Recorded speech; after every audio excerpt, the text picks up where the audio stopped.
Yo, ladies and gents, what up, what up? Good morning. Good morning to everyone. We've slept for a little bit. And it was well-deserved sleep. Ooh, baby.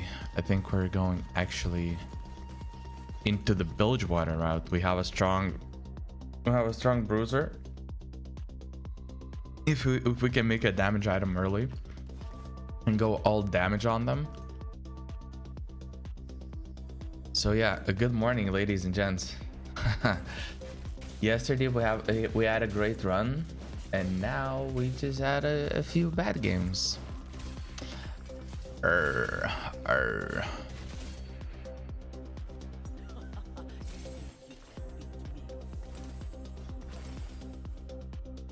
Fuck, I didn't make it in time. I'm a top down. Fuck, now my first...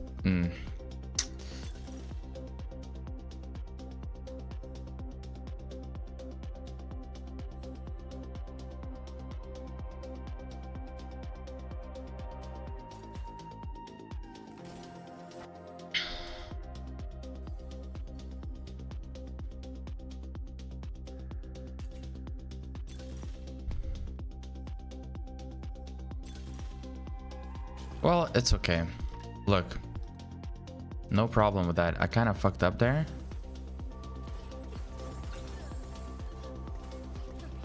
So no worries, no worries. I kind of fucked up early game.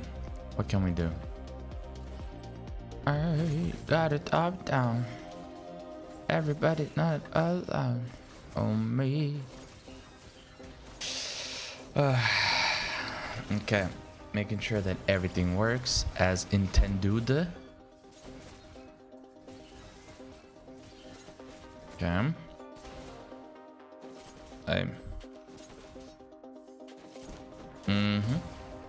Nice. Beautiful. It works, it shows, and we are loving it. Ew, I'm it up down.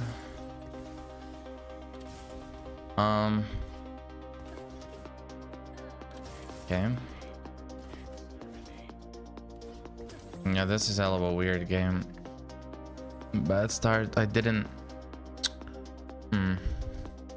Okay, so this guy lost. What? Did he just get like right after? What the hell? How the fuck did that guy lose? I think I win this. Oh no. Yeah, so no. Immediately went to my damage dealer, man.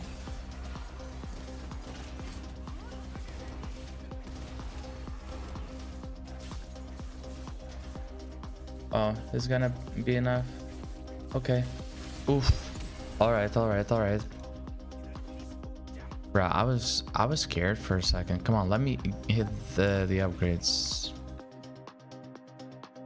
Ooh. Is there a way that I win any of the other fights? I don't win this one, I don't believe. This one, very unlikely. This, maybe. But that would require me to level up.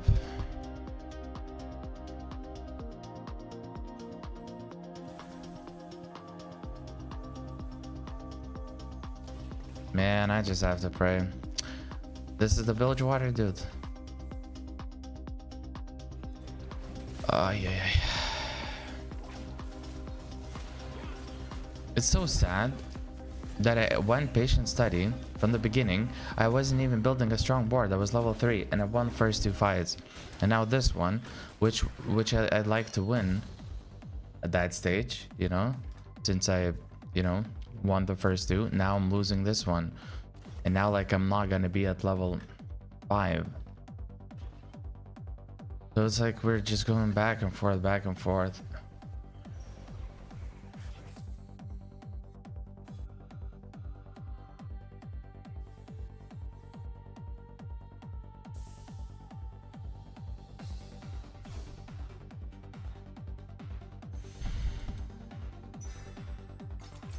Yeah, really. It actually sucks. And it sucks actually a lot. Significantly, but... Walk the layout routines in the night. Some doors have stay up, spray painted and white. Well, all the world's asleep. I walk around instead through the memories down the halls of my head. Here comes a new night, but I'll send it through. I'll probably jump on the next one. I guess I didn't have to sell the previous one. I'm testing the limits of what a mind can do. I'm keeping my eyelids up no matter what. So beautiful, space between painful reminder and a terrible dream. I've been here before and I got time. I'll give you the tour, show you why I walk the layout routines in the night. Some doors I stay up, spray painted and wild.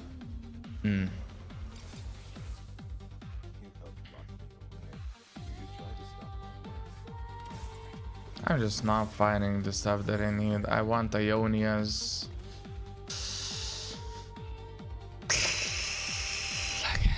I really want Ionias, man. Like I'm on XP. I could be earning good XP and scaling right now, but I'm not finding anything. Yeah, today is like a rough start. You can see like from the top left side right here, right? That I went 7-7 and the last game I went 5th. That was actually crazy because like I chose the Ishtal augment, right? So that was like kind of by default I was supposed to. I mean, when I picked Ishtal augment, okay, we're gonna have a game. It's pretty okay, you know? And I chose the augment that says lose 3 combats in a row. And you know what happened? I lost the first, I lost the second one, and on the third fight, I looked at everyone and I'm like, okay, I'm losing against everyone, so I can, you know, position a little bit better to kill more units. And you can probably already guess what happened then. You can probably already guess what happened. Wait, yeah, I don't have the stars, man. So yeah, I legit just I don't know. I mean, I went 5th, so you know, at least from that perspective, like I didn't go 8th or something. I salvaged some placement somehow, or like the enemies, I guess, were giga shit. But you know, walk the layout routines in the night. Some doors beautiful, space between a painful reminder and a terrible dream. I've been here before, I've got time. I'll give you the toy, show you why.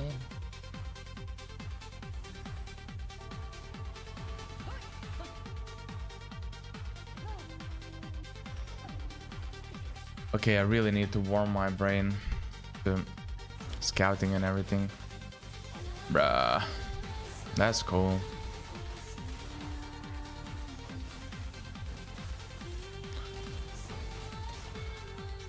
Like in theory, I would love to. Oh, I'm playing Shadow Isles and I got Ornn.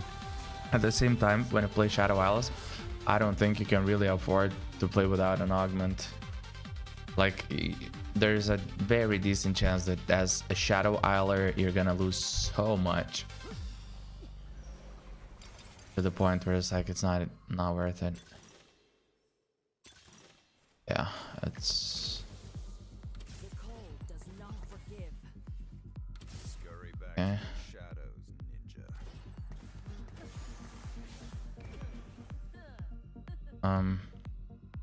Bro, I just don't have the stars. I don't know.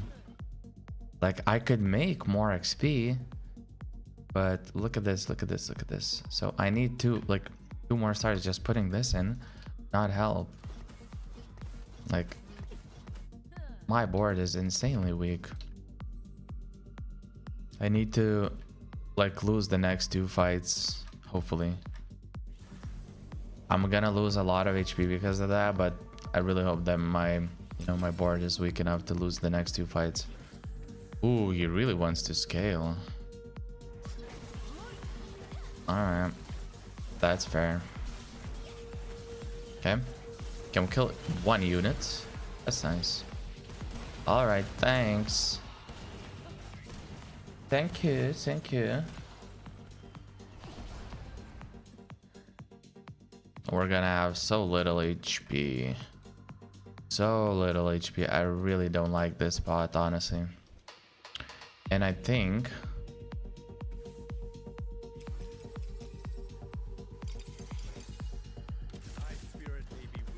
Okay.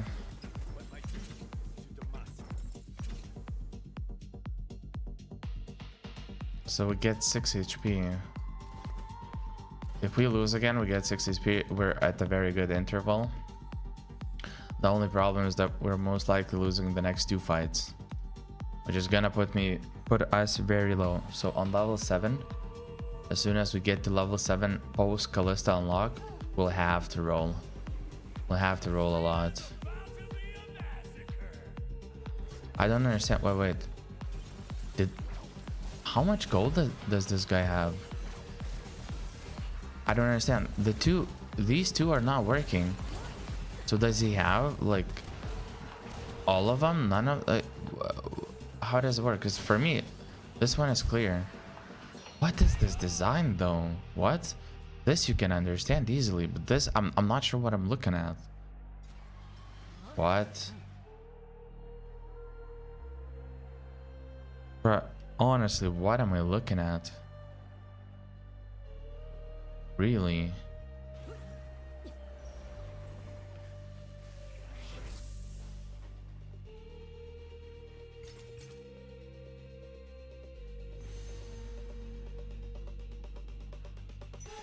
Yeah, I think I have to go for this one to make a completed item. It kind of says that there's only gonna be 2 items on Callista, but like, I don't know, maybe I was supposed to make Infinity Edge. We'll see. Look, all I'm gonna tell you is that we're having a rough start to the day, and we ought to overcome this. Overcumbrance. All right.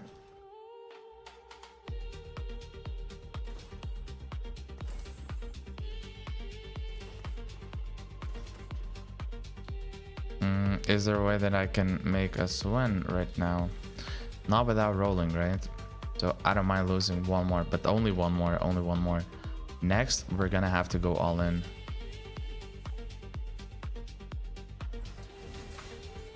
Yeah, this guy's gonna deal good damage, right?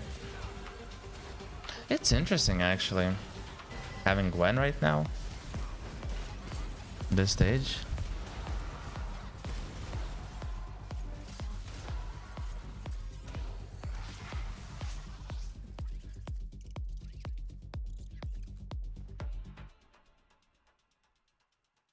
Now the question is, do we lose another turn? Nah, I think I just have to go for victory. I know that it kind of fucks with the whole streak thing, but I don't think I can allow myself to continue losing. Sure. Grab this. Yeah.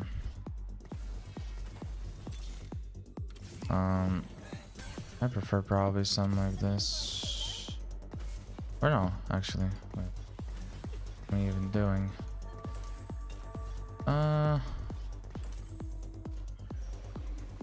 Can I even win this? What? Bruh, this guy is strong. I don't think I can win. This is literally one of the best items moguls on there is, at least in my experience. Like, it does so much. Seriously, we lost. Oh my god. We are in such a bad position right now. Economically, I guess it's okay, but yeah, that's true. I'm pushing levels, I guess. I need to unlock Thresh on the next turn after, like on 4-1.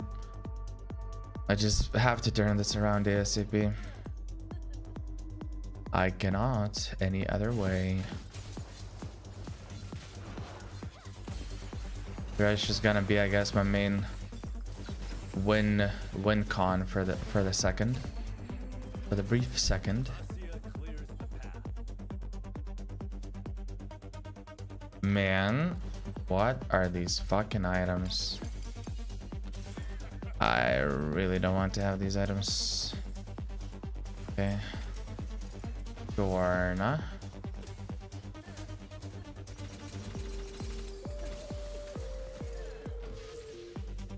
What? Okay.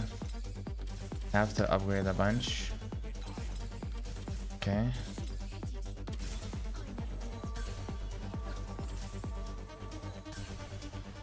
Okay. Actually help us win. Okay, I think we're winning. And we have a lot of good pairs on the board. We can actually very easily become insanely strong. This is at least some good news. Okay. That is at least some good news.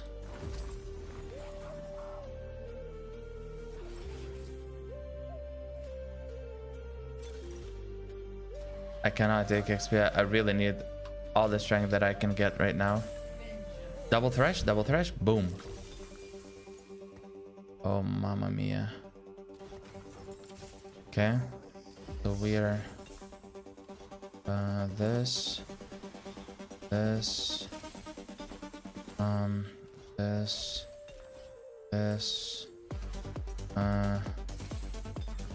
here, this, boom, boom. I don't even know if I'm stronger this way, actually. Can we get some upgrades? I really don't think that I'm stronger actually this way. I think I lose this, yeah? No. I hit these upgrades, I take out Juggernauts for now. I think this is gonna be stronger once I do that.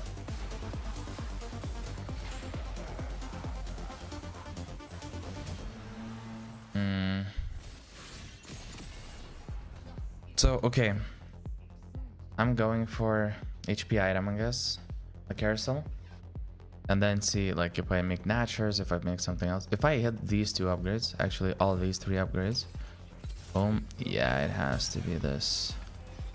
Like, it just has to be, yeah. Ooh, buongiorno. No.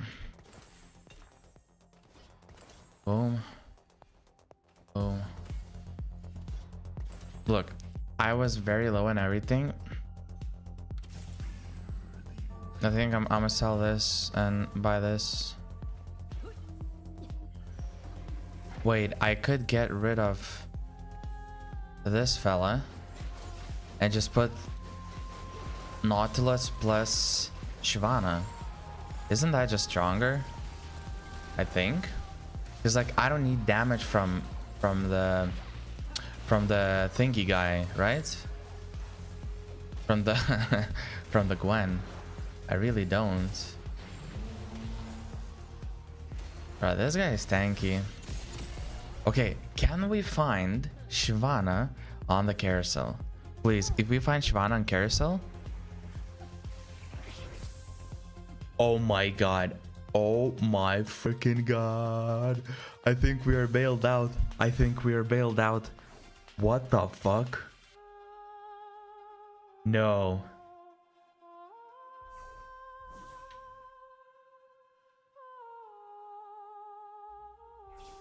I think we are bailed out. By the way, that lightning of 1k literally does not matter. Like, it literally does not matter. I could take this out instead and just do a full frontline thing. Oh my freaking god, dude. I have a 2-star. Are we... Yeah. What? That is crazy, actually. Okay.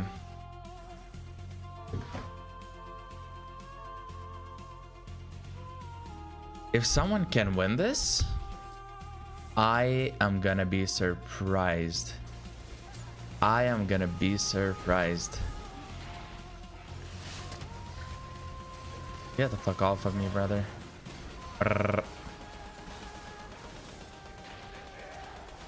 We are way too tanky. We have Derek too. We have Shyvana.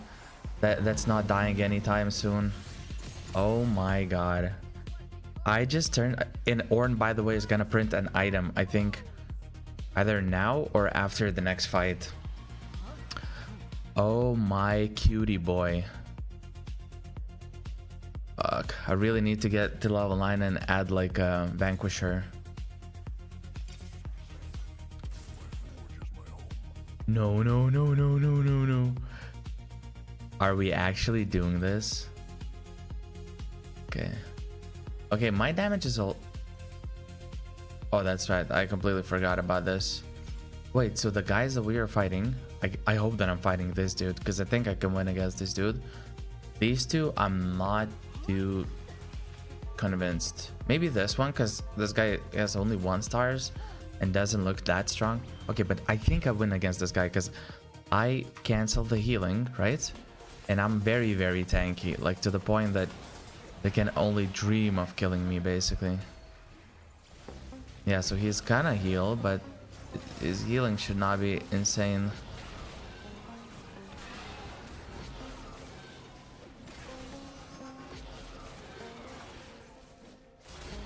Nice. Oh baby, oh baby. Come on, give me some insane artifact, please. Please, please, please, please. No flicker blade, just something that freaking wins the games. For Shadow Isles, I mean.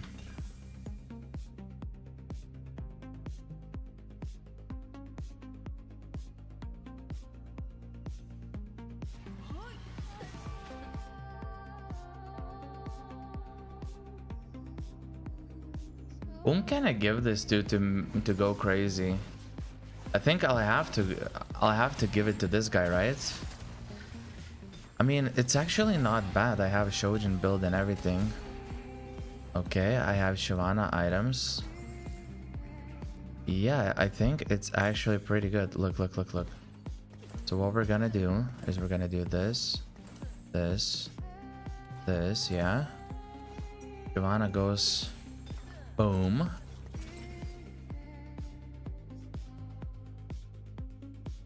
I think it's just like a little bit more value this way. Yeah. Okay, so the next turn, win or lose, I think we go level 9 and we add Vanquisher, yeah? It's another same type of dude. Bro, we're destroying these kids, right? Yeah, yeah. We're way too tanky. Okay, we're gonna be 50 gold, 6 win streak. Yeah, yeah, yeah, yeah. Okay, now we're talking. Dawn Core, it's not gonna be like, it doesn't get, you know, the power from like critting and shit like that, but it casts way more often. So you cannot be mad about that, you know? That is pretty cool. Okay. Vanquisher, please.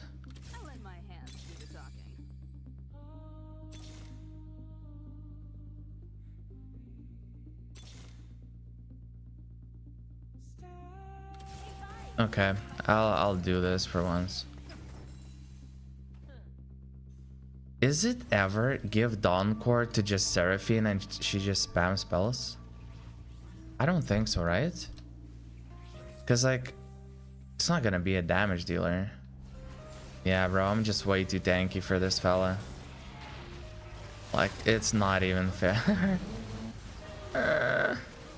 Yeah, I legit just hit my board so early. Like, I don't know. The thing is for them, what I would like to have the most right now is to just get a Shyvana item that makes Shyvana even tankier. She's already 2-star with a couple of good items on her. If I just get something that just fucks with them, oh my god.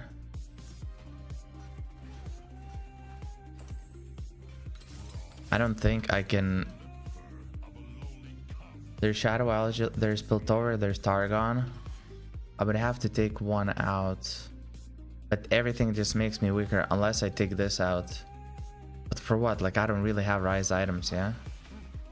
Neither.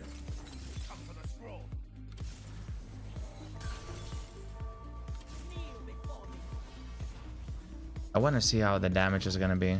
Piltover is kind of irrelevant for this. Basically, okay, I'm gonna... excuse me? Are you sure I lose this? I'm pretty sure I'm very, very strong. I'm pretty sure I'm very, very strong. Look, on this cast, everyone dies. Boom, boom, boom. Yeah.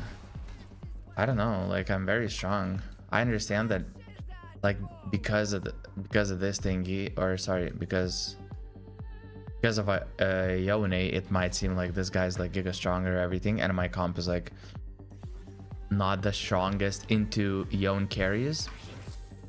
But okay, I need this. If I cannot get that I'm going for Warmogs. Yeah. Come on, come on, come on. Nice. Okay, that's pretty good.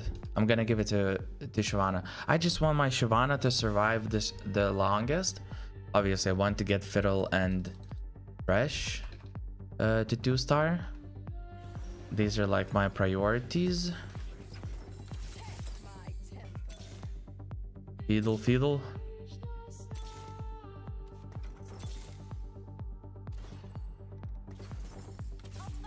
Yeah, I don't think that this is even relevant.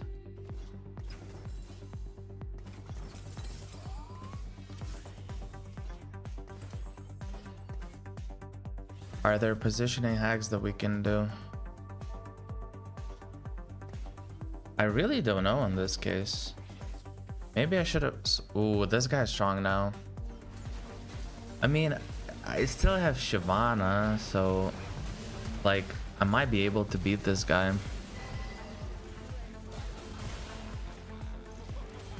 Because his frontline isn't the craziest. That's the thing. As much damage that this guy has, I think I can beat him just because I can out tank most of his stuff. Yep. So the thing is, we are like quite close to hitting our upgrades as well. At least, you know, one of those. Okay, is the Ornn dude out? Okay. There are some Ornns. Yes. Yes, sir. Yep. Making hell of a comeback, not gonna lie.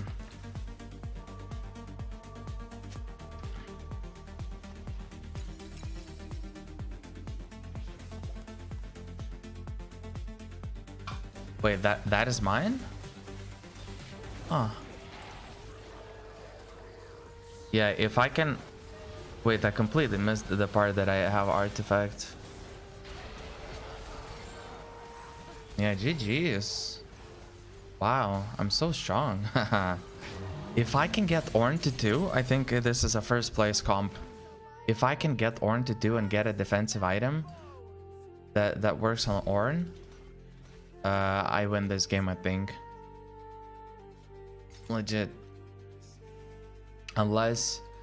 And basically, I'll just have to position against Silas in a way that, like, my Callista doesn't die. Silas shoots sometimes the beam, you know, into the backline. That is a little bit scary, but he cannot one-shot. So as long as Silas is not on the same side so that he can smite after, I should be good.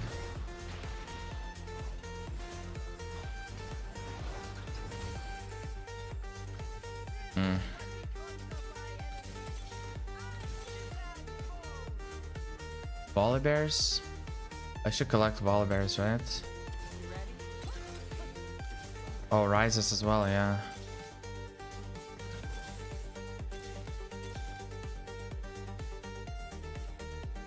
Oh, never mind. He has it upgraded.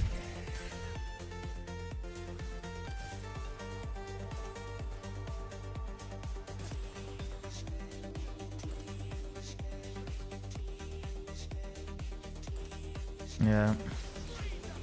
Yeah, that's exactly what I wanted to avoid.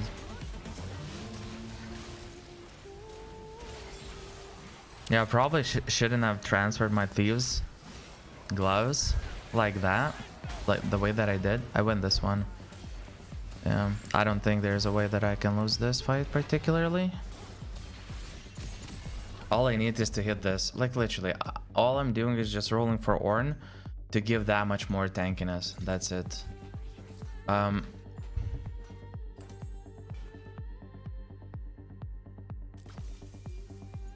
he's looking for volley bears, right? And he's denying. Okay, nice. Volley bear in the shop, it's harder for him to find it. So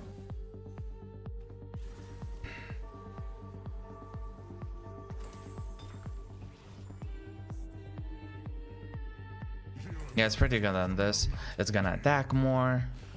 Yeah, like from now on, with how tanky my team is, and the fact that I have last second save, and that, you know, the 5 wardens and everything, like it's just so hard. Like there's way too many stats for them to usually like deal with. If he gets Volibear too, then I think it can get a little bit risky. But also there's a chance that I find Ornn. If I find Ornn, then it's also pretty good. Nice, nice, nice, nice. I cannot lose. So basically, I'm not losing, like, I mean, I'm not dying from this fight even if I lose it. So yeah, that's pretty good. Okay, is there a positioning that I can do? I want my fuckers to survive a little bit.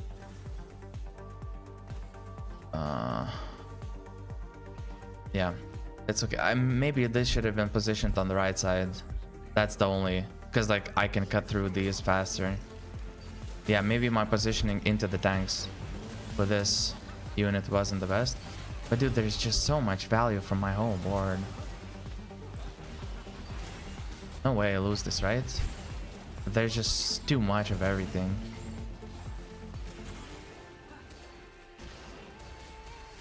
Boom. Nice. Okay, that's an Ornn. Juggernaut. Oh my god, if I can...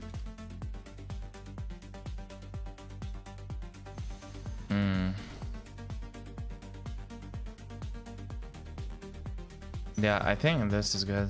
So he took the Juggernaut, which is fair. You can tell me now.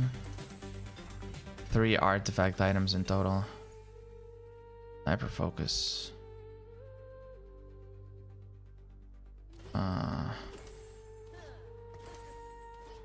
Would I ever?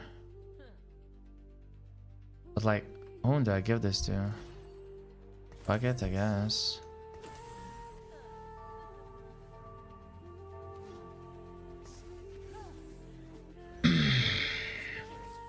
Okay.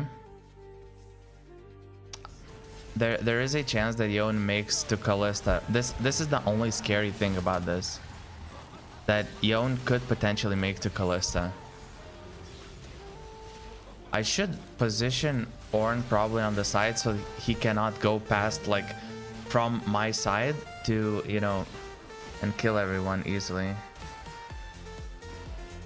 Yeah, so because of this reason, yeah.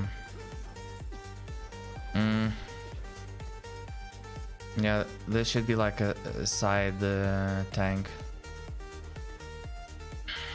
Basically, the hardest to kill should be on the side.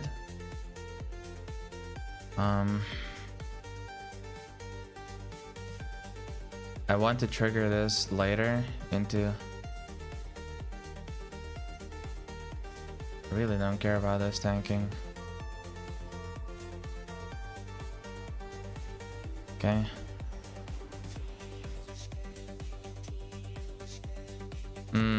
I think Ornn should have been on this side.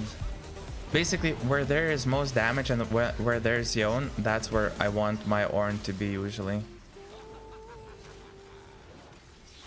Can I win it this time? I mean, I'm doing pretty good. Yeah.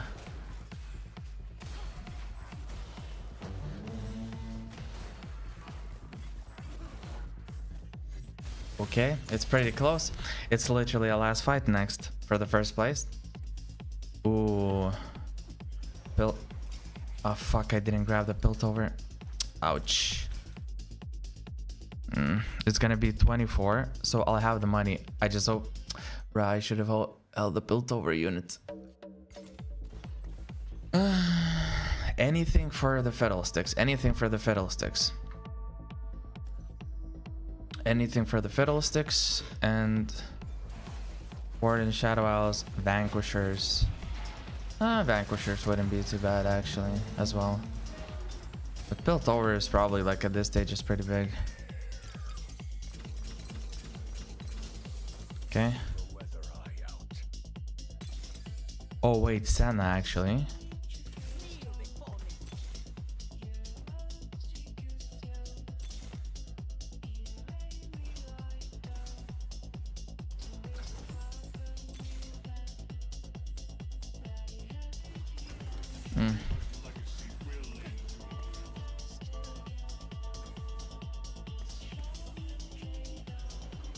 Okay.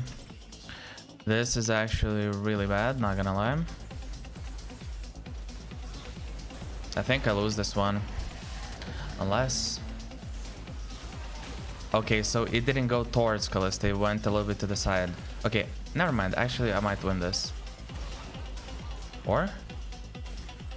Wait. Okay. That's a smite. No. Oh no, I don't have the damage anymore. But I don't lose this fight. I mean, I don't die from this, I think. I still survive. No, that's 20 damage. Man. That was so close. That was literally positioning. That was... Oh my god, I know my mistake. I basically put Ornn on one side, Callista on the other. It doesn't matter where I position my Ornn. Or where I position my Callista. But wherever I position my Callista, I should position my Ornn. Now that I think about it.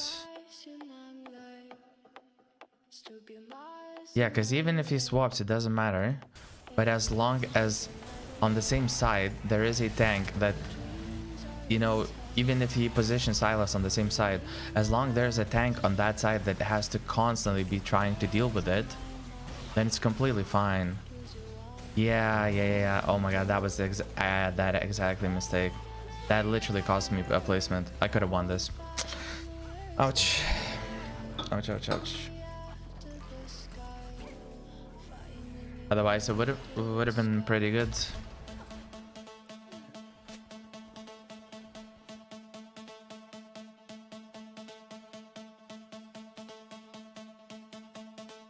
Oh baby,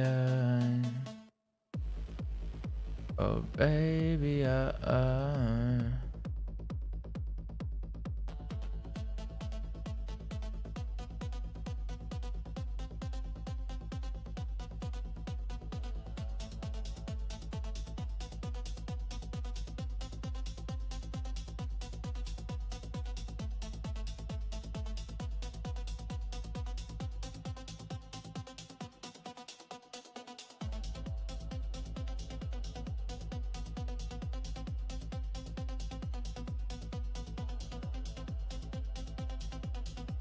1, 2, 3.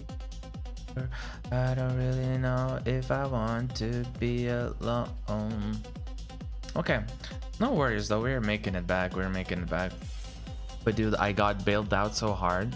Like I found one, you know, Shyvana, which was, oh cool, I have one Shyvana. I found the second from the shop, like on that's all 3%, and then Carousel gave me Shyvana.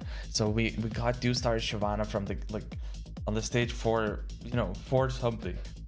That was actually crazy. Wait, so how is Battle Pass looking? It's not gonna come out until the official set, right?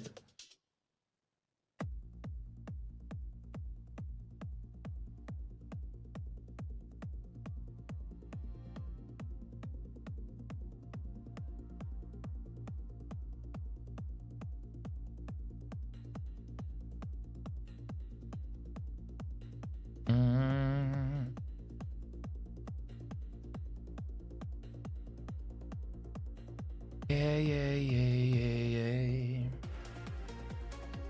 All right. We are feeling hopeful and good about today. So we have like the whole day to try and reach Grandmaster and just go crazy.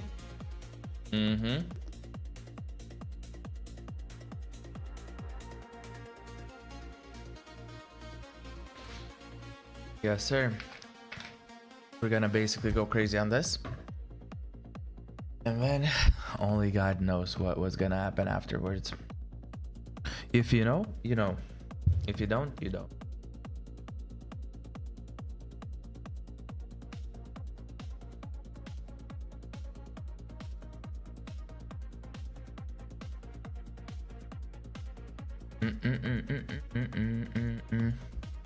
Come on, baby. Give us the game and give us the challengers and grandmasters so that I can get more LP from a good placement. Come on, come on. Give me. I'd be more than happy.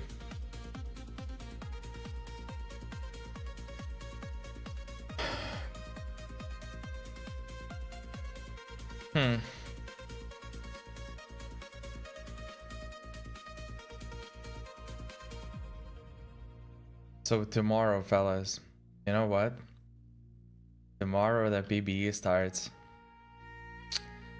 God damn. That's pretty cool. Hey, some might say some people got a head start, yada yada yada, but I personally don't care.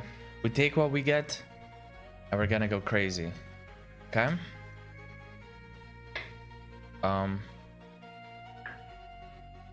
I want... Okay, yes. Scout. I like this part about Meta TFT, that you can sometimes see the average lobby of the... Yo, wait. Where did you go? Where did you go? Why does it disappear though? Huh. That's a joke. Where did it go, man?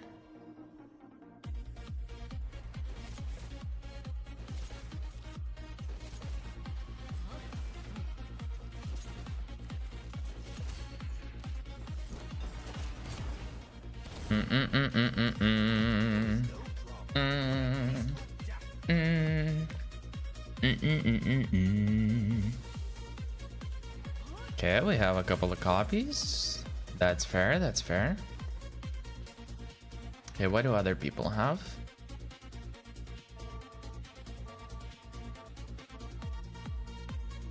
Wait, so I'm interested in one thing. Does it show theirs? Yeah, it shows theirs. So whomever's thingy you're checking, theirs is gonna show up. Okay.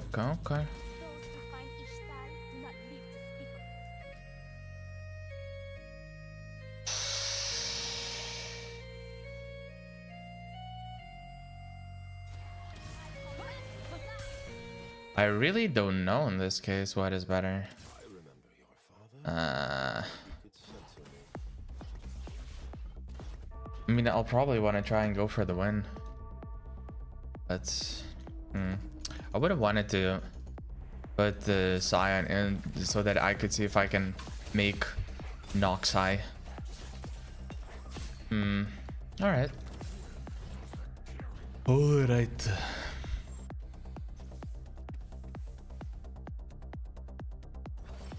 Okay. So this guy is probably winning.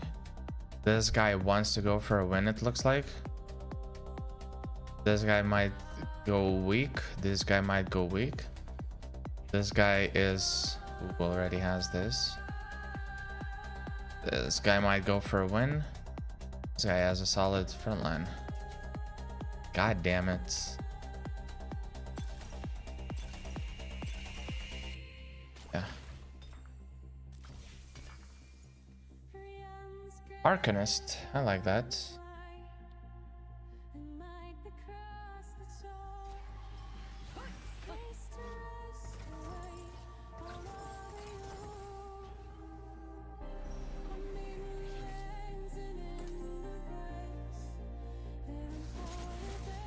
Yeah, I don't think that I can go for a win right now.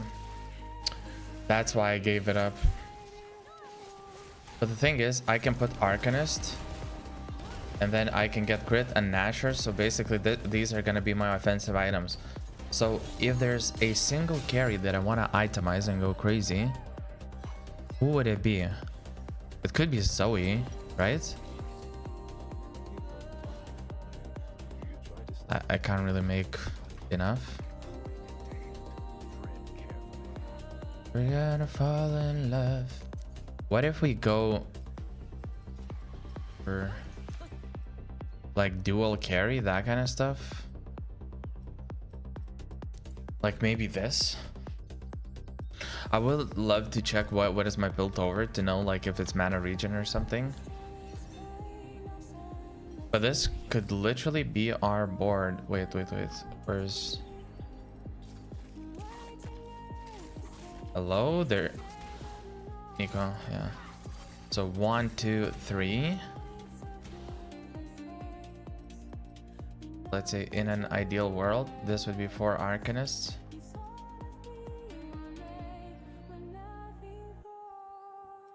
This would probably be another frontliner.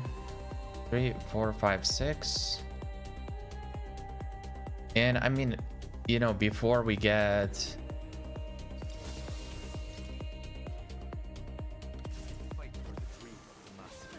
okay. Right. I'm just curious if we can cook anything up. So Juggernaut, maybe for tanking us. Can this be our comp? Like 4 Arcanists? I feel like there's so much gold in this comp that I would go for that it's kind of insane. It might be really hard to hit this, and I don't know if it's reasonable to expect to do that. But we were never reasonable people. Okay. Oh, and remember, on level 7 we can actually have 8 units. So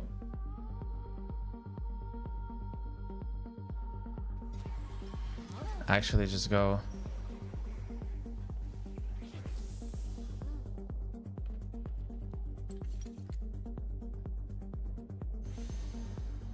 That sucks that it's 1 cost unit, but look, 1, 2, 3, 4. This.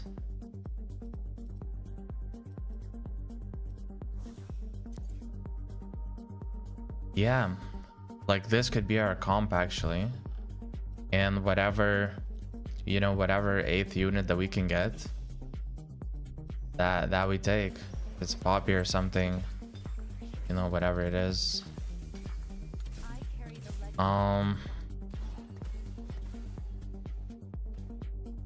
Can I make a frontline somehow?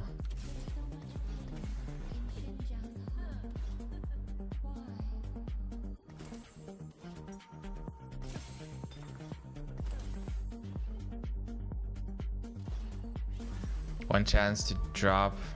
Okay.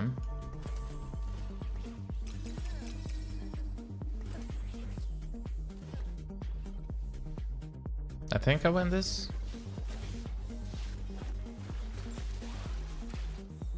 So I have a really odd comp that I might go for.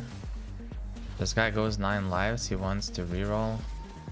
Yeah, so I would probably go for these 4 units to like reroll them and go crazy.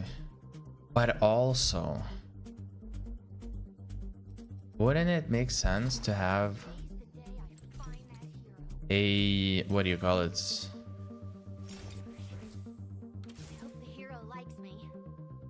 Dementia.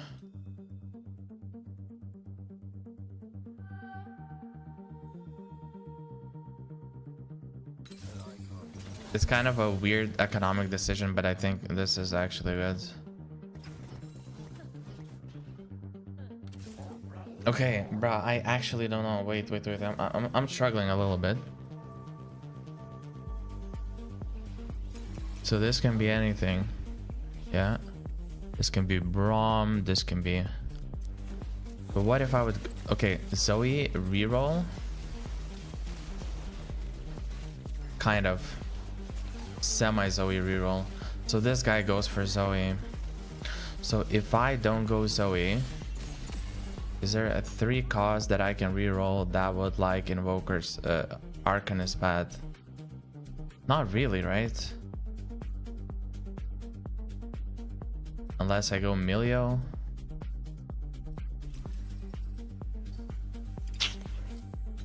Yeah, I probably just go levels in this case. Yeah, I probably just go 6 Arcanists. I try to go level 8, hope to get 6 Arcanists, hope to find Annie, and call it a day. And try to be as strong as possible until then. That is probably the best course of action. I really hope to...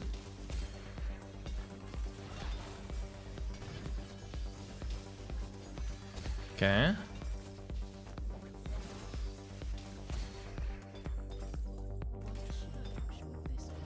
Okay.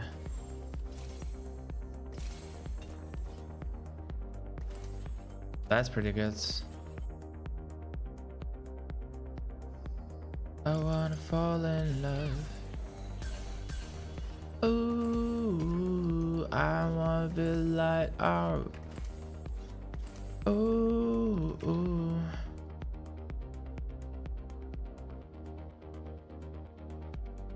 Is this guy stronger than me?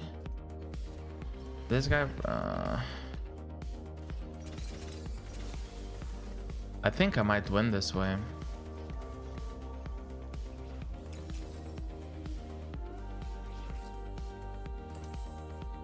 I don't think he has enough damage. He's like somewhat tanky on the front, but it's actually not crazy tanky. And then I'll get through to his backline. Bro, please tell me that I won this. I should be, yeah.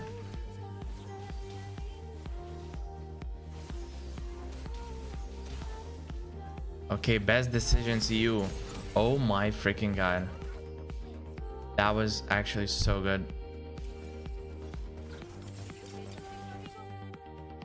I need something that gives me continuous power right now, I think.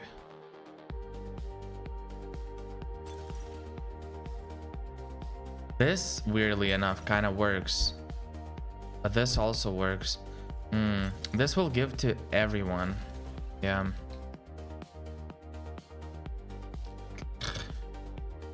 If I do this, it's better, right? I mean, it's better for now because I don't have a bruiser in. It's probably better this way.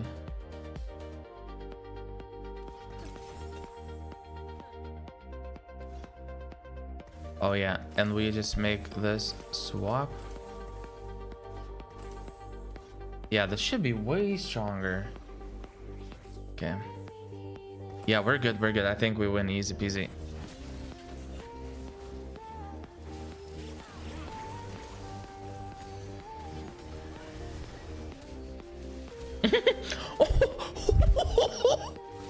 What the fuck? Did you see?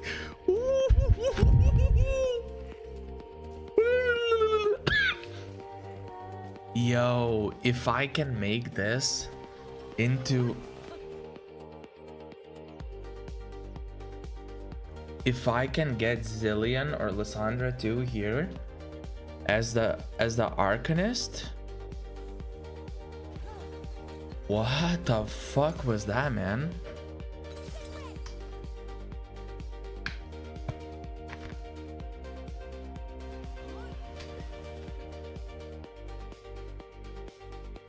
I cannot bump my team to 4 Arcanists right now, because that would mean I would have to make my build weaker. Yeah, I can only do it on the next level. Right now I cannot. On the next turn, for sure. But right now I still have to win. And next turn I'm pushing, I think. I think I still win. Yeah? Look, look, look. At how fast this guy is gonna disappear. Boom. Okay, never mind. Okay, it's spooky a little bit.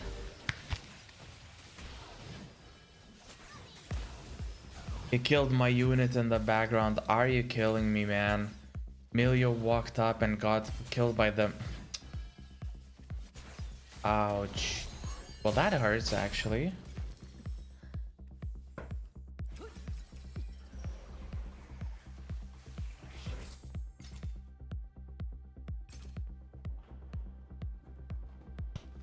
I just pick this because I think I can build like dual carry, right? I can build dual carry. I have damage amp. So what that means is I can build dual carry at the back and just have like one solid ass frontliner. Yeah, so I'm scratching this. I'm not gonna play reroll.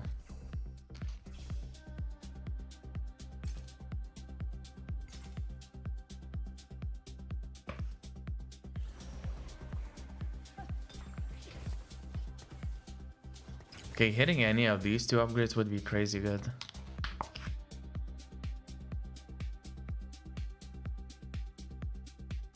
Like, for me, it would cost a lot of econ to just go to 7, but I'm not win streaking. I don't have like immediate upgrades to put. Like, okay, I'm gonna put defender in, but that's about it. You know, it's not even that crazy.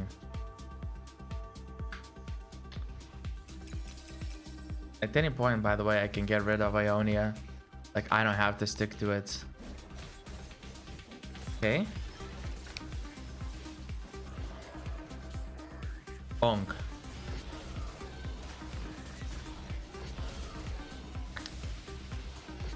Bruh, the way that Melio deals damage when, like, it crits.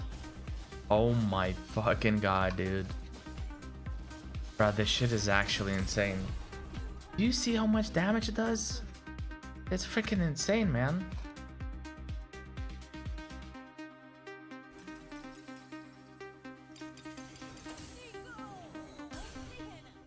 Okay, what is...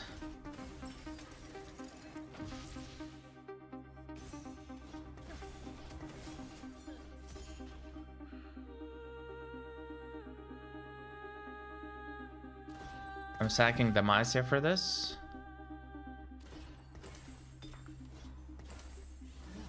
I'm gonna unlock Oriana. Yep. Okay, I think we're actually in an insane spot. We're in an insane spot for Invoker carry this game. Like, legit. We are in an insane spot for Invoker carry. Look how fast this one is gonna disappear. Boom, boom, boom. Goes. Nah, this is actually illegal. This is actually illegal. Yeah.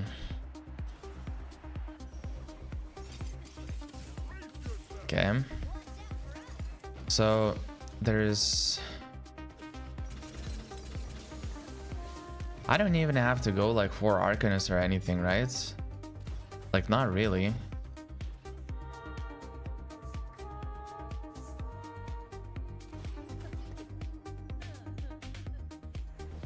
I could even potentially go level 9.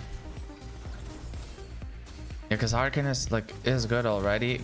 Yeah, it gets a decent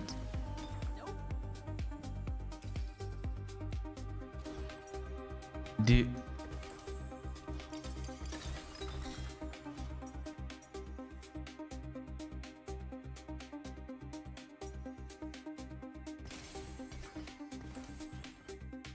what in the fuck is going on? What in the Fruity Loop is this? What in the biggity fuck? I don't want to level now. I think I'll win. Bro, I don't? Wait a minute, really? How come? Boom. Blast that shit, boy.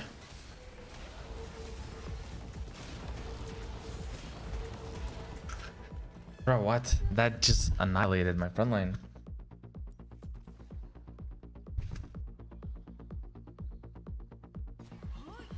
Oh, wait, for now I'm gonna hold this. I might need...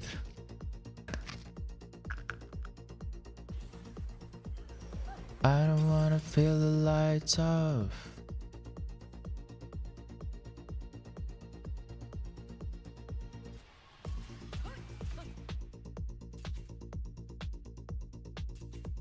What is better in our case?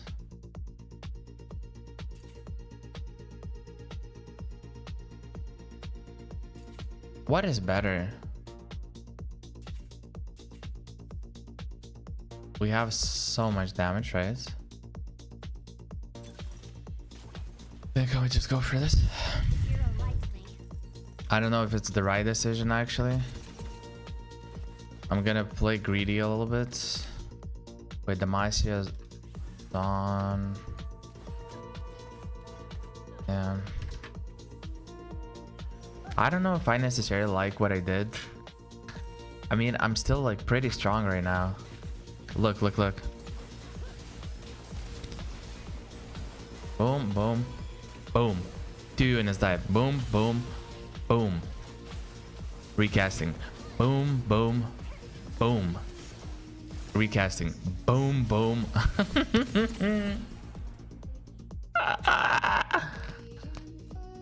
That is insane, man. Yeah, I'm gonna go 4 Invoker. Maybe 4 Invoker, 4 Arcanists. And Lysandra is gonna be the main carry with these items.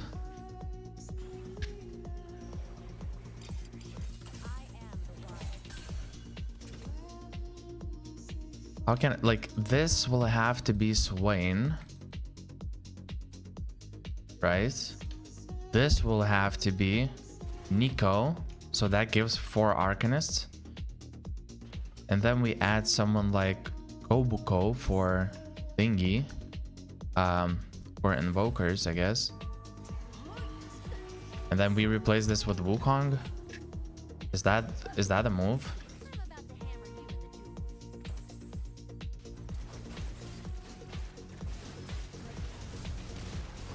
And obviously we can upgrade like lower tier frontline units to higher tier. So, you know, if I get Shyvana, I go for Shyvana, that kind of stuff. Ouch. Ouch, ouch, ouch. Ooh, ooh, ooh, I don't want to feel the lights off. Okay.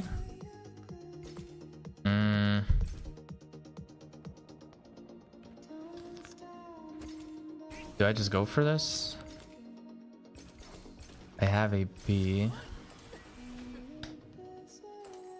I don't even know. Bro, our front line is gonna be shit. Am I okay with that? I think I'm... Actually, I don't know, man. Maybe I'm not okay with it. It's really hard to say.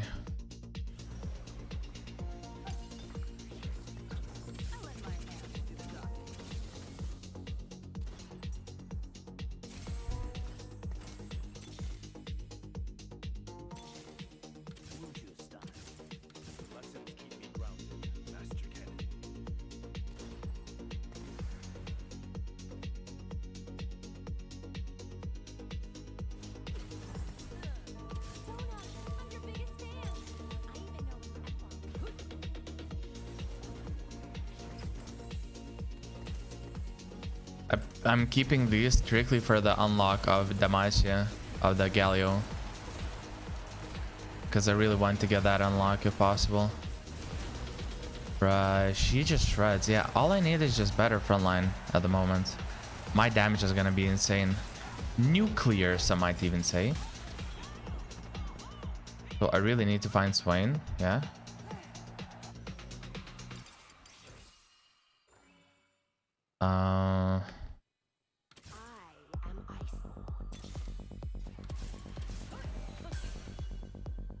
How many Nemesias? Yeah, way too many.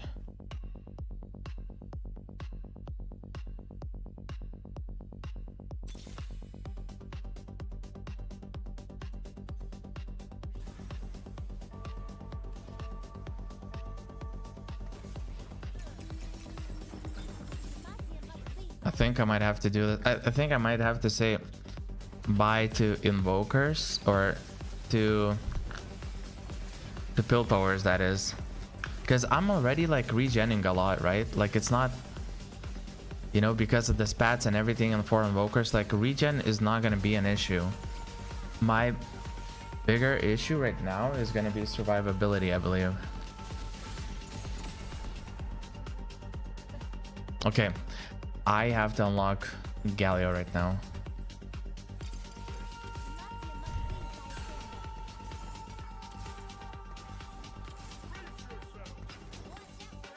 Mm-hmm. 6. Seven. 8. Nice. I replace these two. Probably that won't matter anyways, but we're gonna see. Okay. So now we just have to build the most epic board. That's it.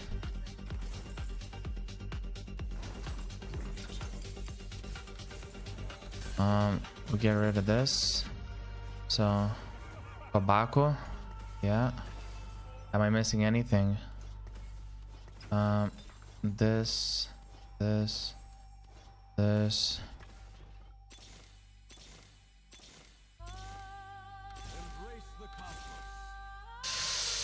No, I don't like this.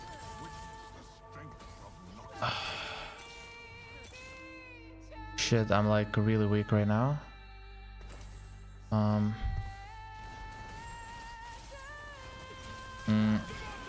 I'm gonna reforge this.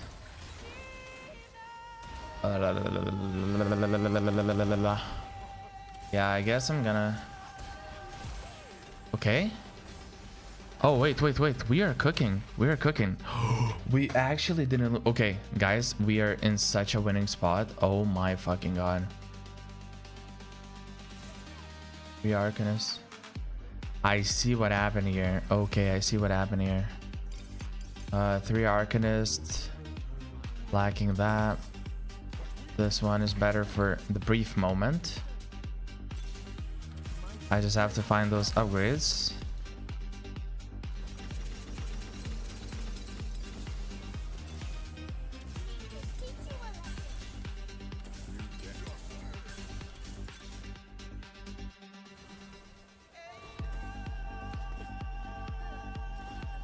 Wait, what is the idea then? I have to give these. I don't win this, I don't think. But I could potentially have this as a carry, right?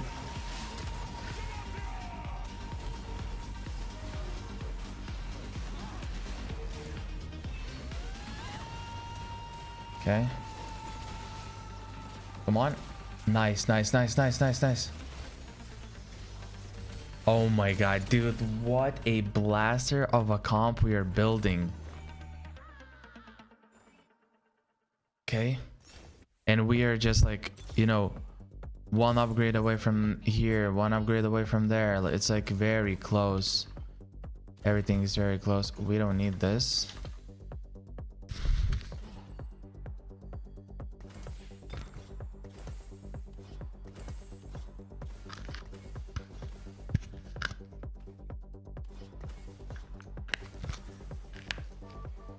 So what can we do?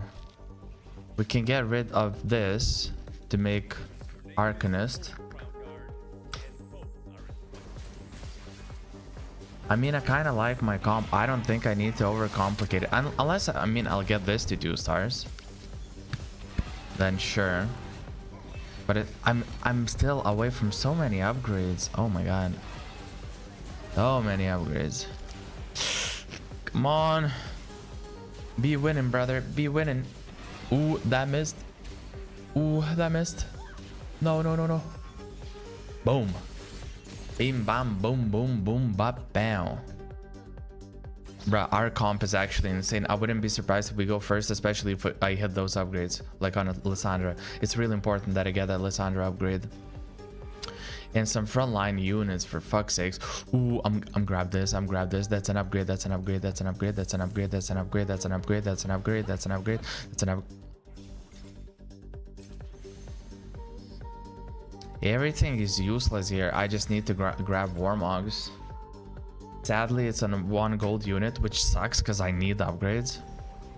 But by the way, from this stage, we can't really lose, if you know what I mean. That is freaking awesome, man. Boom, reroll. I have to sell for upgrade. I know the potential is like, ooh, very high potential, but upgrade is an upgrade. Upgrade is what's most important now.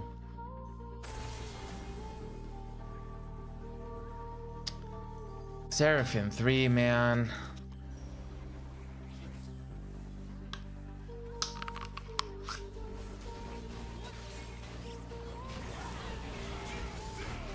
Is there a way that I can deal with this?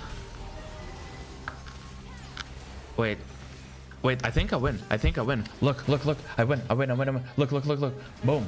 Yes! Yes! Oh no, that's a 9 lives person. He still has 2 lives. I have to win 2 more times. And he's gonna get... Oh no.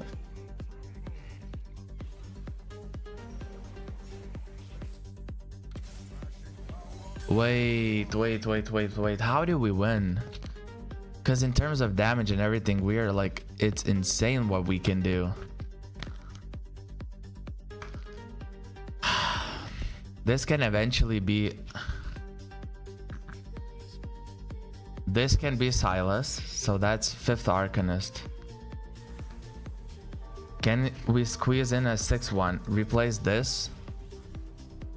Okay, this and this replaced by Annie and Bear, and this with Silas? Is that the move? Dude, we built an Exodia. If that guy didn't hit Seraphine, I think we just wiped the competition. Wipe the floor with competition, I mean. Wow. I cannot believe how strong this is. What the fuck? Or I just have to try and find any of these 2. I guess there's really no other way of winning this. But dude, I won it previous round. Oh, but she wasn't itemized. Okay. This time she's itemized and she just like one-shots my backline once the wave goes past. Or, wait. Actually, I could put Wukong on this side, on the left, so that she targets Wukong and has to target Wukong. And give items to someone else. So that, you know, even if we use Wukong as a sacrificial lamb.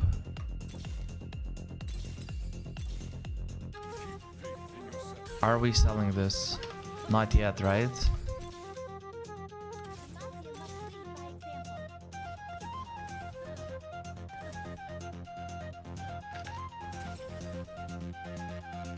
Okay.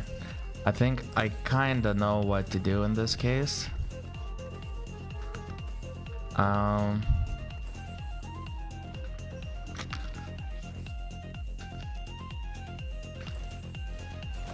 Should have placed this earlier.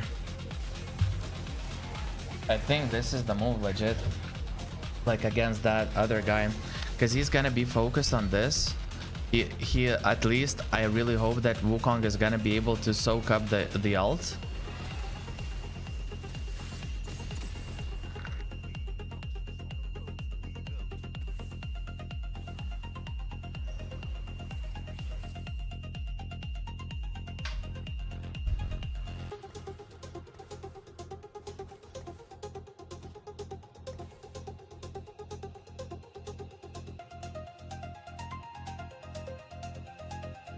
Is there anything better that we can do? I really don't know. And this hopefully casts early on.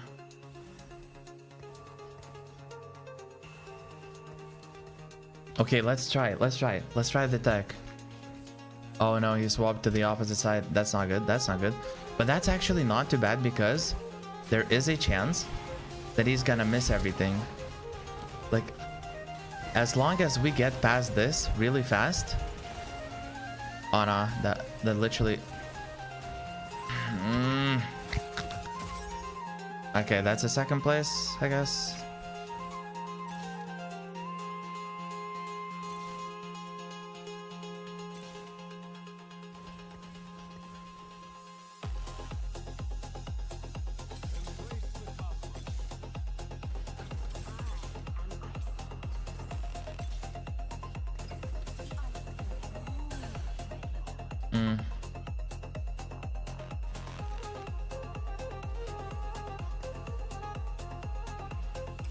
He's not swapping even. Okay.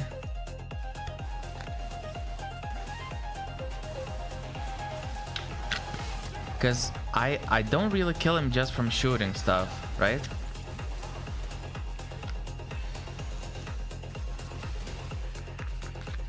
Yeah, I don't. GG's. I can't really win. Unless I find Lissandra somehow.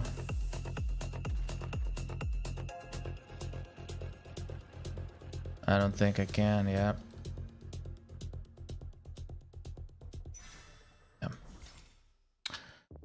Is there a way for me to outplay this?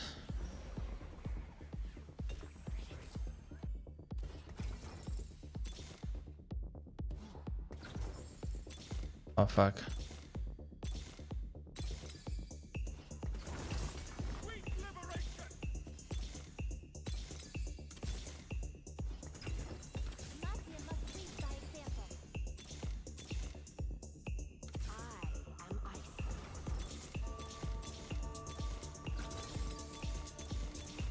Yeah, GG. Well played. Well played by that guy. Well played. God damn it, I didn't see.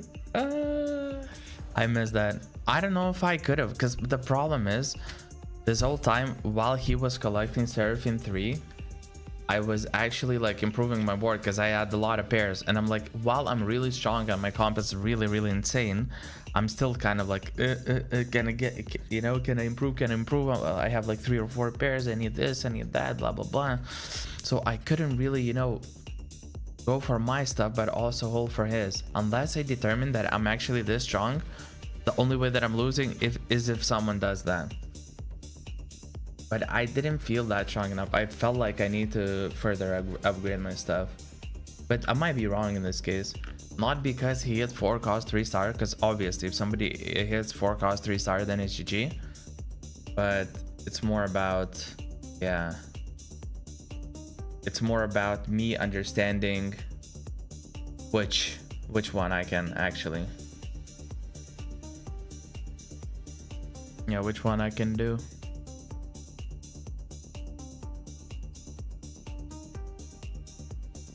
Well,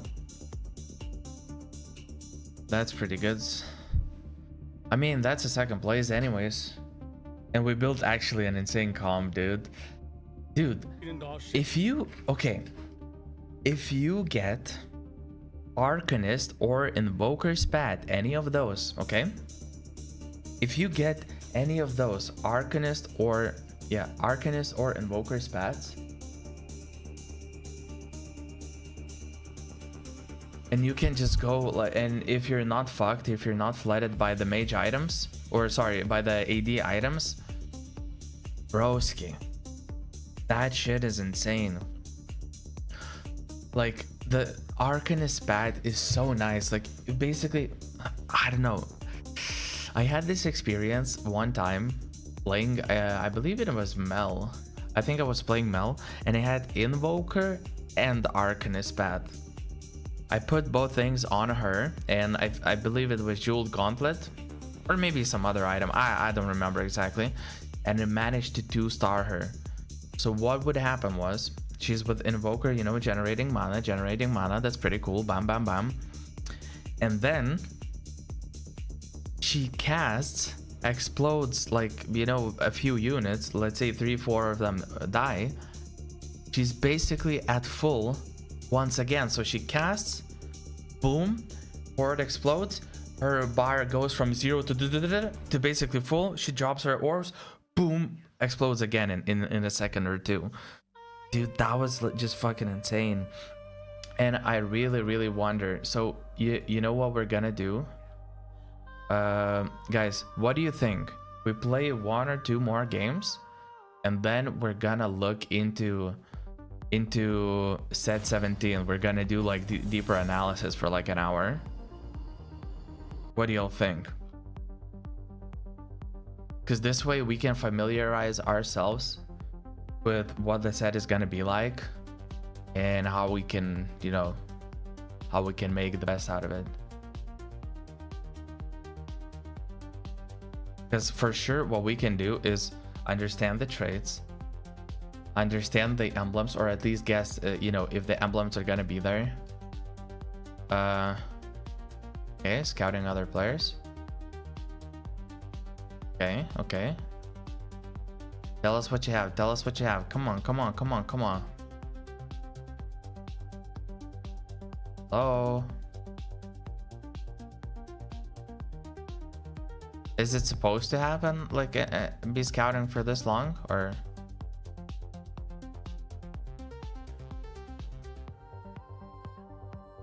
I want to see the average of the lobby. That is the only reason why I'm looking at this. Not that it matters much, but okay, it just disappeared. It scouted and then disappeared. Good shit, man. Yeah, so what we're gonna do is look into the set and figure out like which trades go together, which traits are splash ones, then try to understand the abilities of units, of every single thingy. Yeah, we're just gonna basically look at a bunch of different shit and figure out like what works, what doesn't.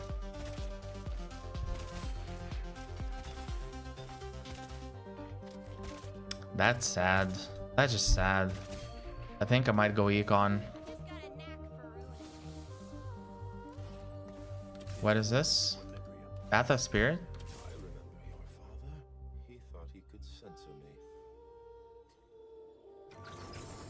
I'm gonna do a risky thing and just gonna go econ right away.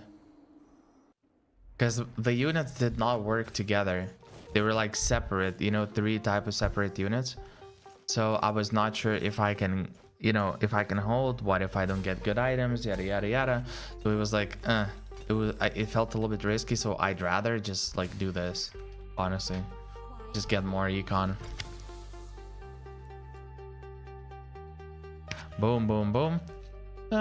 It's okay start. It's okay units to hold. Is there, so if I get 6 gold from this, I still don't need to place anything here, right? Like I still win, so I don't need to do anything. Okay, what do other people have? This might go for unlock here. Okay, there's gonna be a bunch of people who are gonna be winning.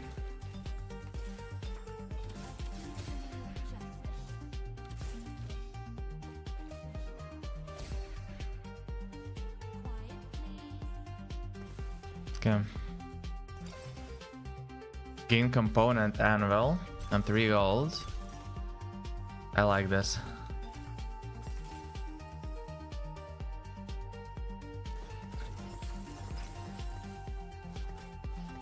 I'm at 20 Gs right now. That is actually really good for a silver lobby. And yeah, there's a bunch of people who are trying to build strong boards. I cannot win them anyways. Boom.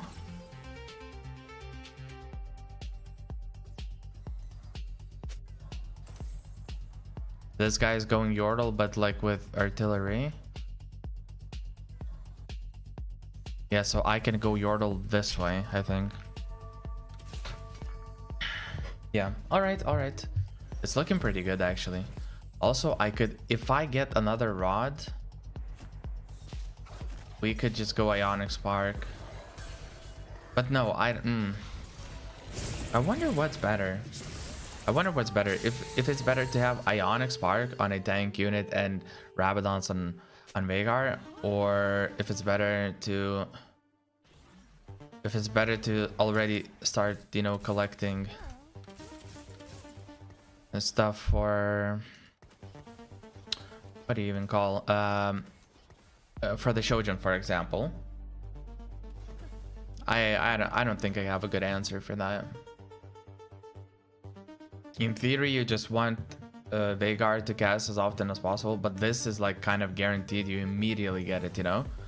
You don't need to like get one component and then maybe you get another one, maybe you don't. I guess I could just grab, I can grab Tyr. And Tyr can build into a bunch of different stuff. I don't know. We're gonna bleed a lot, but our economy is gonna be like flawless, kind of. Yeah, so considering the like how the lobby is going, and that this is a silver augment, and we managed to make 20 on the first turn, I believe, on the first PvE or PvP rather, that we are already at 30 right now. It's gonna be 40. 50 on PvE, we're gonna be 60 gold, so level 5 and 54 gold or something like that, which is crazy.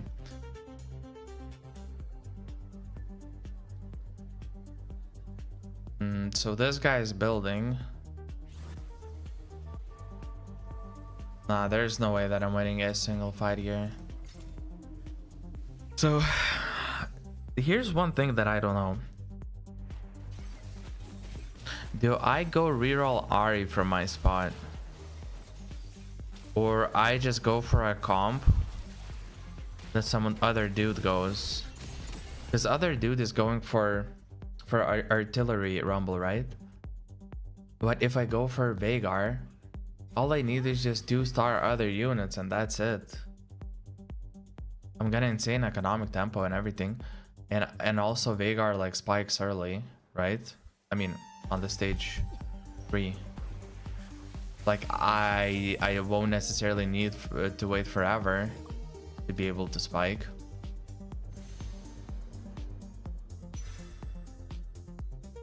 I really don't know what is the correct move here.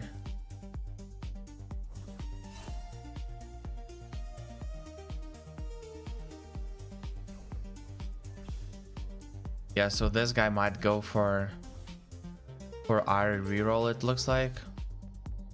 At least there's a decent chance. So I'm just gonna like kind of fuck over this dude.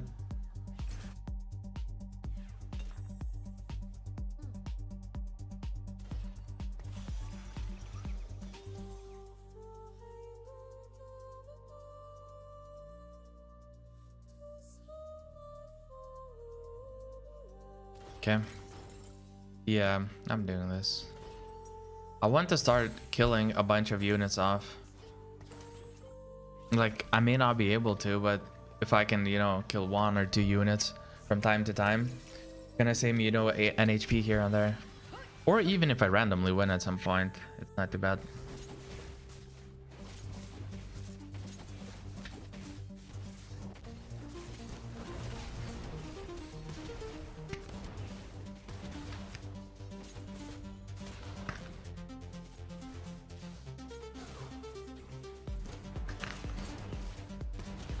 Come on. Ah, he didn't shoot one more time. Okay.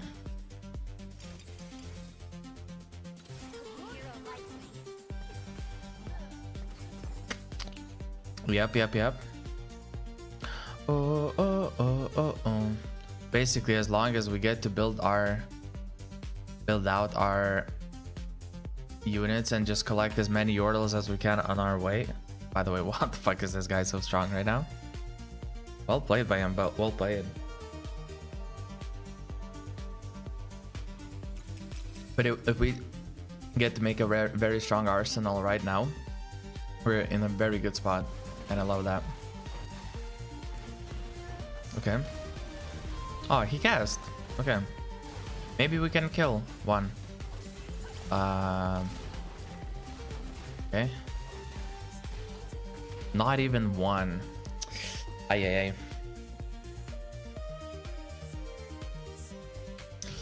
Alright, alright. Come on. Give me a little bit more Yordles. And we really want to find Rumble. We really want to find Rumble. We just need one. We don't need many. Okay.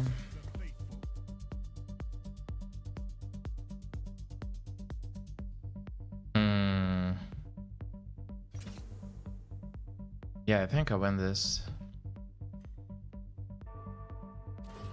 I can just pop this just in case. Yeah. I don't think I lose this. As far as I remember, it's just gonna look like somewhat close. Boom. Bomba. HP. I mean, HP works for a burn. That's not bad. Oh. Shojin. Oh, that's lovely. Literally perfect. So whatever is the other thing that we're gonna build is pretty good.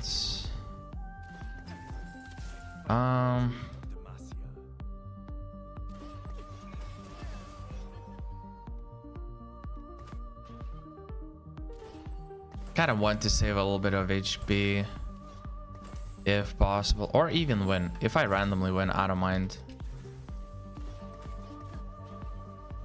Yeah, like for me the goal is to just save a little bit of HP. That's it. I don't care about winning, that kind of stuff. If I happen to win, it's okay. If I don't, you know, understandable. Like, I don't have a strong board anyways. So probably one of the best things that could happen, I think, is getting I really don't know. Wait, water hex. If we can get water hex, that would probably be perfect. That would probably be perfect, I think.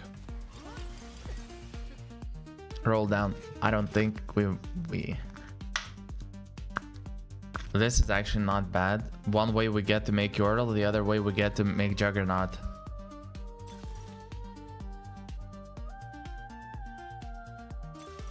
Yeah, this is actually pretty good.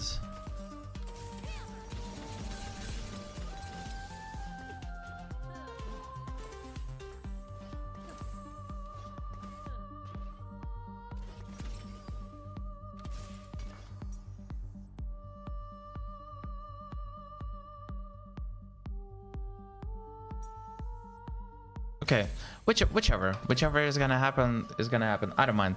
I think I prefer winning and just make Yordle's path afterwards, so that I can, you know, have a way more efficient comp. But if that's not gonna happen, that's not gonna happen. We're gonna see. I don't know. What matters is that we're unlocking Veigar right now.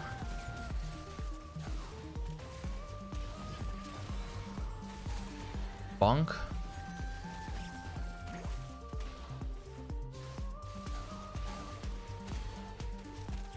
Okay, so that's gonna be a Juggernaut's path. That's also good. Like, it's not bad. It's legitimately not bad. Boom.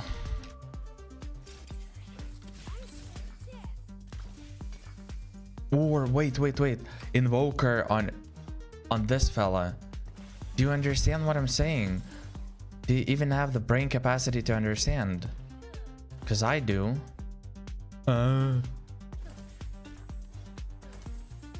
Wait. Invoker on this kid is actually really good, right? Wait, am I tripping or no? I don't think I'm tripping. Invoker is really good, right? Invoker is probably one of the best. You just get to cast a lot. And later on, I can give Invoker to whichever I get, Annie to Ziggs to whomever, and those like very mana hungry dudes can go crazy then. Yeah, I think that's the move. It's gonna immediately spike. Oof. Come on, come on, come on. We need it here. It's on this side. Nice, nice, nice. Is there anything that this guy is looking for? Not really. But this guy has to be fucked, no? Maybe not. I don't know. We're gonna see. We're gonna see. But I like my spot like million times more than I like this guy's. These guys is really very weird. Well, we don't talk about this. It's insane, actually. When what do you think about it? Boom. This is average placement increased by a lot immediately. I'm telling you. You don't even have to argue with me. Argue.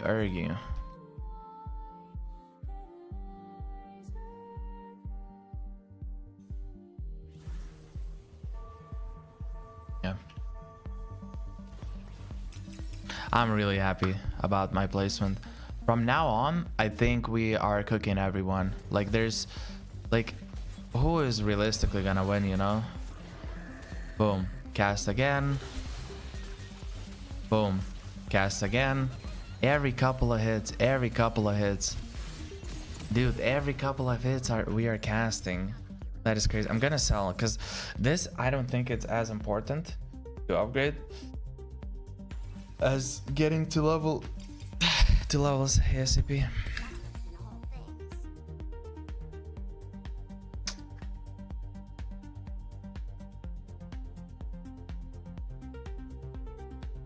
Nah, I'm saving. I think I can win. I think I win this fight.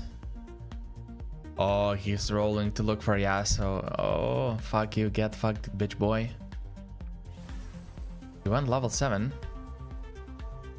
Interesting decision. But I think I still win against everyone. Especially this guy. So what we will have to get is a magic shred. This is the only thing that we'll have to worry about at some point. There's no way that we lose, right? Wait, are we losing? Nah, okay. I'll be too close, not gonna lie. I was about to start shitting me pants.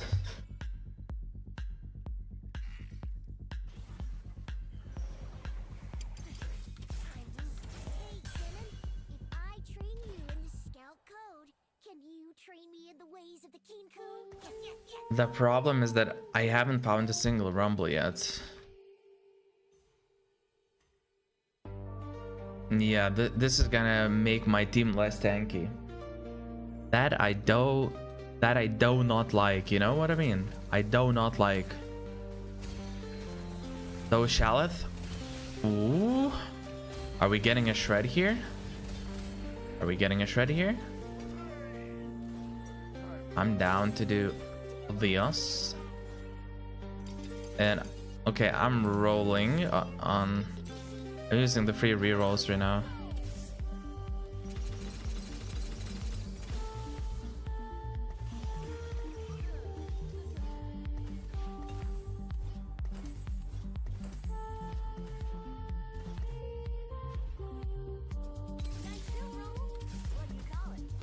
Beautiful. So these items are gonna go on Ziggs, especially on Ziggs 1. I think I win without any issues, right? Yeah. So we just have to continue upgrading our board and hopefully hit big R2 like ASCP.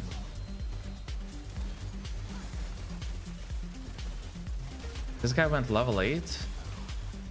I guess he has 3 copies to gain here. Maybe that, I don't know. I guess this way he can kind of hit his Rumble. Gain a spatula. Do I ever?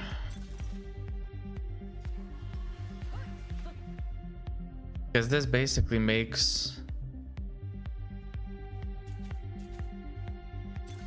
Nah, I think I'm just gonna go for these. Ooh, mama. Ooh, mama.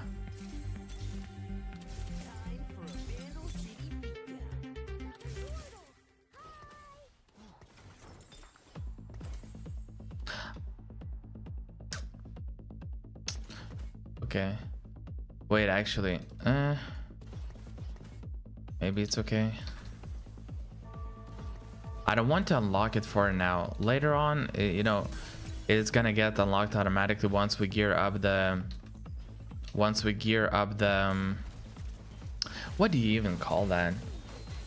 Once we gear up the zigs, right? Later on. But for now, I just... yeah. How is he looking? Oh, he's unlocking the Vagar. That's not good. I don't need him to have the Vagar, honestly. So we're just rolling down to 0 every single time so that we hit Vagar 2 ASAP. So wait, why the fuck is this guy winning? Is with Bilgewater. Okay.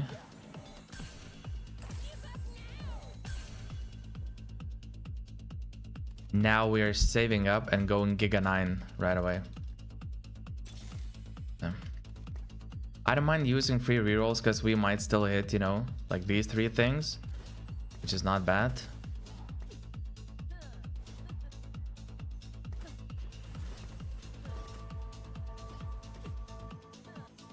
Cannon 3? Oh shit. So he's not even going for this 2-star? Why? Or a 3-star, I mean. So he went... That is such an odd option, it feels like. Like, why not? You know what I mean? Why wouldn't you go for it?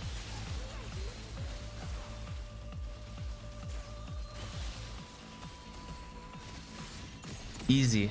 Easy, easy, easy, easy.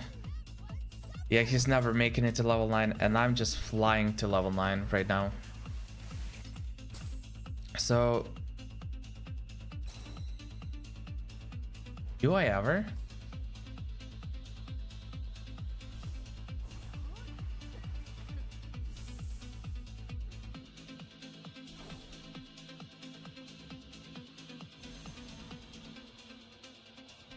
I mean, I really don't have anything to make, right? So might as well just grab this and make whatever comes up. Am I not tripping?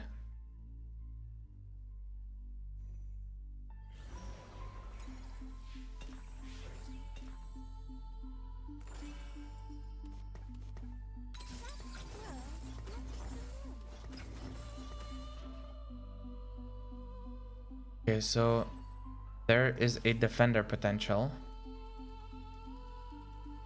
I'm gonna keep it because the thing is, we might get Juggernaut, we might there's a bunch of stuff that we can get.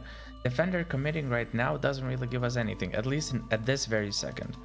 So might as well wait for a little bit and then later decide, you know. I think we still win this actually. I legit think that we win. Like, this guy is gonna have that, you know, those targets for a while now. Frontline is about to be dead soon. He's not gonna cut through everything fast enough. Look, look, look. Yeah, yeah. Easy, easy. Easy. Spokojnie noc.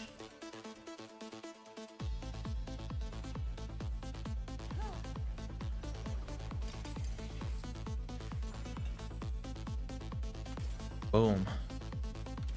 I hold this, I hold this. I win this easy, right? I think I can win this. I have Magic Shred. And I might even be able to win this. I think I'm in an okay position. I'm not gonna use my free rerolls. I'm just gonna keep them.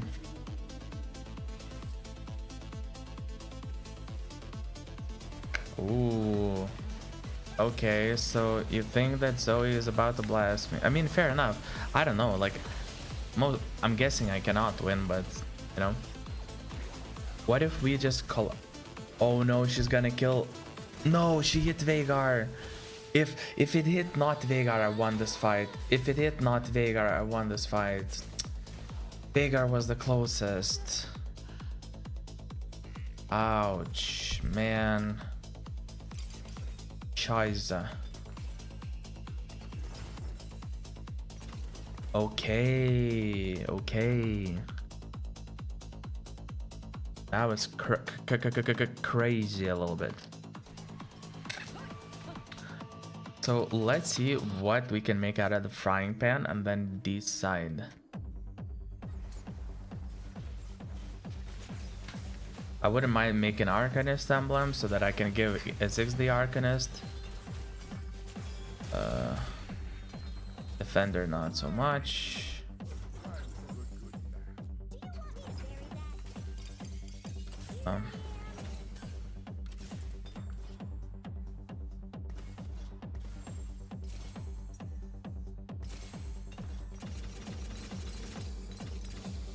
No, might as well. Okay.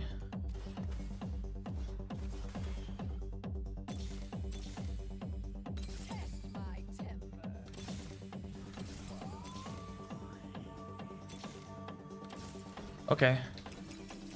So these items are gonna go to Ziggs. Yeah, so we're replacing Fizz with Ziggs next turn.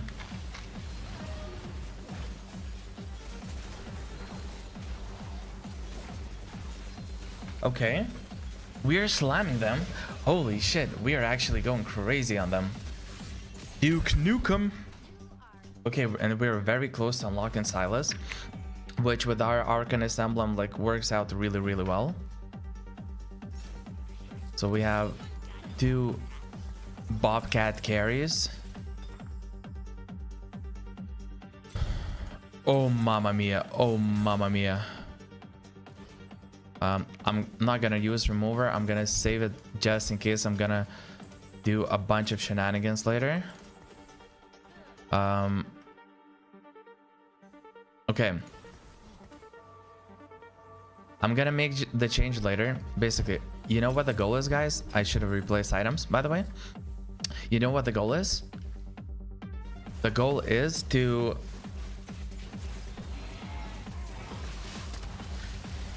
when we unlock Silas, we can put Annie in and we have 6 Arcanists. And our Arcanists are gonna be these 2 dudes. Do you understand how strong this is gonna be? What in the friggity fuck? Think about it. Dude, we're just gonna blast the map. Holy shit. It's gonna be Nam in this bitch. Come on, baby. Come on. You know it.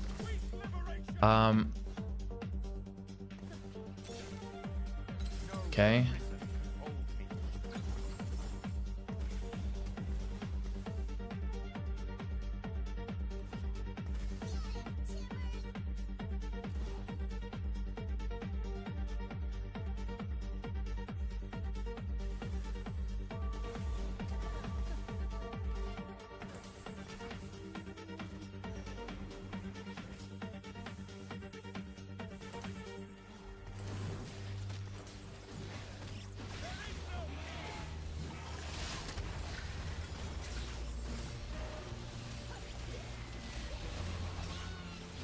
You're not winning, baby boy. You're not winning, baby boy. Dude, that is actually crazy, man. Yeah, and as level 10 we could like go add additional bruiser in later on, but that's later on. Now we have to hit the stuff. This frees me up from, but I don't really have anything to take out. Not really.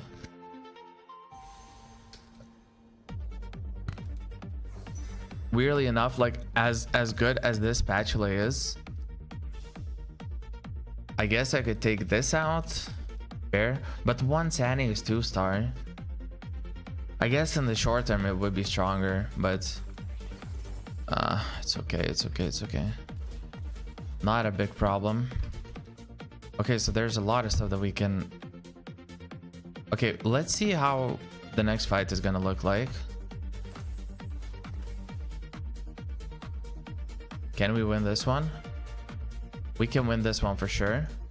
We can win this one for sure. So we're winning most of the fights, right? Because... Okay, this is the Kaisa, yeah? Yeah, this is the Kaisa. For sure we are winning this. No, there is no way we are losing this. Are you kidding me? Why does it say that I might lose this? Broski. Like, what? My damage is just too great.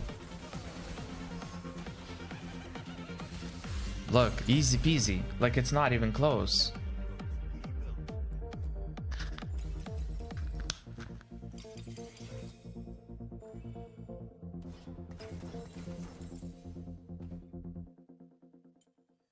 Okay, so...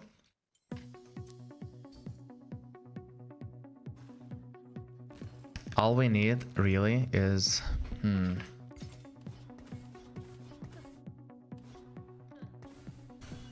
Okay, this is a little bit spooky now.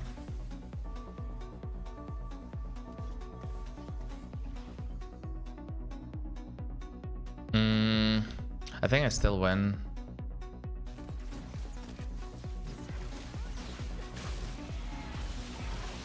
What the fuck? He positioned Kindred at the front.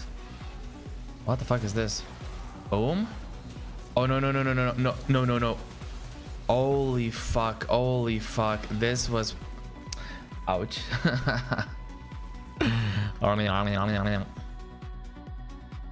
Look, I don't have any pairs for the 5 costs, right? So we need 10, 14, 22, 32 gold. 32 gold to make these upgrades. 32 gold. And we need to spend 56. 56. And we're gonna spend a little bit of time re-rolling. Yeah, it's not really likely for us to hit all the upgrades. I might have to skip on the bruiser. Wait, do we even win this?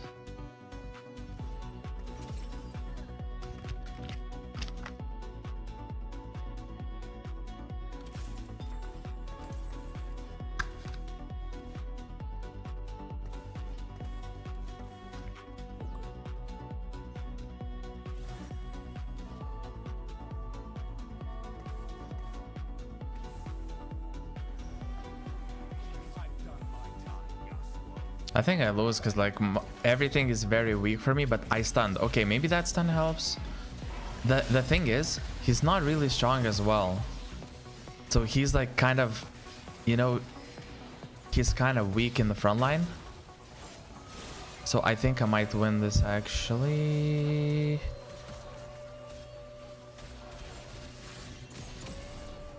Yep. Beautiful.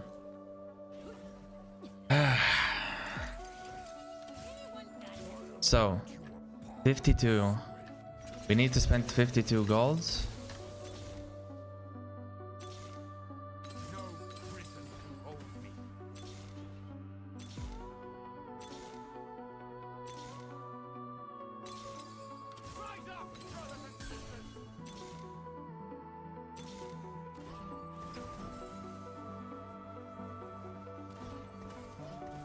I'm really surprised that we're not finding anything.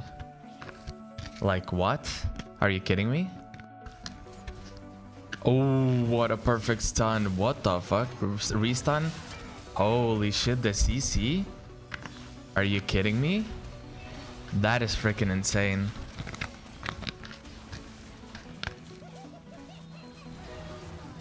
Yeah, we finally have enough tankiness to just, you know, not die as fast.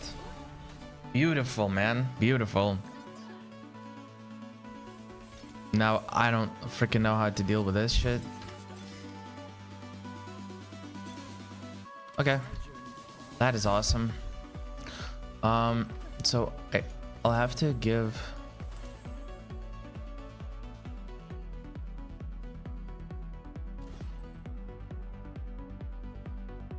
Bruh, I feel like these items are actually, I know that he's like 5 cost, but I feel like this might be an overkill. I really feel like this might be overkill. Because the thing is, this is like heavy mana regen, right? I give him, and then what? Plus he's a frontline. He might be, you know, like killed, you know, focus fired or something, eaten down or whatever. Wait, I'm not winning this anyways, right? Never mind. He's, what the fuck? He's so strong? Really?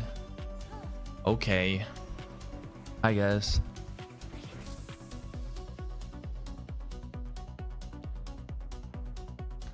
I have to pick the most expensive thing, and also it gives me like a solid item, so it's not really that bad. I just need to hit this or Ziggs upgrade against something, please. One of those two.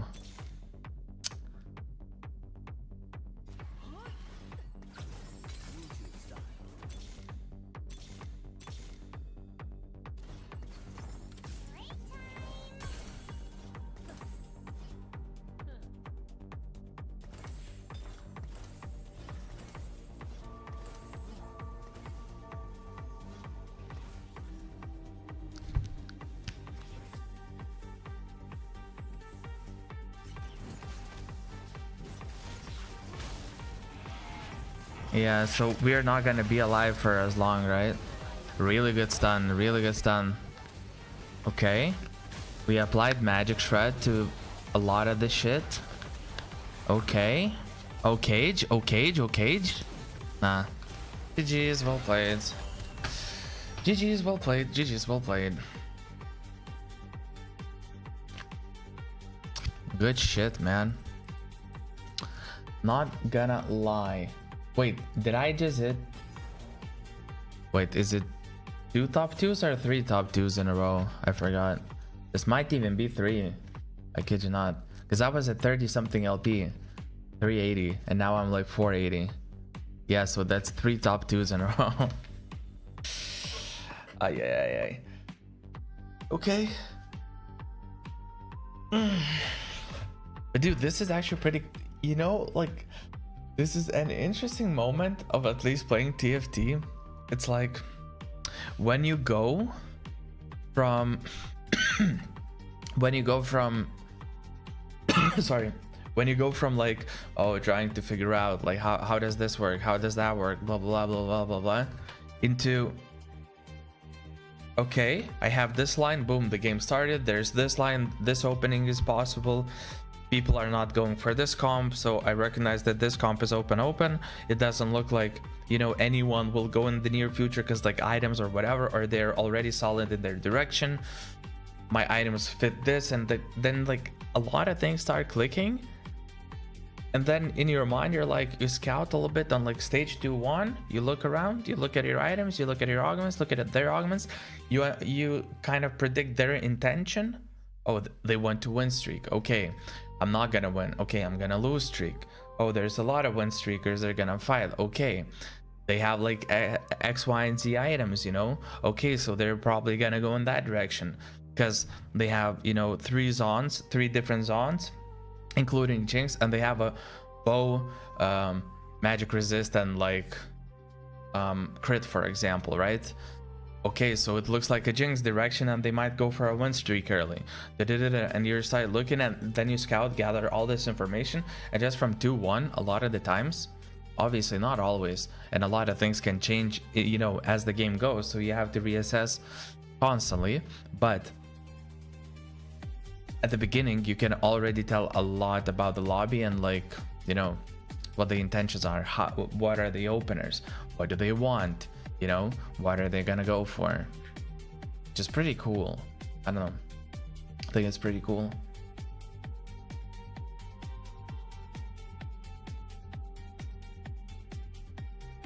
La la la la la la la la la la la la la. Gotta make it out alive. I'm faking Mm.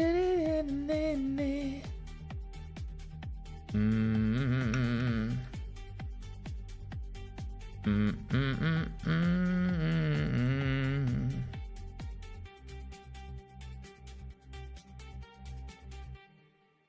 Boom, boom, boom.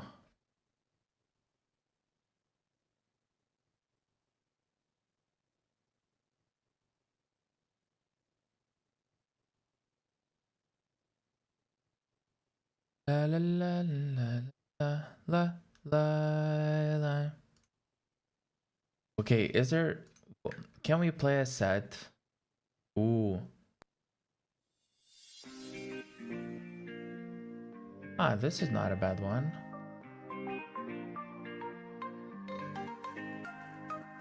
All right. Give us the game. Give us the game with challengers and grandmasters. You know what I've noticed? Like from this moment, from the time that we are in right now, like this very moment, if we go back by like 3 or 4 hours, this is the time where I got matched with challengers and grandmasters yesterday, and this is the time that I got matched with them today at approximately that time. So maybe there's like less players or something queuing at that time. But once we get like a little bit more into the day, then again I'm starting to get more and more of master lobbies and less of like those higher elo lobbies. I don't mind, by the way, higher elo lobbies. Like I'm completely fine, fighting with challengers. The only sad part is that if you see, I went wait, where is it? 755. Oh, it doesn't show the mouse, right? So I went 755 today, or yesterday, I guess. Those games, like one game where I went 7th, I literally, from the very beginning, almost every single round I lost, almost every single round. And I was like, initially I was like lose streaking, okay, I'm gonna look for my direction later. But then once again, my like economy wasn't great, so I was kind of in a rough position. And then I went, further and further and further and further, and then I just lost. And then I had the game that I went 5th. I played Ishtal, and I think I played it on the stream maybe even, but I was playing Ishtal, and you know what happened? I took an augment where it says you have to lose 3 in a row. I lost first, I lost second, I scouted literally every single one of them, and in my understanding I was not gonna lose against any one of them, but I was just tiny bit stronger than one dude, because I placed a Nivea, which is Invoker, onto the board, giving Milio enough power to like cast more times, and that was enough for me to barely win. So I basically went 3 additional rounds without any Ishtal bonuses. And why does that matter? Well, it matters because I took the Ishtal augment. So you go Ishtal augment, which is basically a commitment. You're saying to everyone, I'm playing Ishtal because I took Ishtal augment, I have more HP, blah blah blah. And then I fucking lost. Ouch. Bath of Spirits, ooh, spooky. So with basically why I sold Zon, I'm gonna give you a secret. I have a tier, and I don't have like any jinxes and stuff like that, so I might as well, Ooh, not a bad start.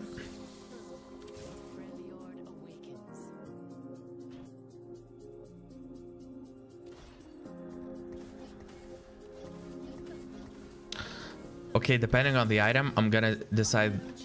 Okay, I really hope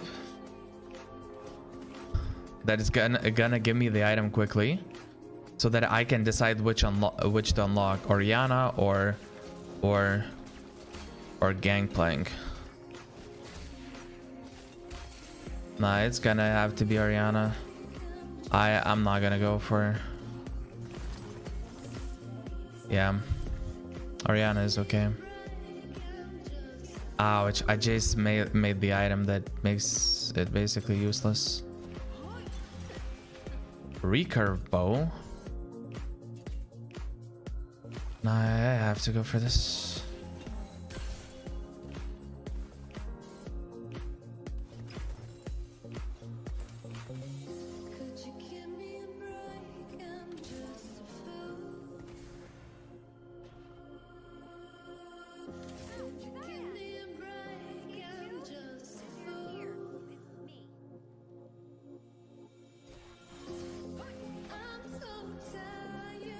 I can win a bunch of those.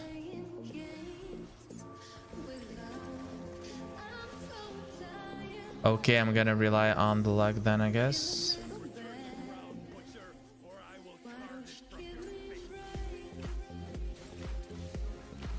Okay, I'm happy I didn't go level up. But I was struggling a little bit to figure out like what is my intention right now. I think my intentions are really clear right now.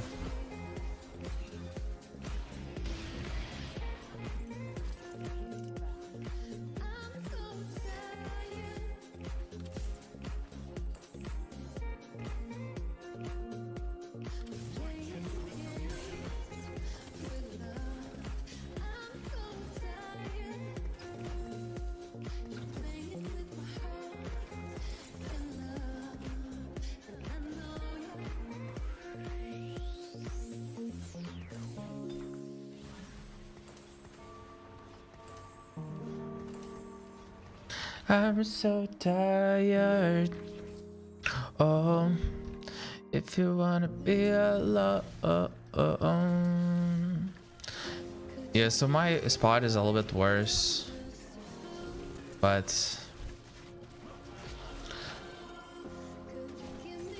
it's not the worst ever. It's just not good now. I can still like manage it. It's just that I'm gonna lose a bunch of HP. Which is, I guess, okay. I don't mind losing a little bit of HP.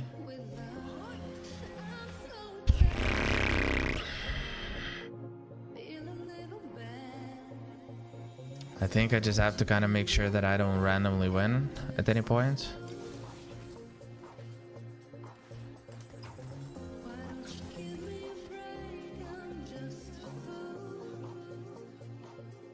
Oh, okay, so he has a direction already. This guy has a direction already. Long shots or cockmoss. Okay, he tries to go for the win streak. This guy's gonna be caster. Possibly Ari. So this guy. I will need to go some sort of invokers, I guess. I'm just gonna like stay on Noxus and then either go Mel Flex or like maybe Lysandra or something, but basically some of those directions.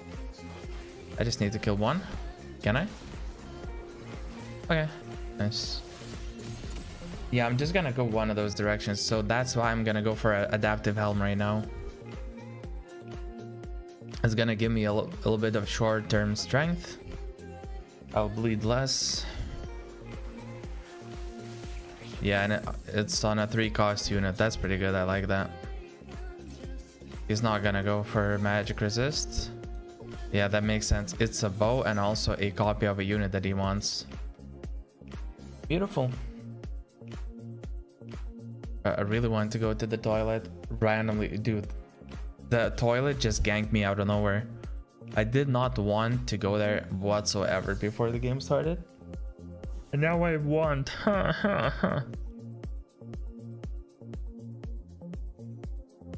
If we can make econ. Do we do this? I don't want to win randomly. Yeah, I'm just gonna do this. Okay, be right back, guys. I really want to go to the toilet. Be right back.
Okay.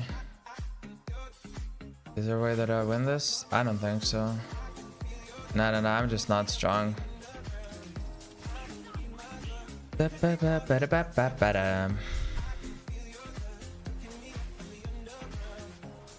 Yeah, this guy wins. That's good. That's good. That's pretty good. Alright, I'm gonna pre-level. Maybe I'm gonna randomly hit Draven right now. Wouldn't mind getting him.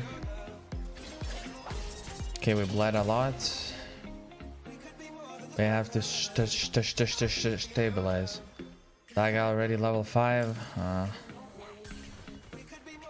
Part-time lover. We could be more than a part-time lovers. Yeah, this guy's in an insane spot. He's winning. He's on a 30 gold. He already has these unlocked. Wow. That is insane. Like, his spot is actually really good. Okay. I think I'll transition over to... Yeah, he, like, based on his items, I think he's sticking with his direction. Like, I don't really see him leaving it.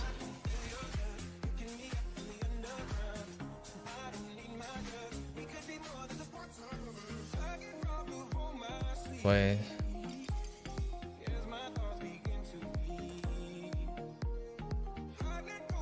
Cast more often or a shred? That's what I don't know. Cast more often or a shred? Cast more often or a shred? Nah, probably just cast more often. Like, shred is gonna be like a supportive thing later that we're gonna get, right? Yeah. First you stabilize on power of a unit, and later on you stabilize on the shred aspect.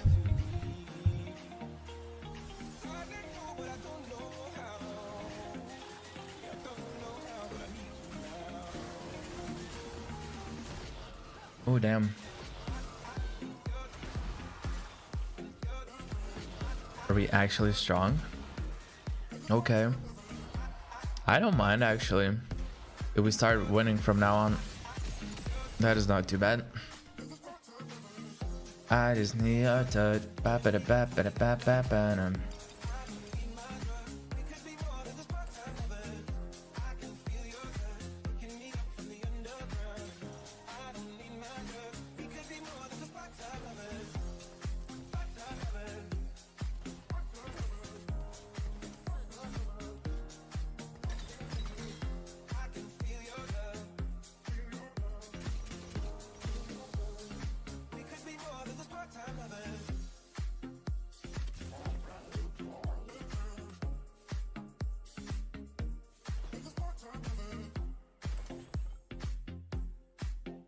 Bro, this is so weird. Okay.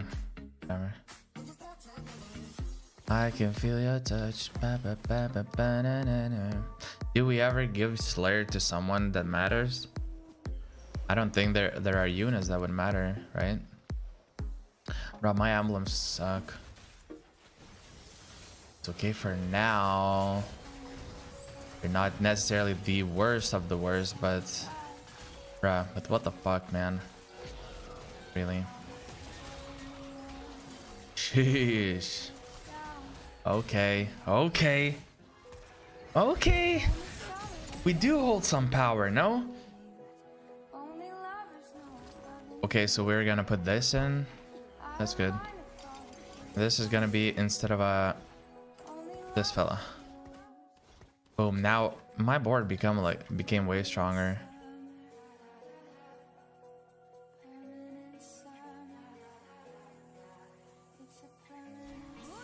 Do I mean, I kind of want to win streak, yeah. So, yeah. And this is like a little bit stronger. A little bit stronger now. Little bit stronger now. I kind of want to play like Lysandra, Zillion carry. Hopefully we're gonna get Zillion later on, maybe even go into Rise, but that's like way later. Wait, do we just lose this? No, I feel like we're tanky, right? Or never mind, I guess. I legit thought that our comp is actually quite strong right now. So that is kind of weird for me that we did not win. I think I go for the shreds. This way I can kill the bow in a meaningful way. Yeah. I can feel your touch.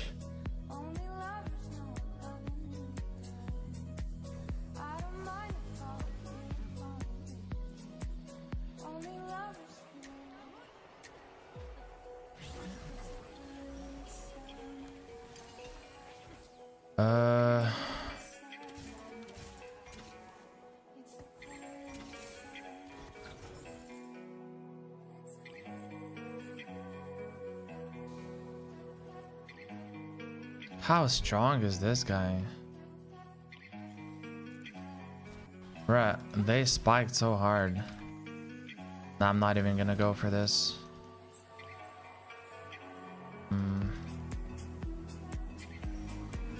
My goal is to just kind of go fast 8 and just hopefully unlock, you know, Gallia right away and just find some good 4 cost carries. The problem right now is just gold. It's purely monetary.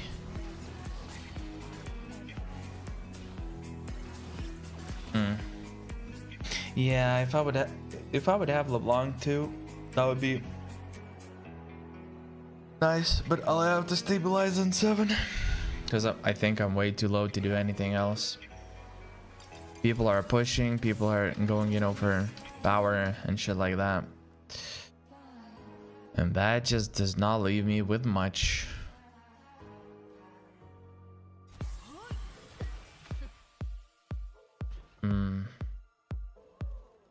Is there ever a chance that I win any of these fights?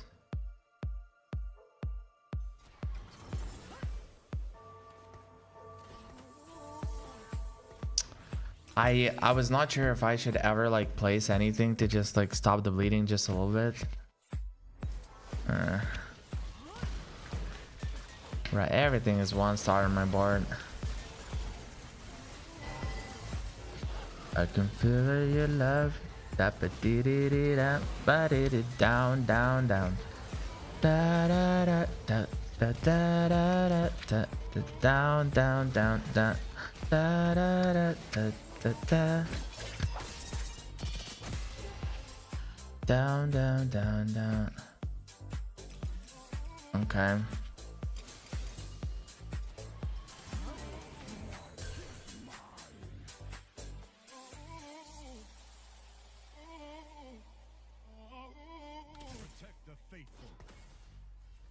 Do we sack next turn and we just go 8? I feel like our comp doesn't really scale well on 7 and most of this stuff is happening on level 8. At least from what I gather. How deep is your love?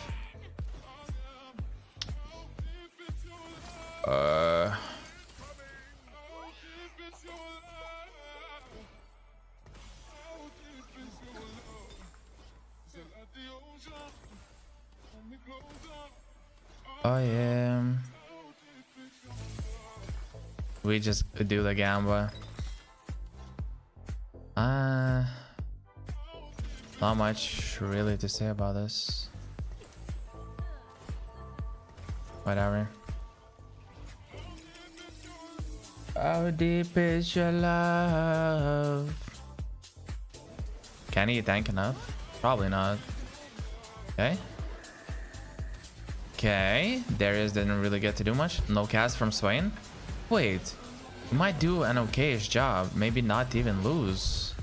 Is there a chance? No? Not really. Never mind. Right, 2-star LeBlanc would have won this, I think. Yeah, like, because I would have been, like, past the front line already by like, this moment.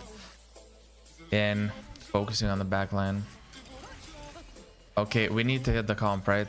Our issue is having the comp. Yeah. Okay. Nice. Mm.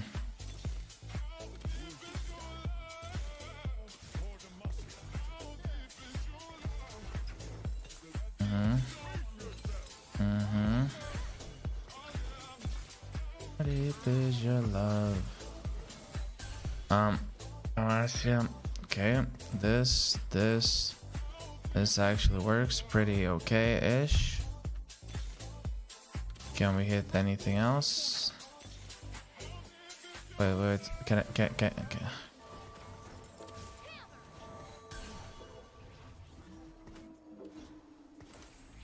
Okay, for this turn it's gonna be like this. I lose. Ouch. Okay, but we can stabilize after this turn. I feel like after this turn we're gonna be like really strong. Especially if we hit Liz. Then we get crit on her. Here. Give void stab to someone else. Yeah. It's just this turn that we are sacrificing. Or I mean, not sacrificing, but like... We're not strong. Oh. How deep is your love? How deep is your love? So Sejuani would work pretty well here. Yeah. Sedge, can I find Sedge? No, I'm not playing these.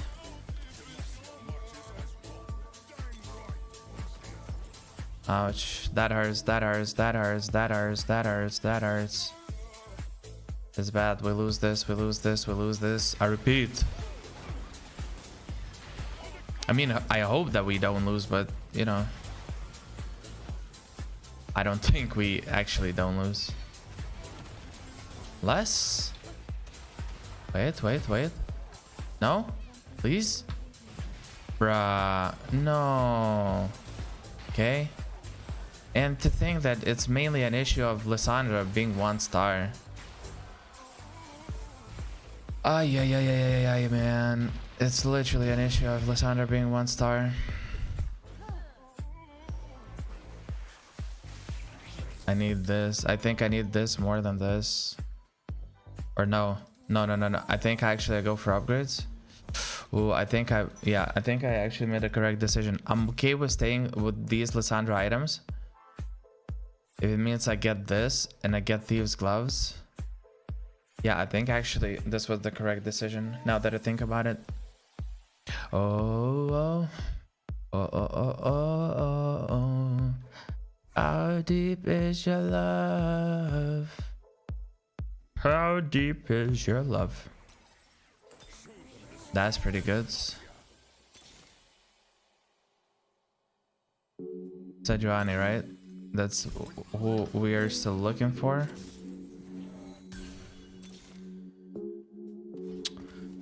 Dude, it's a bit of a problem.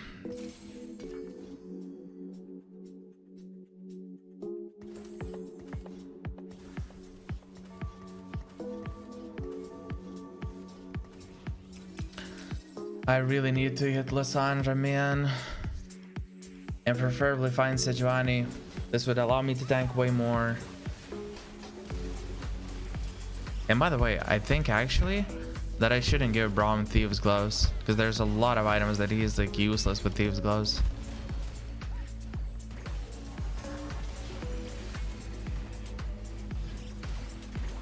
No, this is so bad. Because my DPS is gonna...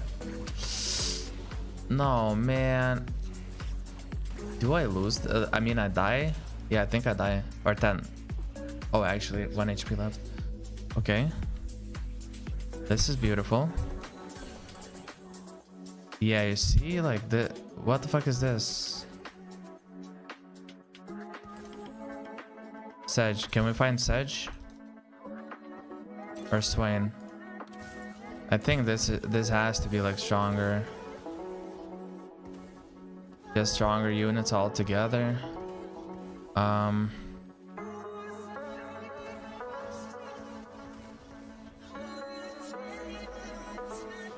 He has better carries. I think I lose.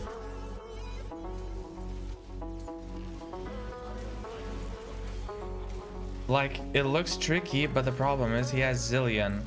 So if I don't kill his board like really fast,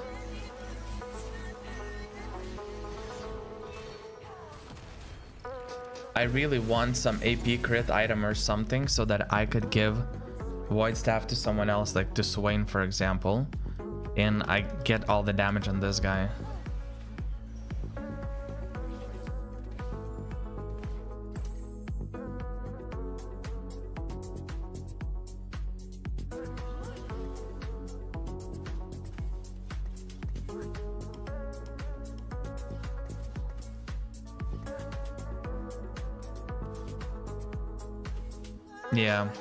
Yeah, I really need more damage from this shit.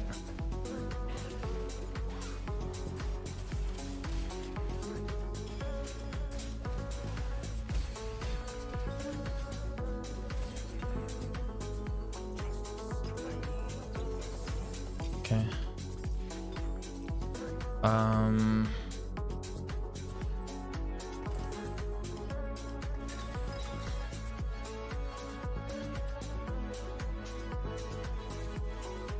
I should have taken the Slayer emblem off as well. Didn't even think about it.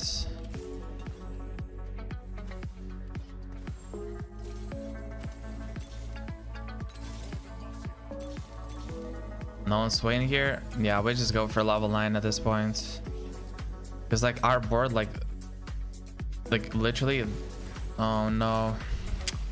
His Warwick wraps around. Is that what happens? It could. Can we? He's not with anti-heal right now? Or is he? Okay, wait. Okay. Can we? Man. Dude, why were we struggling so much? Literally, the whole time we're just losing.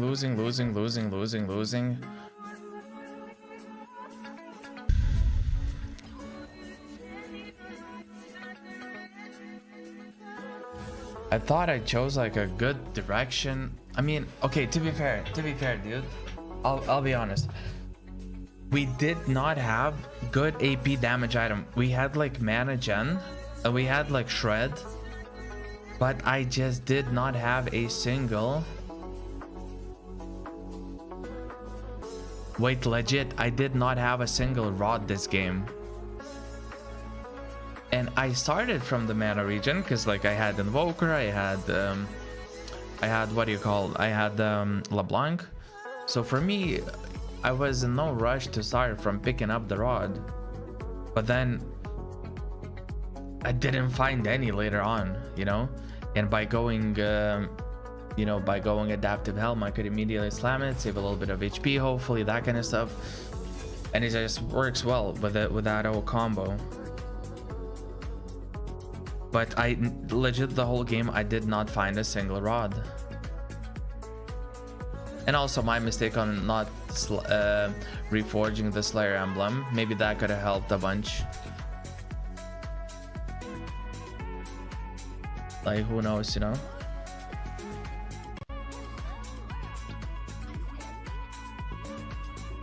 That's sad a little bit.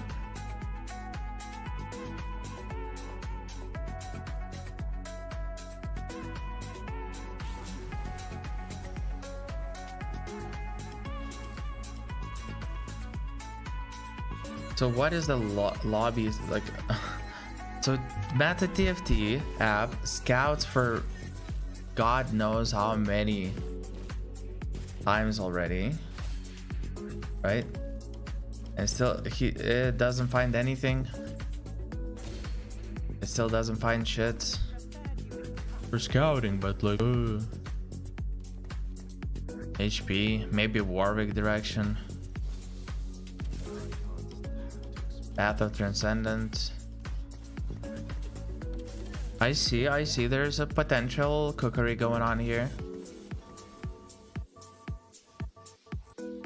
Okay, so what do other people have? That's kind of a nice direction, I guess. Ooh, if he goes for Shadow Isles, he already has Loris. This guy might go Shadow Isles. The guy has Draven. I see, so a couple of Noxai. Hmm.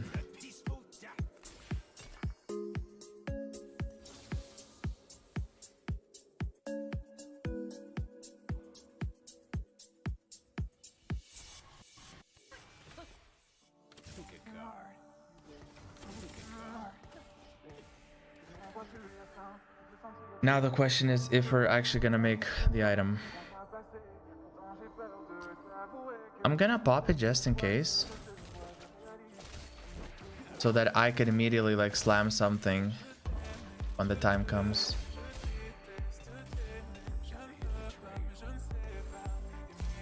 Yeah, I'm down to make it. I'm down to make it actually. I'm down to try this. Gain 2 emblems from random region traits.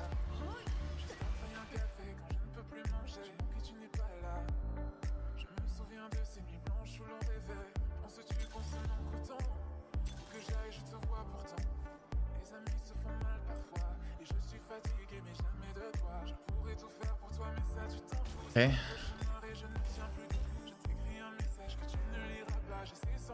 Well, that's awkward. So Yordles are a must here, right? Okay, so we're not win streaking shits. I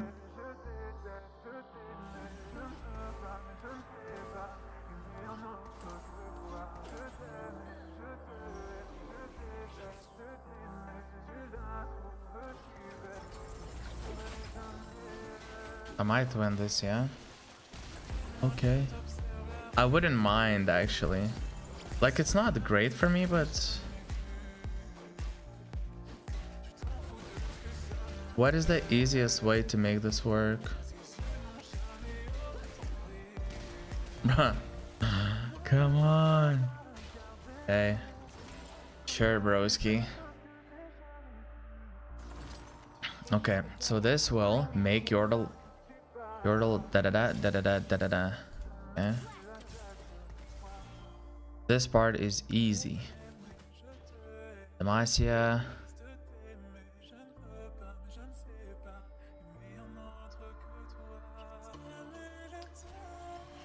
This is like looking like a crazy Rise game, yeah? The only problem is Striker's Flail. I don't like that I slammed it, no. I should have probably waited. I mean, waited. I don't know if it would have made sense to wait.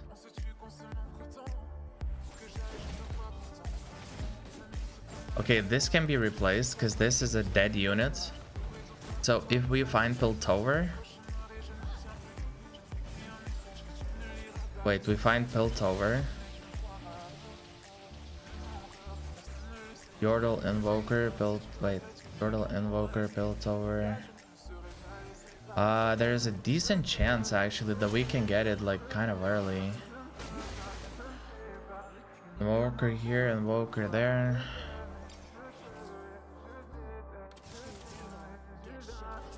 So we go for something like this. Kenunen. Dorna.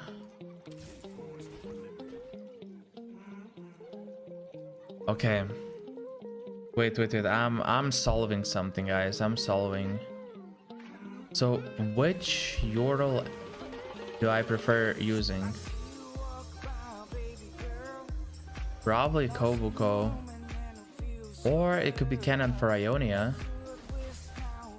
And then I use Zin. Kobuko Zin. Xeno.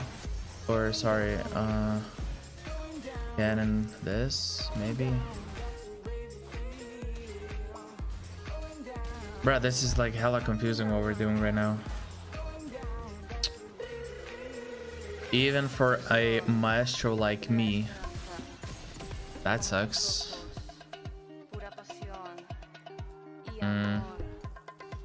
I'm gonna make Shojin just in case, because there is a chance that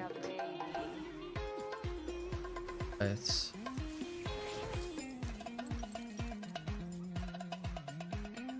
Can I take this, please? That would be Shojin for me.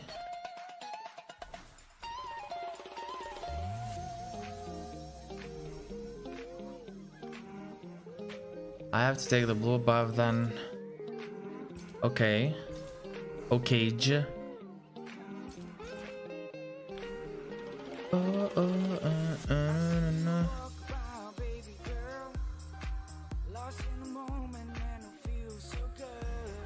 Feeling so good.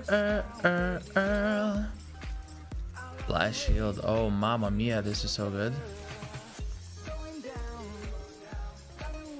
So the thing is, this one is kind of useless to be there.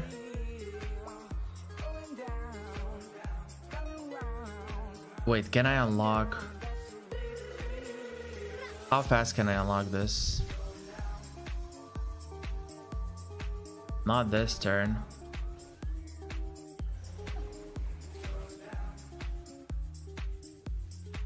So this doesn't contribute to unlocking, and this doesn't. Okay.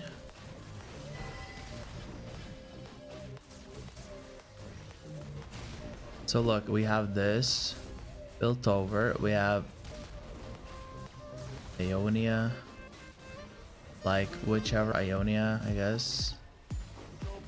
Like Wrong. And then Demisius Bat 1, 2, 3, 4, 5, 6. Sell this. For Monet. Yeah, most likely we're gonna able to pull this off only on level 7.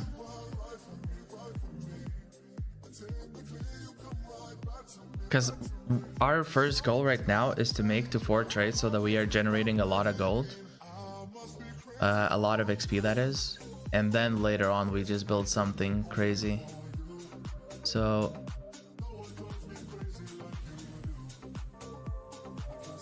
that's level 6.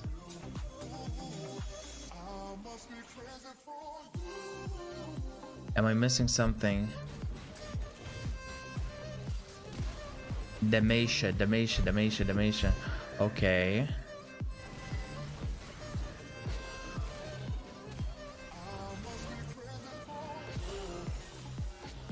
We could hit this on level 6.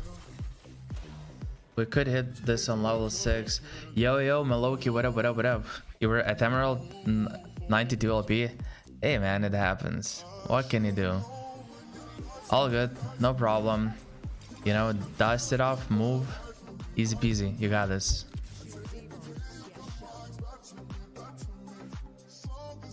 Wait, I cannot unlock. I really need cannon. Don't worry, man. You will make it back. With skill comes something. I really want to unlock these though. But on level 6, there's a potential for me to already have it. I love this shit. Okay.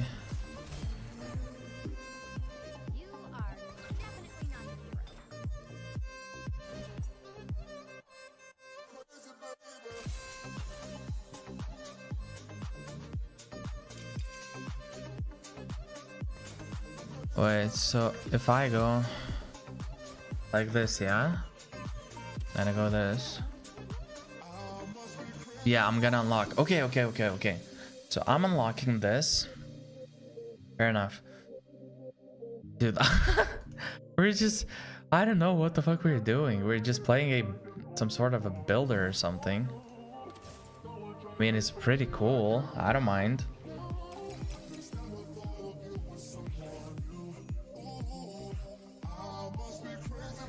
My whole point is just getting to 4 regional trades so that we can start scaling right away and sack the next round, but yeah. But we need Xin Zhao for this, actually, for the build that I have in mind. Ooh, people are hurting. Dude, what the fuck? Malzahar with full items, 2-star already. Are you kidding me? That is actually insane.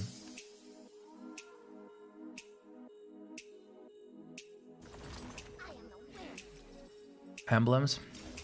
Do I get emblems?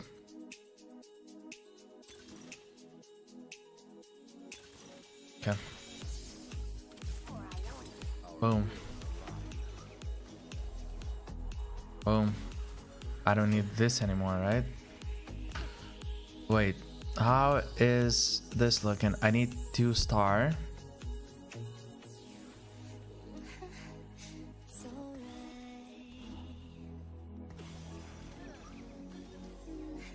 I got the same exact player every single game. Is that bad? Wait, is it bad to get the same player for you?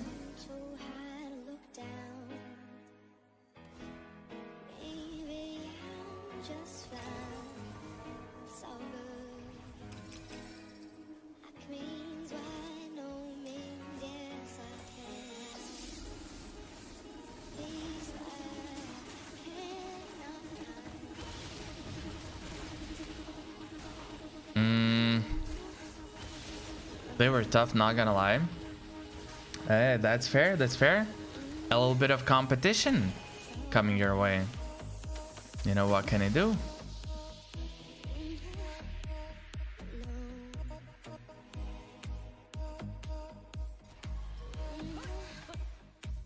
In this comp, I will be lacking damage, it looks like. Okay, so what was the build? This was in. This was this to this. 1, 2, 3. Ionia. I really need to somehow start winning. Well, PB when? I think it's tomorrow. It should be tomorrow, to my understanding. Ah shit, Yordle, Demise, Ionia, Piltover? Bro, we just need some... First, bro, we need to improve the strength. Like, obviously 2-star, a bunch of shit, but also we need like a better carry. Is there anything that we can remove? Not really, right? What if Ionia, I remove one of those? This can become Wukong. Yordle. 3 Yordles. By the way, I have this. Because this gives... Okay, I see. But yeah, it's most likely gonna happen tomorrow, so... That is that, I guess. Like tomorrow in the morning or something like that. So I'm kinda waiting, not gonna lie, I'm kinda waiting. And I really hope that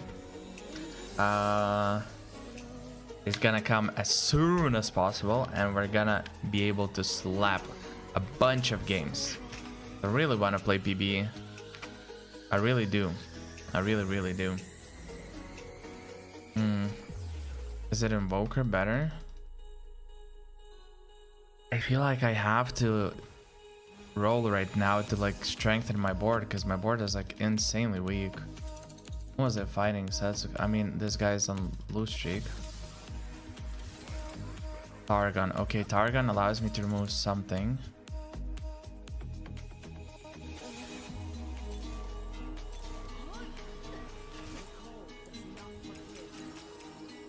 Bruh, I'm fucked, I think. I'm fucked, I think. Legit.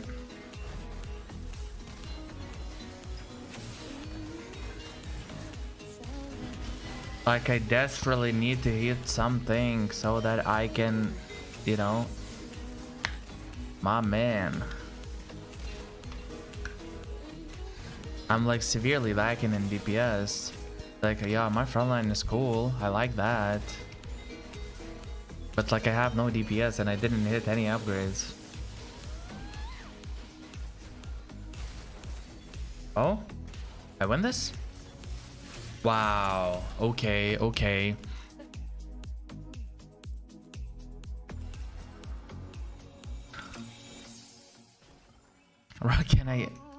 Can I hit some upgrades, please? We must cleanse this land of our enemies once What am I gonna do with these?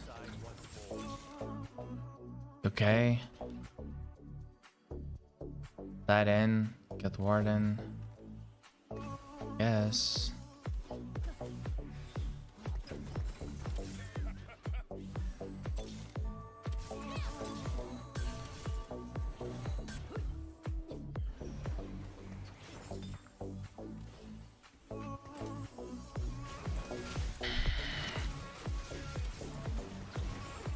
Bruh, I'm cooking something and I myself don't even know what I'm cooking. Get a piece of your love, get it down, down, down.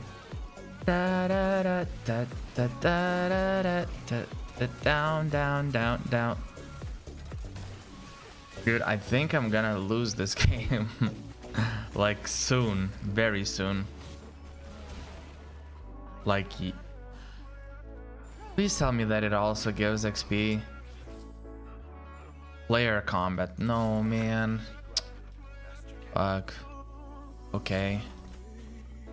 Defender. We lost defender. Okay. So what does that mean? I can remove this. Then put some other Ionia, right? Later. Okay. If need be. Like maybe RE2. That could help with damage. If I get RE2. Okay. Not TD, please. I need the crit. I need the crit. I need the crit. Fucking hell, might. Okay. Nice.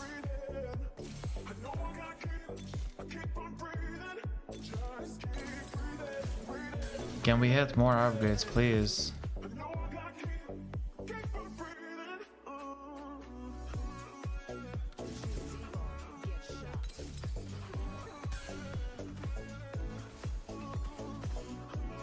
Okay. So I do this, I guess. What the fuck did I do just now? What the fuck did I do just now? Bruh, that's completely wrong. Bruh, that...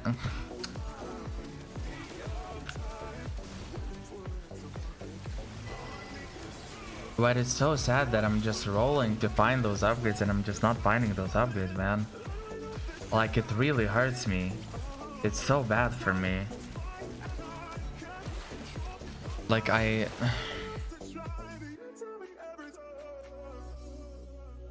already, like, very low. I'm basically 0 gold.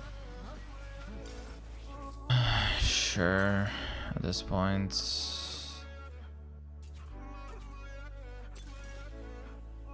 I have to go for this, I think.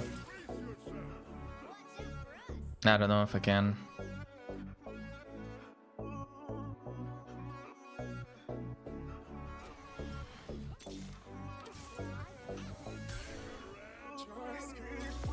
Can I hit more upgrades, please?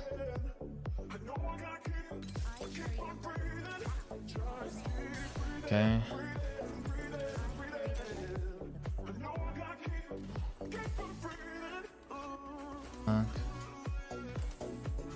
Okay. Bruh, but my comp, what the fuck is this? Actually.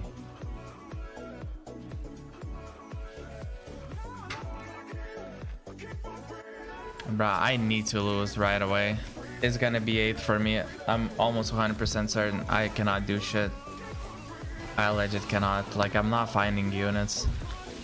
Anything of relevance. Unless I miss some build.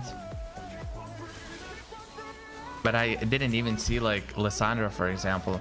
I could say, oh, okay, you can go invoke her Lysandra with, like, Freljord, but I haven't seen, you know, Lysandra.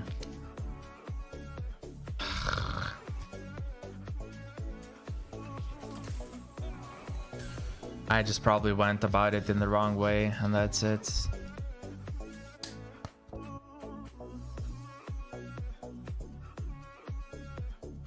Yeah, probably shouldn't have played it the way that I'm playing it right now. I'm just way too weak.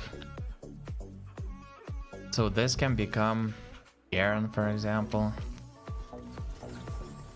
These two are still not upgraded. I'm gonna sell so that I can make econ and hopefully find Wukong later. But yeah, I think I lost. I lost this game, man. GG. I can't really do much. It is what it is. Not gonna complain. It's my fuck up. This is the first time that I'm trying this comp, and I'm really not managing it well. Not comp, I mean the augment. The augment is new for me. Boom. Next turn, it's GG for me.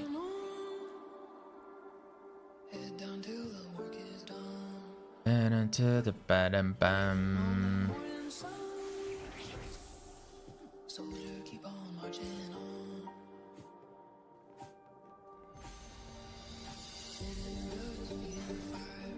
Yeah, whatever. Nah, it's okay. I've tried it, you know. I don't know why. I thought it was gonna be a good idea to scale to get the XP per turn, blah blah blah, but yeah. Yeah, that actually, I can see how this particular like world runes require a bunch of like theory crafting to proper understand like what you're getting yourself into, if that makes sense.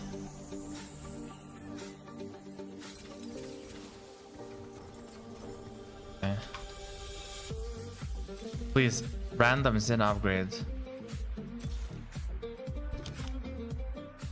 I didn't. Alright, if I randomly upgrade Zin, then I can get Demacia, then I can get less Demacias on the board. That wouldn't be too bad.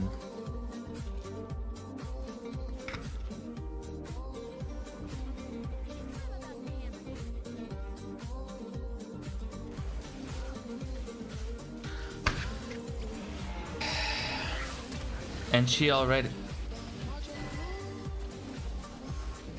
Can I kill enough to not die this turn? I wonder. I'm guessing not, but I mean, who knows?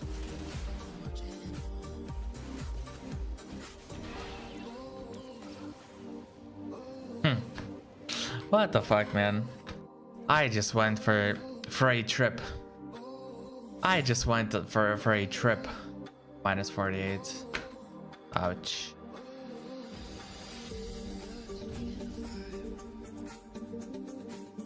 Okay. Okay. I know where my mistake was. I went world runes without properly understanding the augment. Because like it has the thing is, right? For world runes, one, it's very RNG which ones you're gonna get. So like obviously, right? And there are some runes or some emblems that work together better and some that work worse. Understandable, right?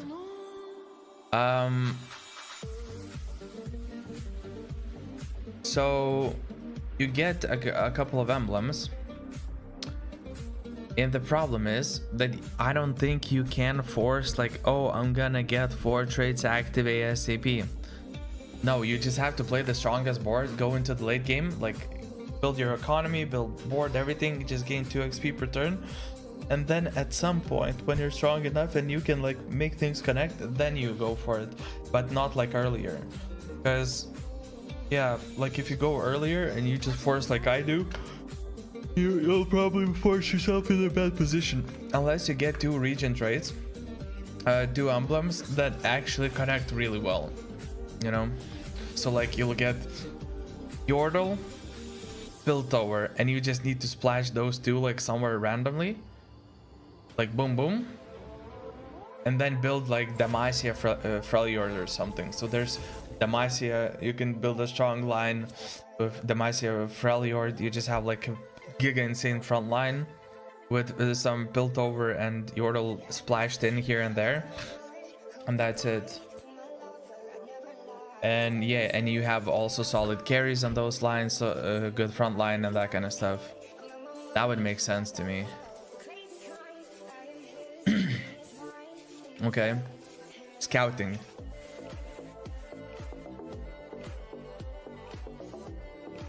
Is it gonna show this time or no?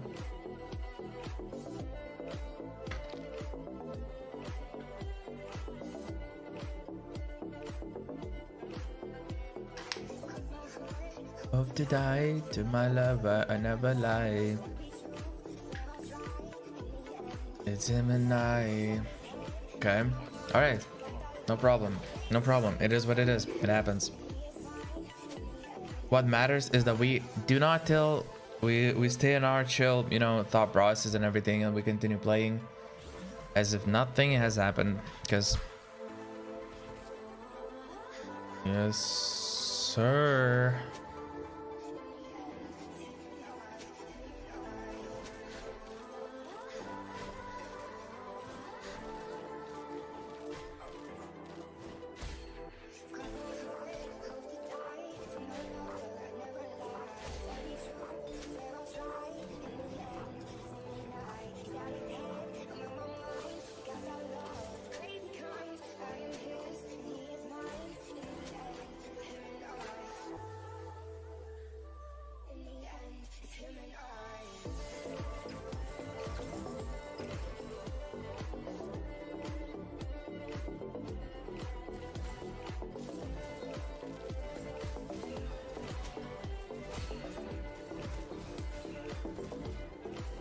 Okay. That's beautiful, I guess. Midnight on my mind. Crazy kind. Is mine. In the end, it's in midnight. Nobody's going Shadow Isle so far. We have Lesser Champ Dupe. We have good economy already, which essentially means that we are in a good spot to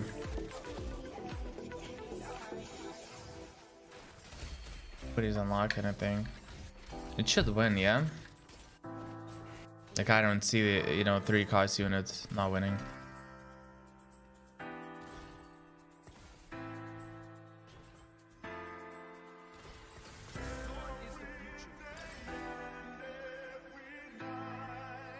This is pretty good with Shadow Isles later on. That's an overkill. Oh, it says combat, but like I have nothing. Arr!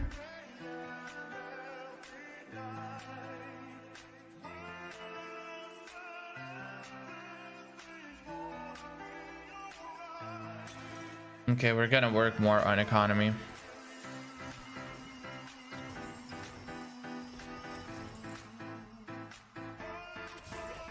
Okay, pretty good.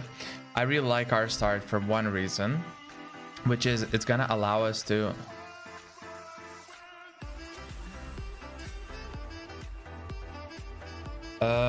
yeah, this basically allow us to just get good econ. With Shadow Isles we're gonna have really good economy as we start, which is actually pretty good.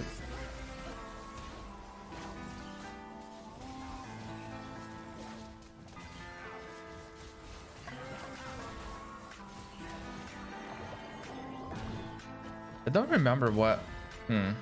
I should have copied Nautilus earlier. I should have copied Nautilus and sold it. This would have made like 30 right now, because right now I cannot get a 3 cost. Or no. Oh, never mind, it doesn't. Okay, never mind. Never mind. We're still in a good position though. We're gonna be the first pick. We will for sure get the item that I want, that we want, because we can work with like multiple different.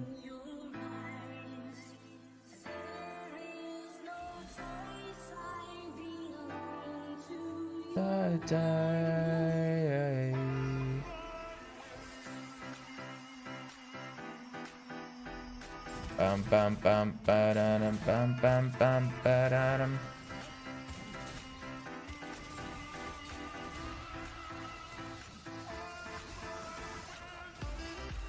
Bruh. Okay. That's kind of crazy.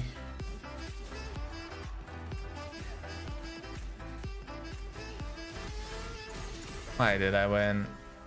Why did I win, man? And you win.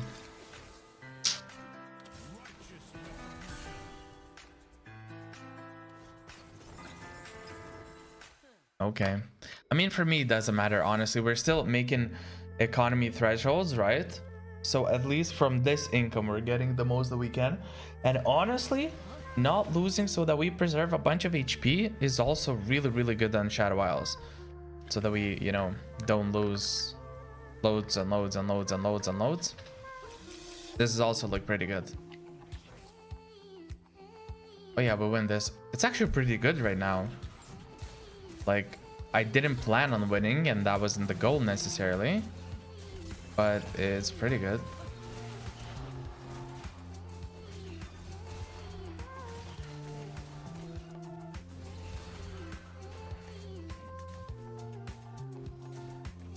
Okay. Boom. Easy. So what that does, I'm not gonna force win streak. I'm gonna win as many rounds as I win. But I need ADR crit, ADR crit, ADR crit, ADR crit, I think. Is emblem higher ROI from me or no?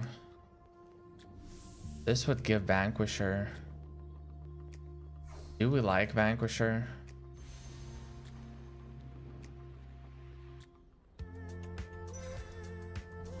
I actually don't know. This is one of those things where I don't know. I don't have a good answer. I feel like in this comp, it's not that necessary. If that makes sense. Okay, can we continue the win streak? If we fight this, this guy's gonna fuck me over. Bend me over, rather. This guy bends me over as well, even if I level up.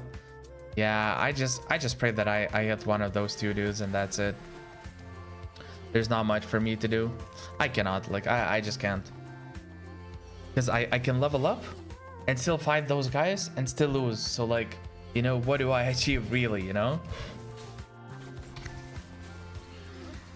Ouch. Can you fuck off? Kill him. Kill him. All right. Ba-boom. Beautiful.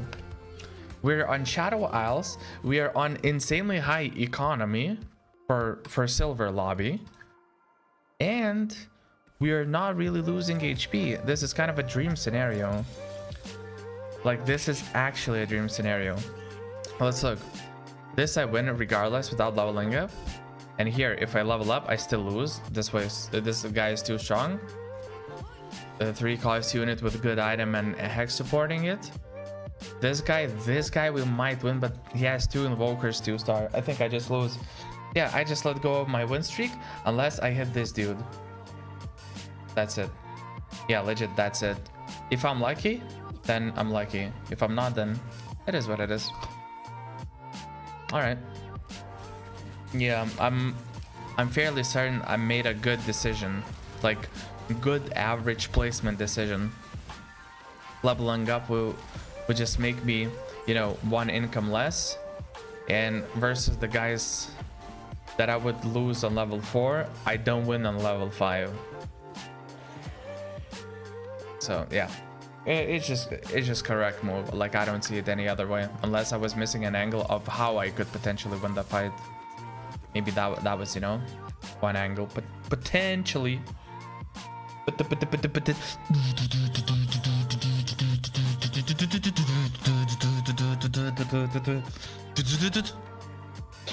All right. We have like a couple of pairs, which is, never mind, 3 pairs. We can hit a bunch of stuff.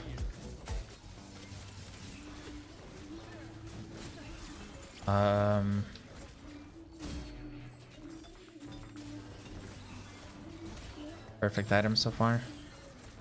Nice. Perfect items, as in these items work really well. And I'm happy that I'm getting it. That's gonna be an adaptive helm, surely, right? We don't greed anymore.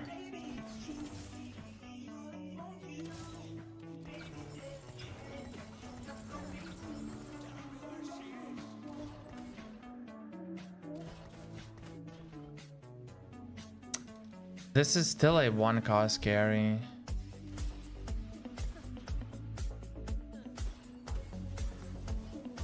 I could potentially maybe win this way.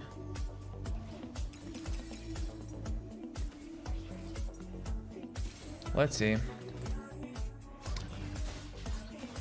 I mean, I have a beefy front line. Maybe it's gonna withstand enough damage. I don't know. But it's really rough. Even as a one cost, bro, I cannot get past this too. Bro, Gwen, you know positioning. You're from League of Legends, right? So there's a thing called positioning.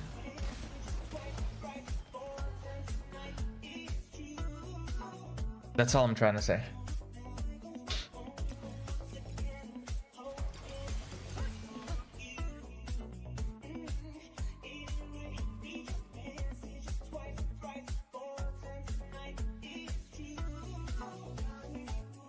This is too risky, I think.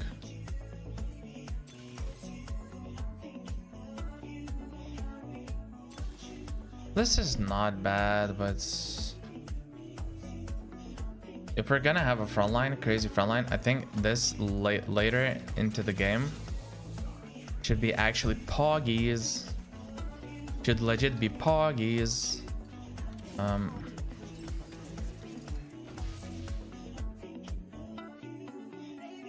This sucks a lot of the time. I think I'm just gonna pick EMP because that percentage damage, like whenever you play Shadow Isles anyways, you're gonna have like shit tons of damage, right? So your main like idea is to just try and survive for as long as you can. Okay, that's a 53 heal. That's a decent heal. I mean, bruh, I'm down.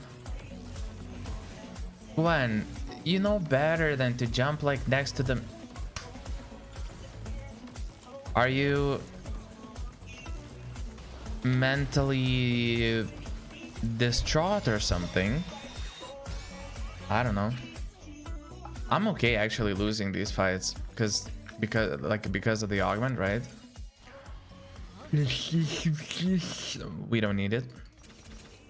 Okay. All right. Next turn, we're gonna go to level 7. And we're gonna go crazy.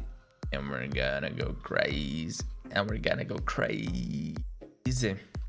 So I'm not using lesser champ dupe because like I don't really care that much at the moment for making sure that I win, because I don't have a win streak anyways, right? But on the next turn, I think no, when I'll unlock Callista, I'll make sure to basically 2-star everything on my front to make sure that I start winning and winning hard and that I don't lose anymore. Wait, do I win this? But why are you going close, man? What is wrong with Gwen? Like, what is this positioning? I swear she wants to be killed. But like, why? What? Like, why is it programmed in a way that you fucking dash in the middle, like onto... I don't... I guess I want to take this so that nobody gets Wayne. Right.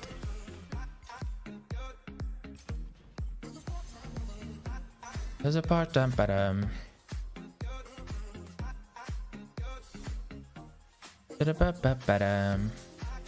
no touch button. Okay, we have to have one. I always call them executioner, but like in this set they're vanquishers, right? The ones that crit like crazy.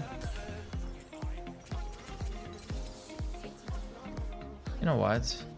I'm gonna upgrade it now. One roll and we didn't find what we were looking for. But for the future, yeah, we doing it? Yeah, let's do it for the future. Let's do it for the future. I believe in us. What the fuck? I think I'm stronger, no? What? Really? Bro, but like, I swear this Gwen is like, what? I don't understand. It's like, you are in between where...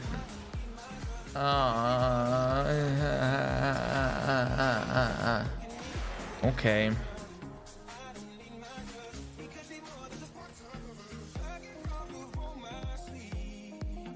Okay.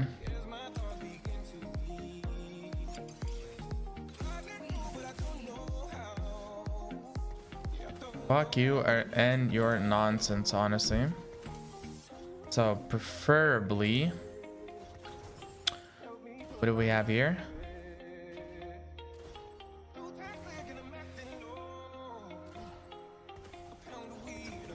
Hasta la Vigos a la muerta. I want to make econ, bro. I want to make econ. Okay. I still lose this? Wow. If I lose this, which is entirely possible, I'll just have to go early level 6. Or level 8, sorry. But wow. Okay, but I see. This guy actually crazy spike. Like, he hit everything right now, and he's insanely strong right now. So...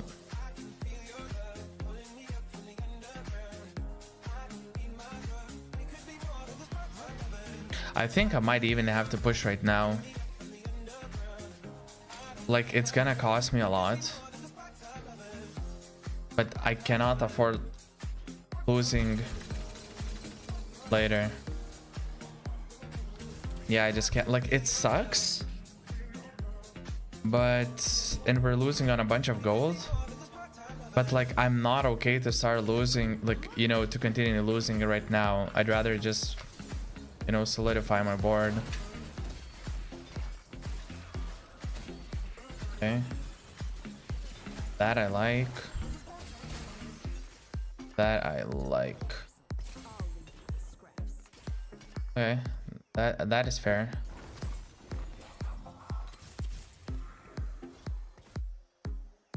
Okay, there's... Ooh, there's actually a lot going on here. So, first of all... I think we might build this. Might build this. This is I think I like this the most.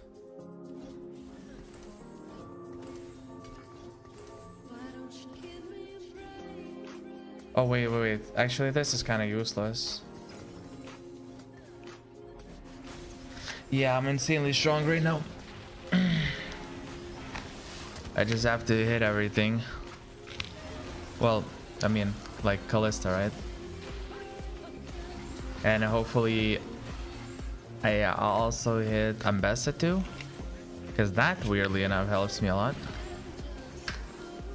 Come here, boy. Come here, boy. I can feel your touch. Beam, beam, beam, biddy, bit, bit, biddy. If I get called to chaos right now, I'm going for it. I don't know what I expected though.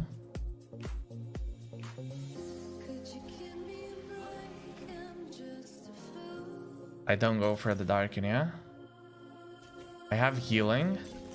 I have survivability.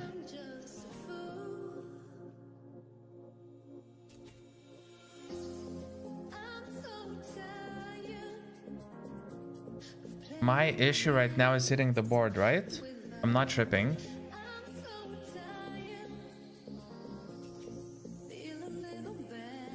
Yeah, I think I have to.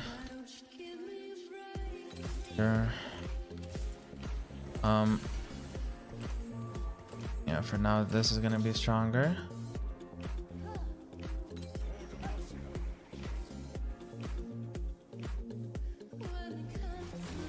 Yeah, I'm really strong right now. Awesome. I have 5 Ambassadors randomly. I mean, I'm not holding if I'm like, you know, if I'm like close to like hitting upgrades and shit, because that gold is way too important.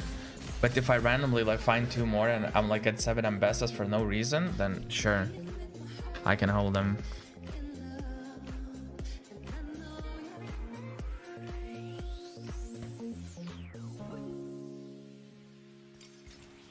Wow. Looking for a tailor?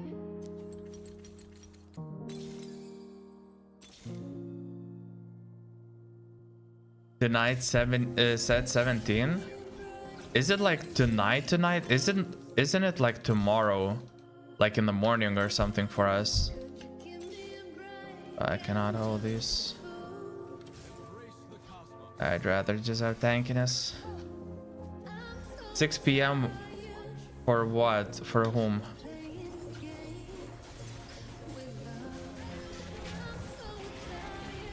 Wait, what the fuck? Why is this guy so strong?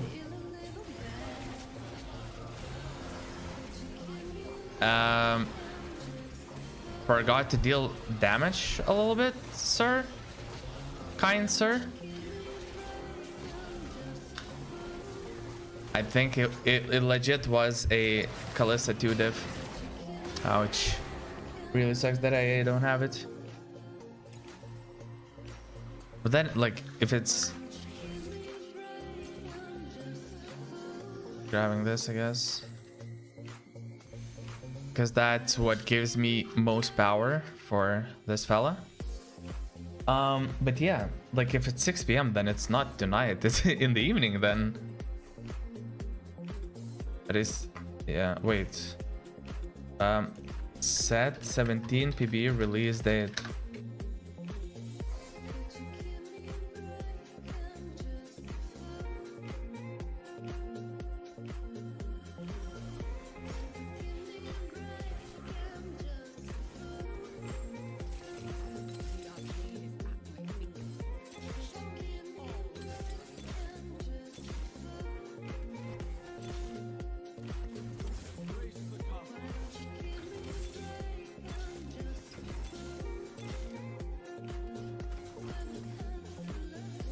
Is it one of those moments when I'm just not hitting?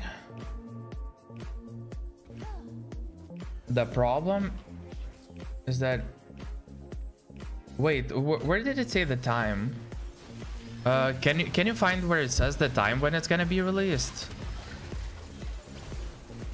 Like which, you know, which time zone, you know, PM, AM, that kind of stuff. Because I just looked at it a little bit, at least on the Google, and I'm not really finding it. I'm only finding the day. There is no greater honor than to face death without fear.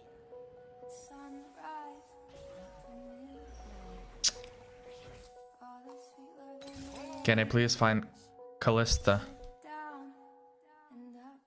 Oh.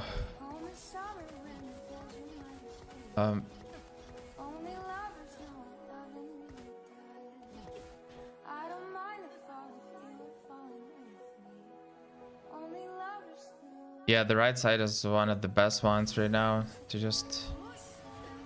But I think I'm gonna do it this way.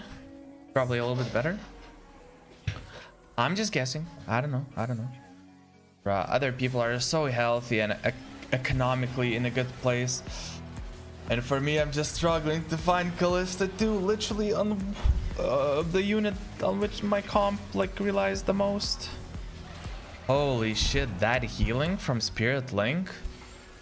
Dude, it's so massive. What the fuck? That is crazy. Crazy work. Bro, Ambassador 2 deals less damage than Kalista 1. Hello.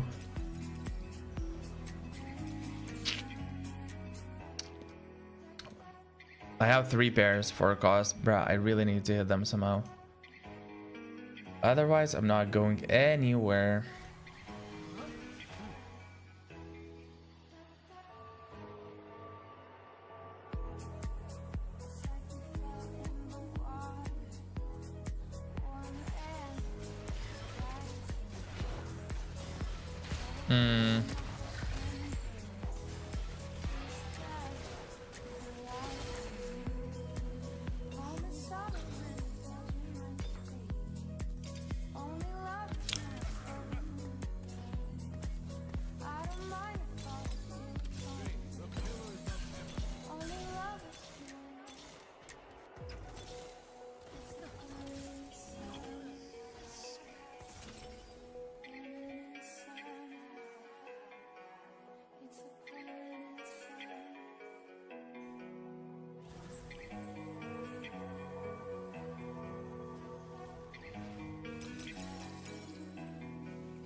Yeah, I basically already have items for Thresh, but it's gonna be later, right?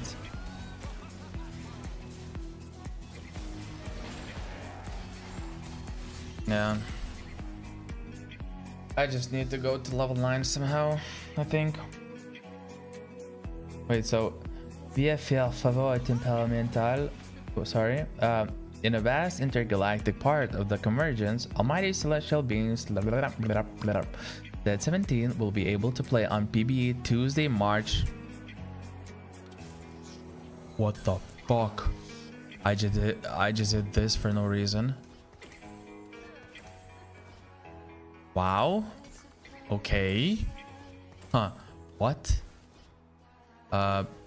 Sure. Okay, so the thing, yeah. Yeah, so I can go level. Right. It should have been, or like already. 1, 2, 3, 4. If I win all 4 fights, I get an artifact. This I lose, I think. Right, I don't have an anti-heal. Wait, can I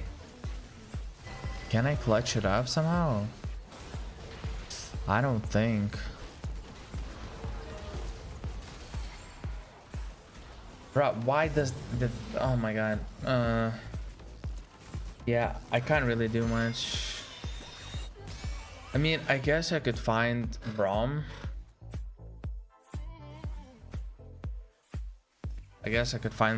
Yeah. Wait, 3 Brahms out of the game?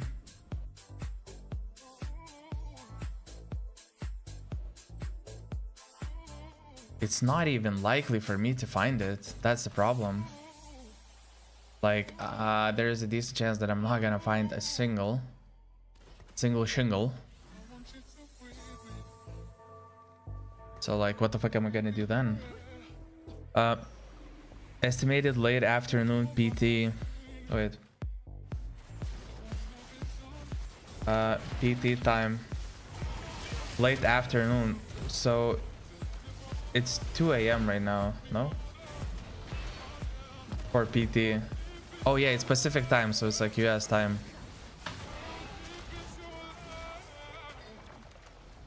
Okay, I just got fucked. Man, these games are going really rough. Can this kid be lose as well? What the fuck is going on? I'm just not even getting placements. Like, I wouldn't even call these placements. I would call these Sakamadika 787. And it's not like I did anything like really wrong. I think I'm just like not really high rolling getting Thresh on, you know, a 2-star on level 8 is kind of high rolling, but yeah, maybe it's one of those situations where, I don't know. It's really hard to tell because like economically I was in a really good position. And I won like 3 rounds on stage 2, which is not too bad. The meaning that I wasn't losing all the HP. I got pretty good items. On stage 4, Callista had all 3 items that she wants.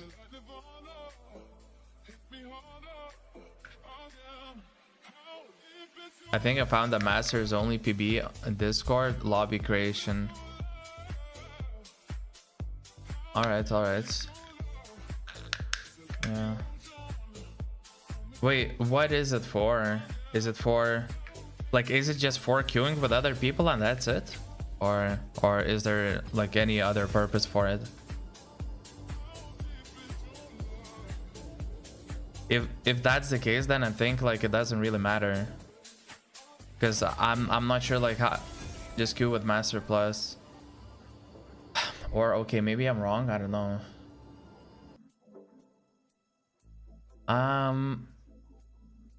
I guess if you're scouting other people, then you might learn a little bit more.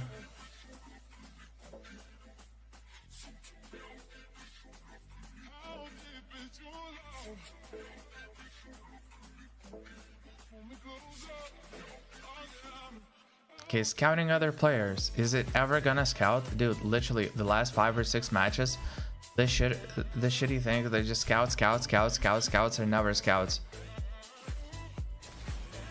Stop acting like you learn and play the same versus flats.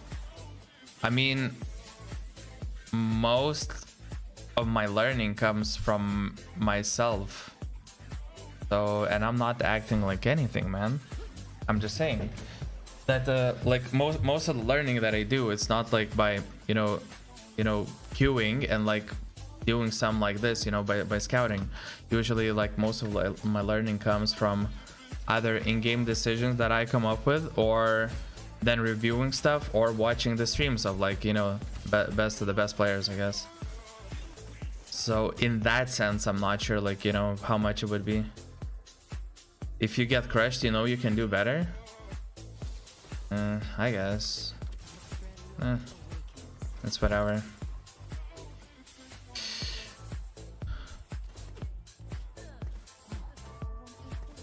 Yeah, I see what you mean. How deep is your love?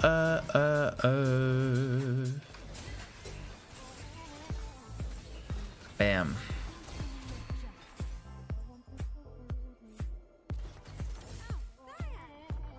If I get an early item from...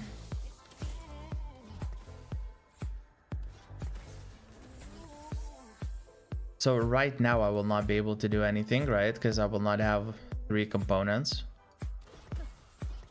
But what's good about this is that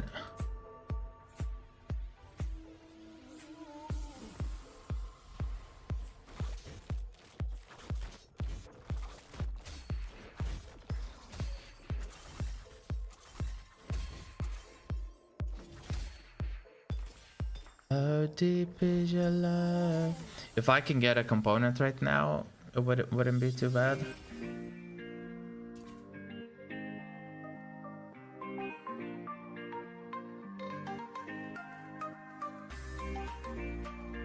Three motherfucking science. What the fuck? Okay.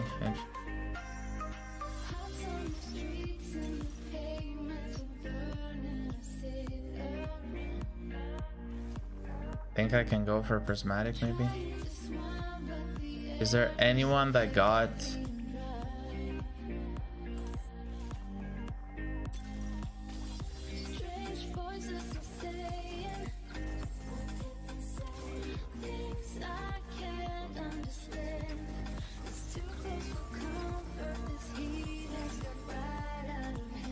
Alright, I think I'm gonna play Ari or basically some sort of a reroll comp.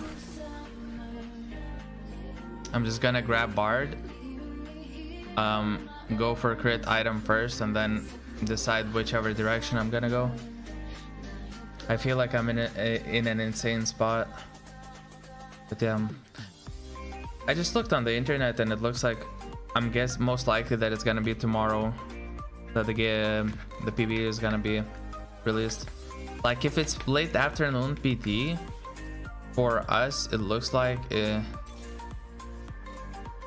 I like this already.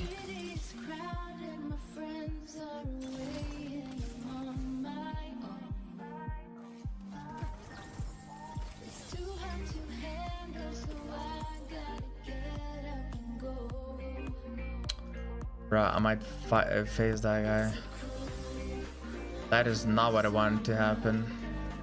Okay.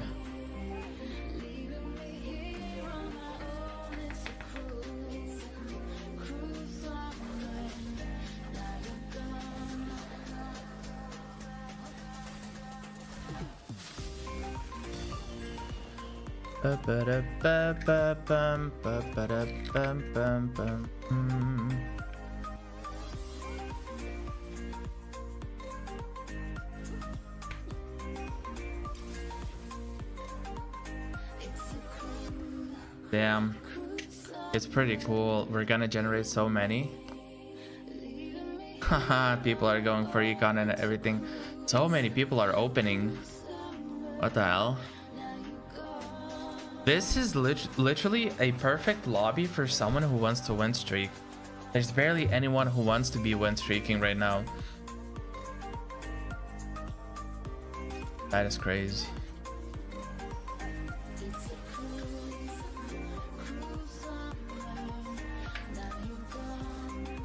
Uh, uh, uh, uh, uh.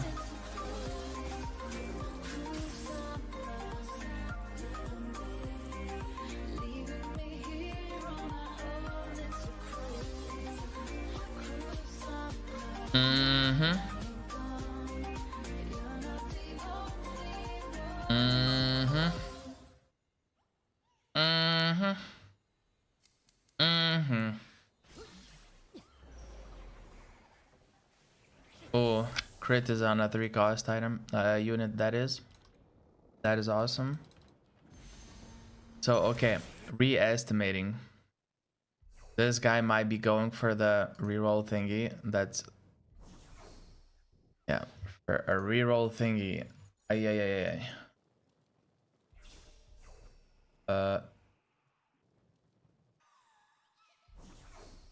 This guy might be playing Ionia.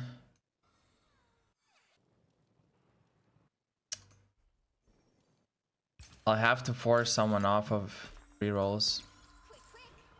I might have to do that.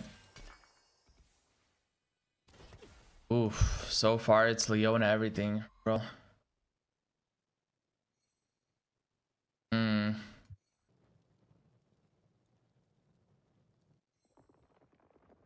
There's 3 people with hedge fund. Okay, this guy is like Demacia Ionia, so it's like not even clear what he's gonna do. Okay, did I run into a person who I'm gonna lose to?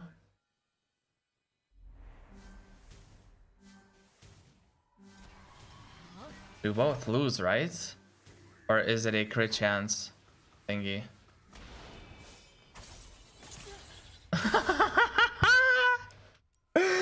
I've never seen this happen before.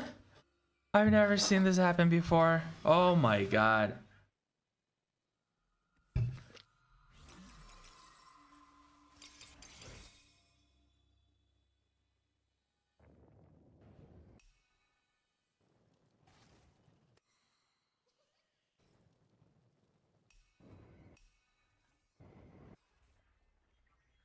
Okay, so this guy wants to go for a Leona roll.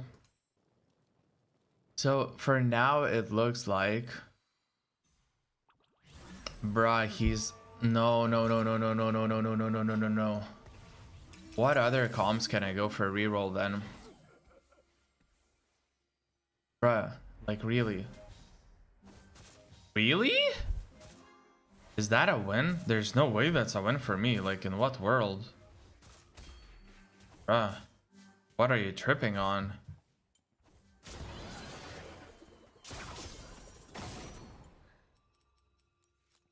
What reroll comp can I play that's AP? Because literally all of them are contested. Hmm.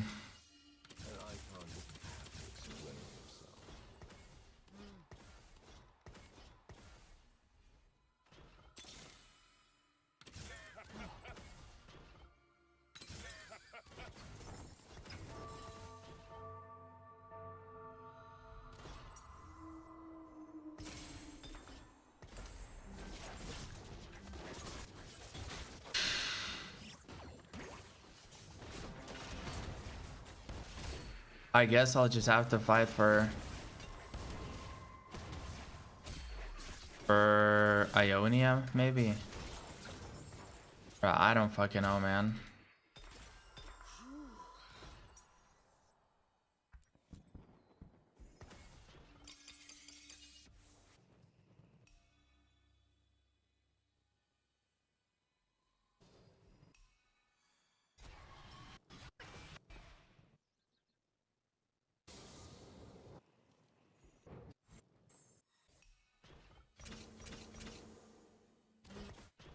That's interesting. I don't think I'm gonna pick them up. Really struggling to figure out like what is the course of action that we want to go.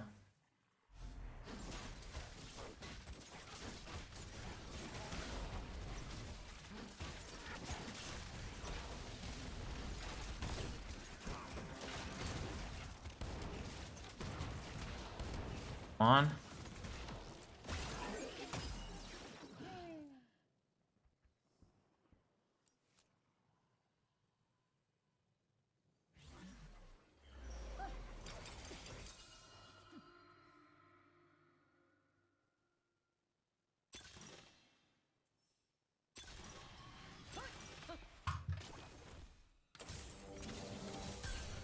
What a terrible arrangement.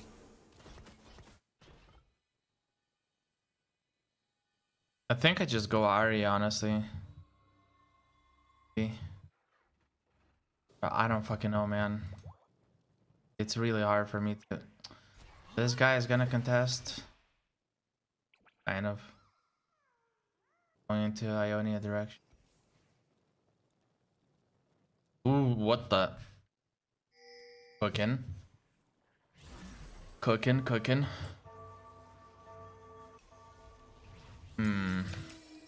Do I just not go reroll calm then, I guess?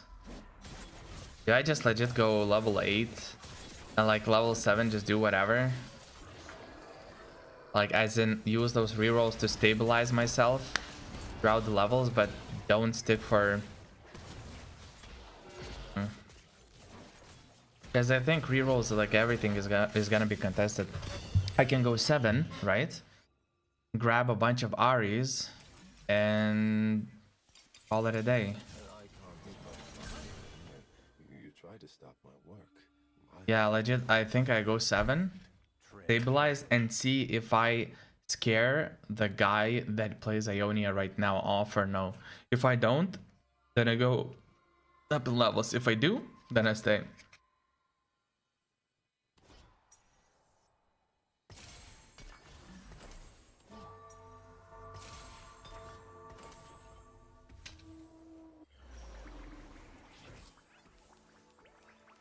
Wow, this guy hurts.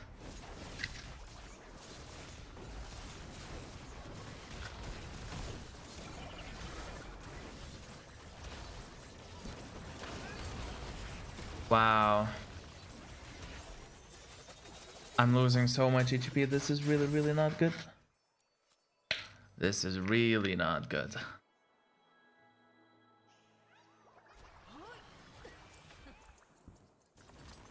Today's the day I find that hero. Okay, I'm grabbing... Oh.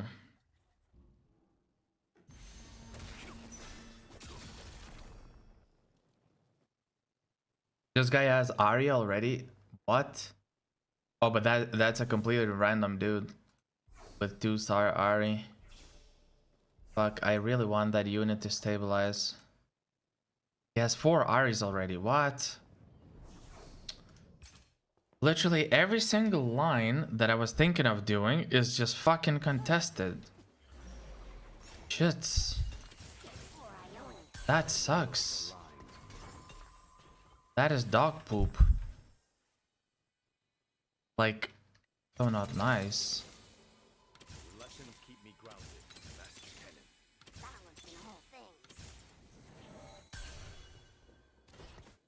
Get ready!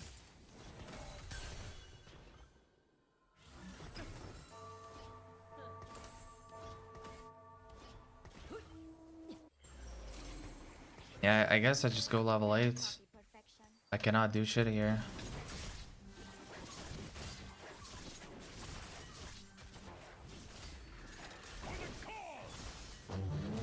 Yeah, I just need to win a bunch so that I'm not like, you know, I'm not destroyed in it. Do I sell this? I think I just keep. I might find a couple more upgrades. Poison, Noxus, sure.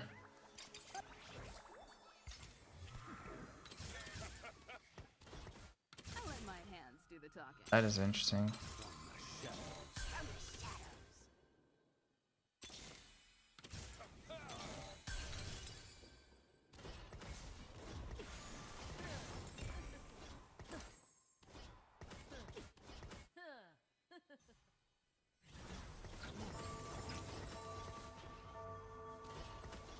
Oh no, I should have played Zin's Hours instead of this. I didn't even realize that at the at the correct time. Yeah, I'm gonna re-roll. I might randomly hit Loris 3. So I'm just gonna have it as a frontliner. And then go like level 8, level 9, that kind of stuff. But I'm still stabilizing. I need at least Ari too for now. Surely I win this, right? I'm way too tanky for him to go through me. Yep. Beautiful. Okay, okay.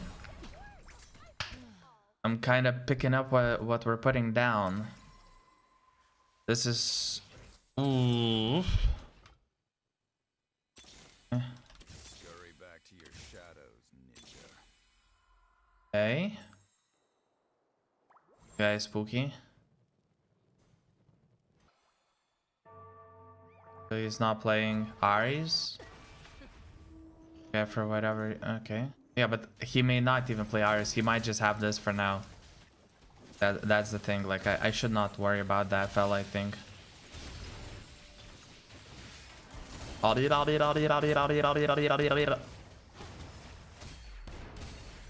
Na, kaip papietavot? Oh, shit. Sekėsi.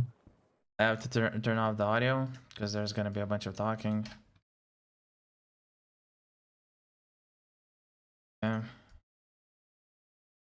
Mm.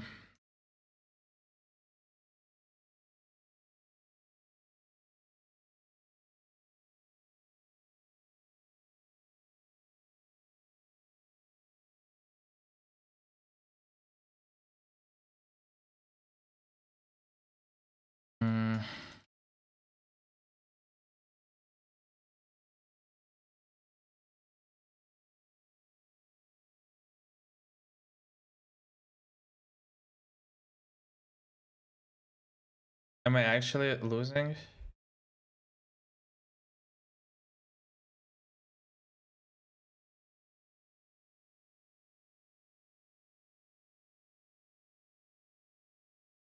Okay, can I one shot? Ouch. Okay, okay.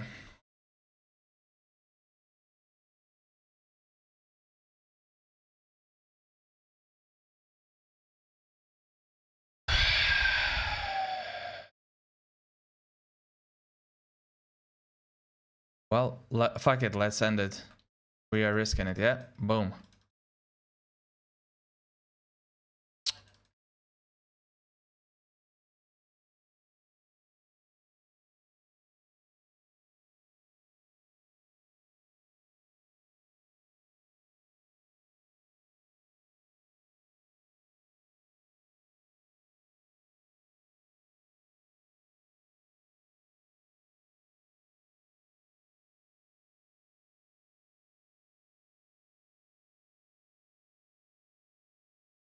It's not bad.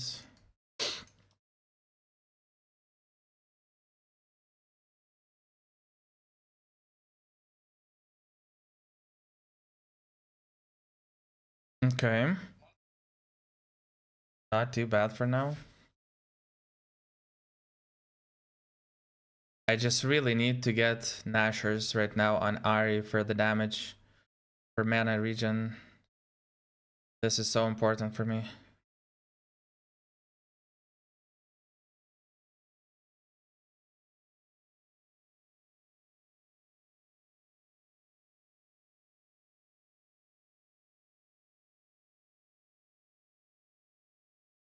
Nice. Awesome. Come on.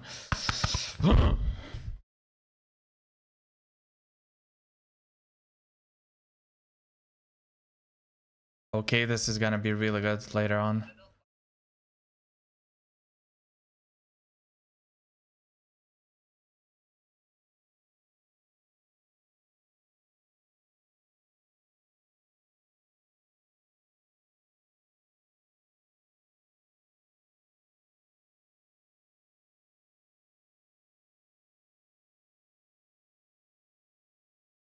Okay, I'm actually gonna sell. I'm not holding. I thought I might randomly find it and then make something out of it.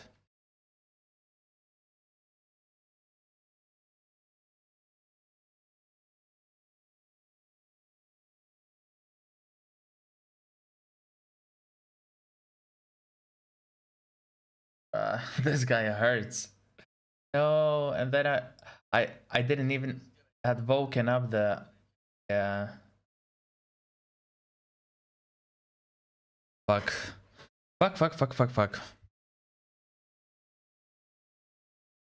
Let's fall in love for the night and for I need this or this.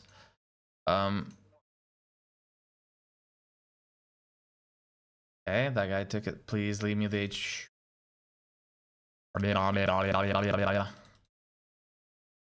Or would it have been better to take this and then maybe make so that I attack fast with Ginsu's? I don't know. I don't know. Well,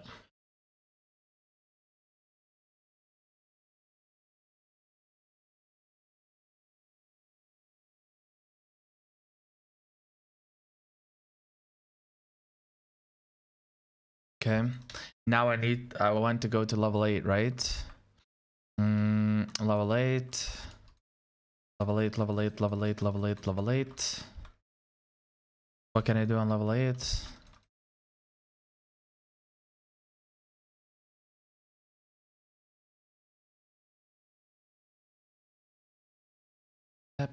When a young time lover, I can feel your touch.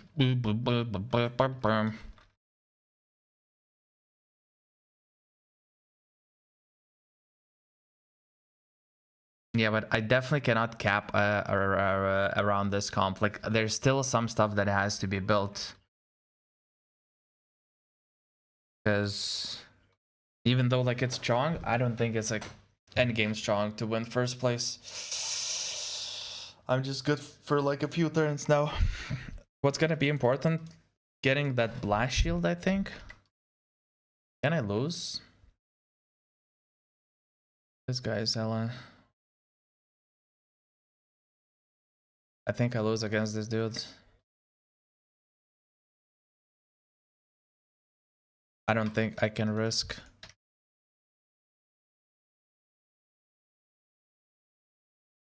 Yeah.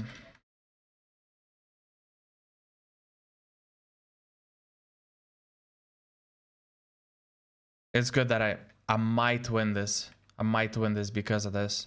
But it's not likely. Like, I still don't think I have enough damage.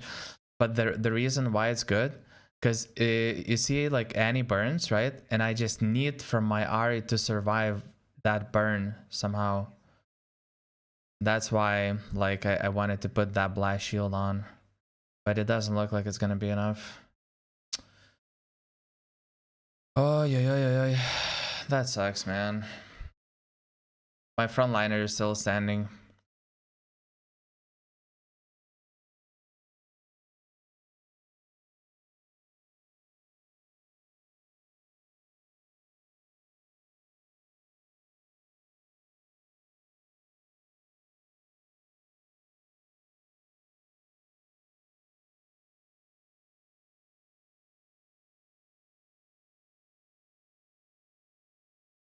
Do I? I mean, this would give me more damage. This would give me more damage. And for me, I think damage is the bigger issue.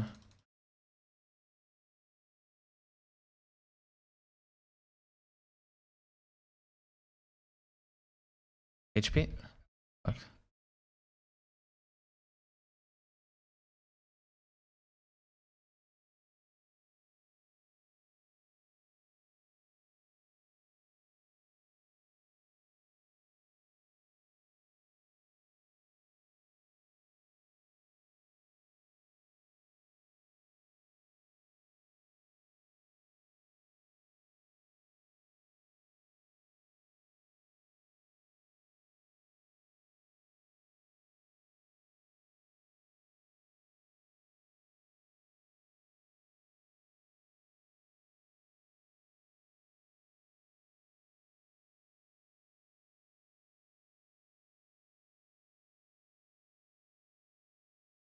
Okay.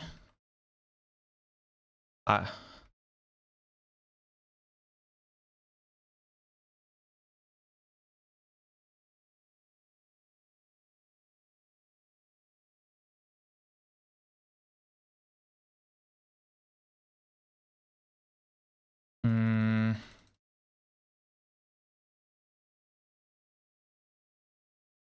Oh wait.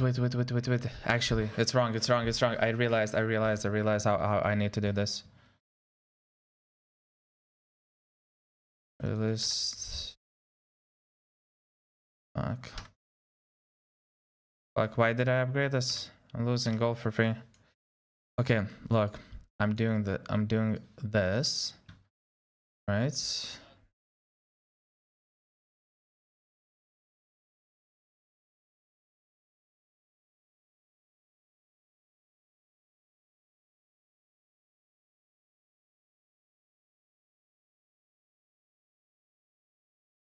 Can I win this? I think I should. I'm casting more often now. Yeah, I did the correct repositioning or whatever you call it of. Ugh.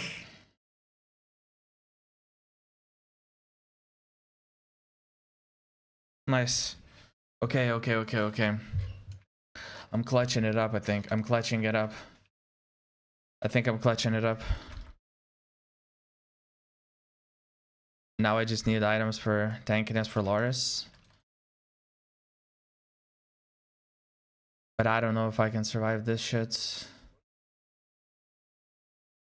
Okay, the damage is on the left. That's pretty bad.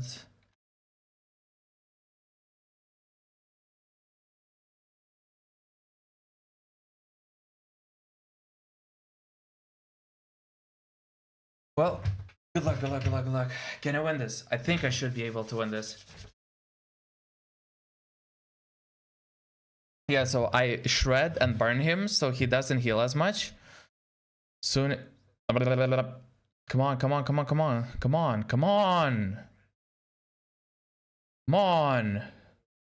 Bro, do this. Okay, he cannot. I win this? I surely win this. No! Bro, my positioning and everything is perfection. Oh yes. I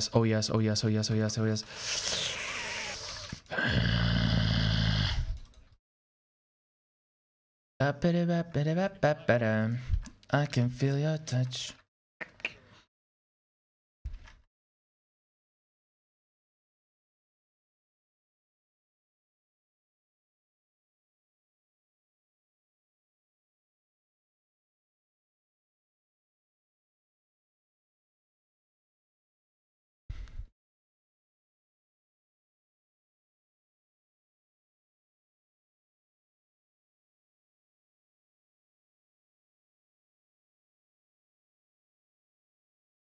I don't know. I think I lose. I can't really win against anyone. Here's the rip. Oh, that's really good for me. I need AD damage to be on the left side. Yes. That's perfect. That's exactly what I needed. I needed AD damage to be on the left side. This gives me more chances so that this, fella tanks like exactly what I want him to tank. Nice. Should be able to win this, no? Like, it would be so weird if I lose this, actually. How? How do we lose this?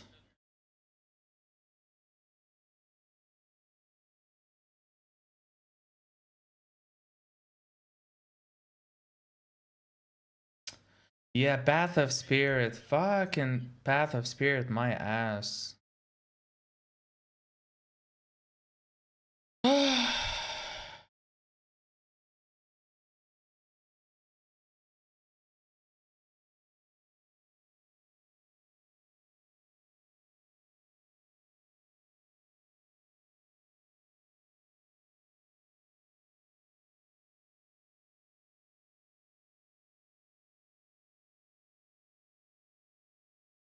Yeah, this is crazy, man.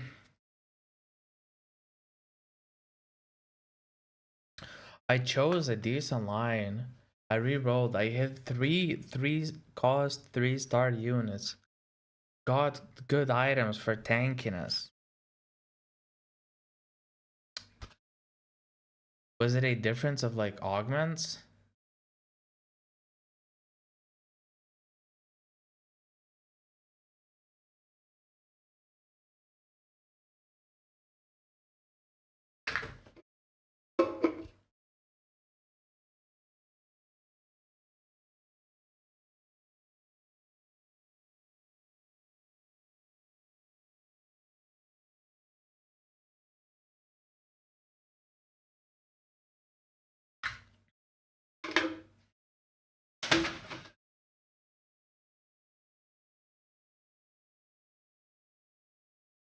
Hmm. Yeah, the art placements are actually kind of weird. I want to see. Want to see something, somebody, cause I really know it.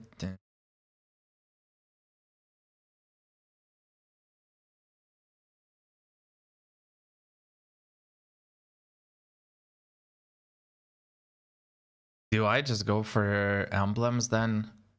You know what? Maybe emblems, cause they give you like a lot of value anyways. And my items are very inconclusive. They don't tell you what to play. Whereas with reroll, you're forced to. And with reroll, you know, at any point, other people can decide to play the same stuff. But with the reforgers, maybe you just can like spike early, do some good shit from early on. Yeah, probably like emblems were actually better. Was my second selection. Yeah, that healing was kind of nice. I like that. But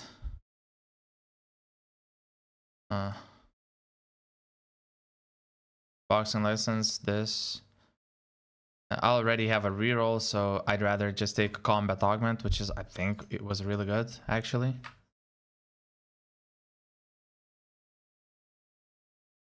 What was the third option? Oh, the third option I remember. It was 3/3s. Yeah? But the thing is, with 3/3s, there is always a chance that you can... I should probably...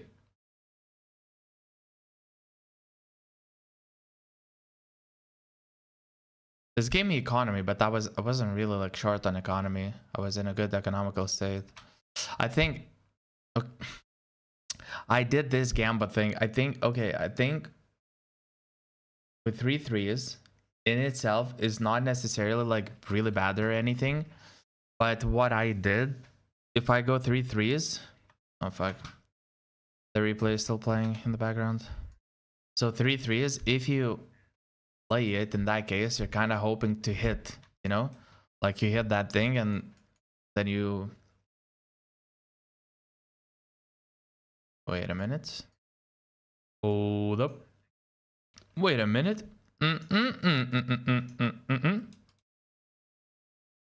Yeah, if you go 3/3s, the main point is to spike early because hopefully you find the copies that you're looking for. The problem with that is if I don't and I get only economy, meaning the champs that I'm not looking for, then am I really gaining any kind of like significant advantage? You know what I mean?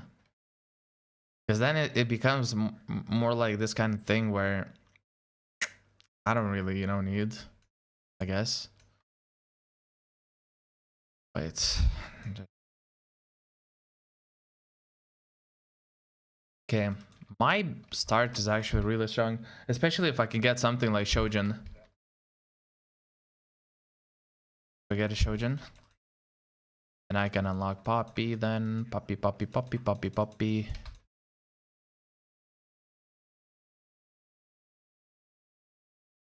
Okay. I would like to play for the win streak. Sparring glove. Can I get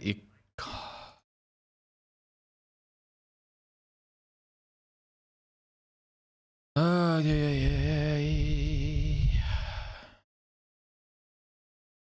Crits.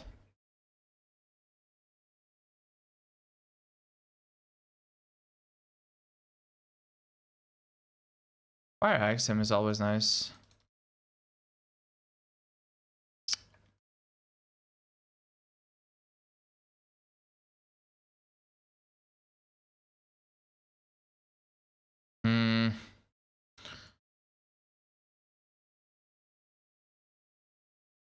Do I should have taken this actually. Okay. Easy. Easy.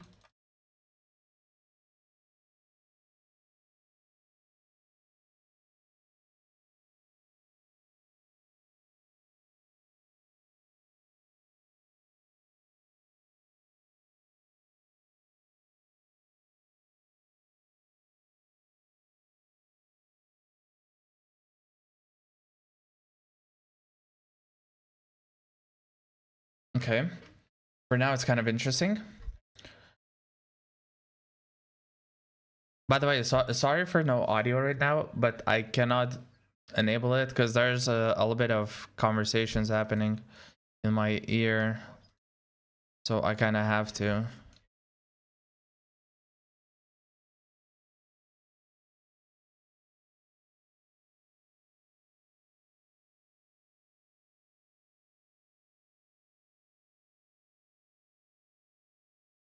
I think I win most of these fights.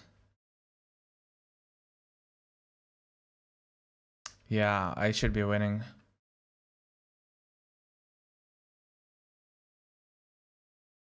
I think even this one I win. You see, it doesn't like really deal damage, and I have anti-heal. Okay.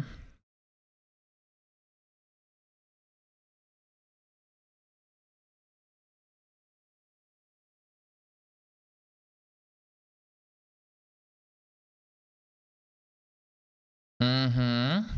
Okay.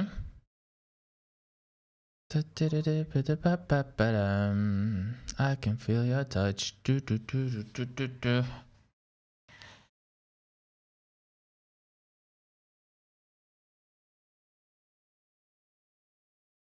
I think I win this still.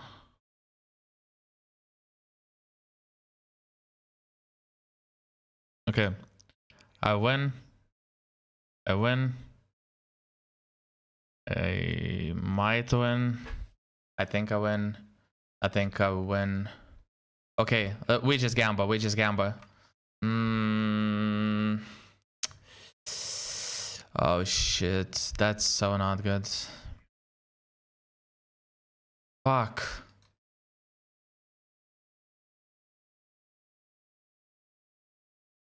God damn it, man.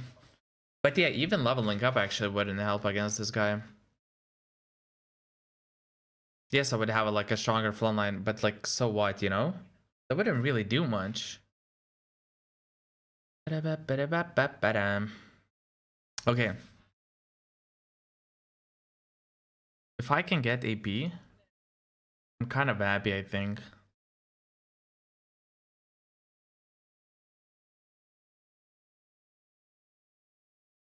AP, AD, or tier. But AP preferably. First order is AP. No, dude, fuck you.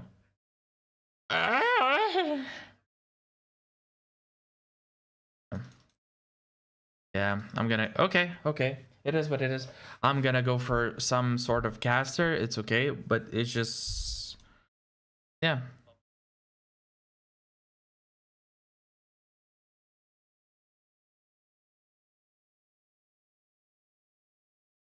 Yeah.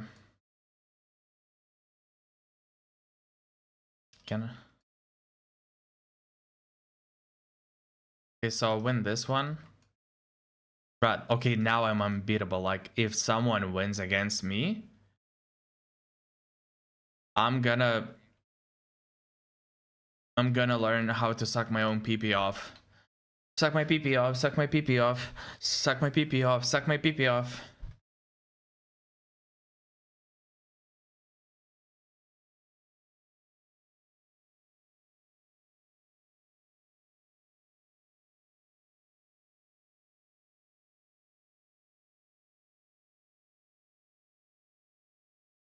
I can feel your touch. If I can get this to 2-star, bro, I'm winning this crazy hard. So my cap is going to be...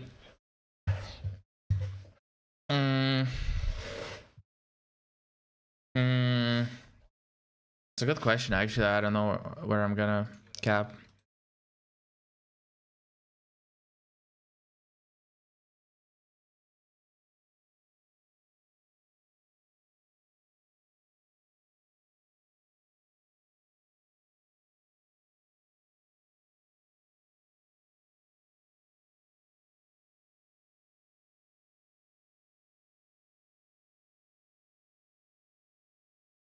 Too easy. Too easy, too easy. Let's fall in love for the night and forget in the morning. Play me a song that you like. Bet I'll know every line. I'm the boy that your boy, oh that you were the boy. Don't waste your eyes on jealous guys.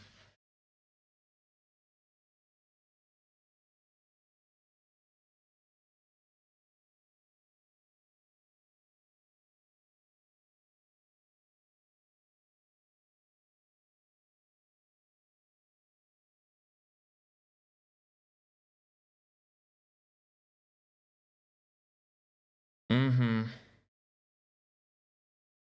Mm-hmm. I'm gonna collect all the Demasias. Gonna be Demacia line. Gonna did it.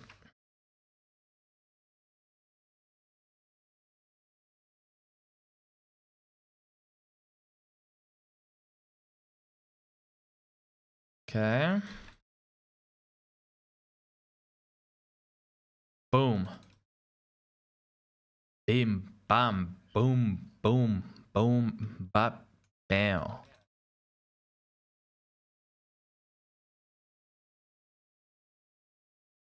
I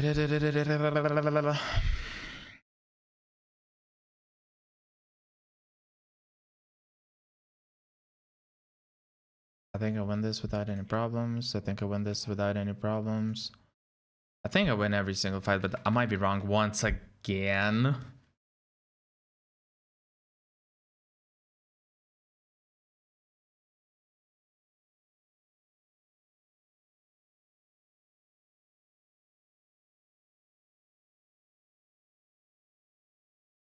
Wait.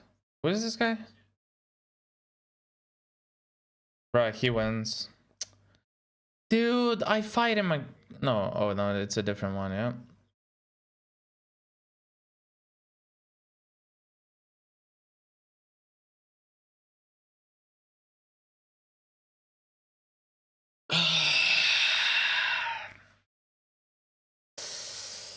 No, no, no, no, no. Not like this. Not like this.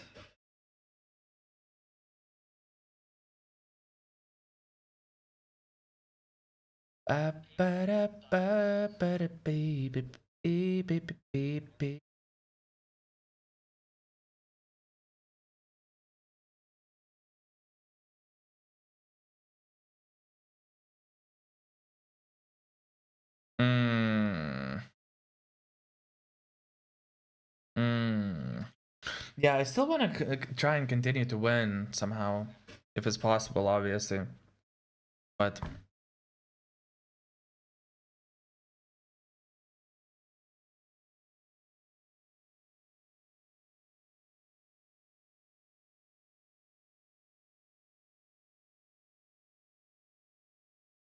I don't know, man. It's rough. It's rough. We don't know what we're doing. We don't know. Let's for every line. Damn, we're not winning any. It's so sad because like we're holding a couple of pairs, but obviously I'm depending on, you know, naturaling, not really like getting one more cast. Uh,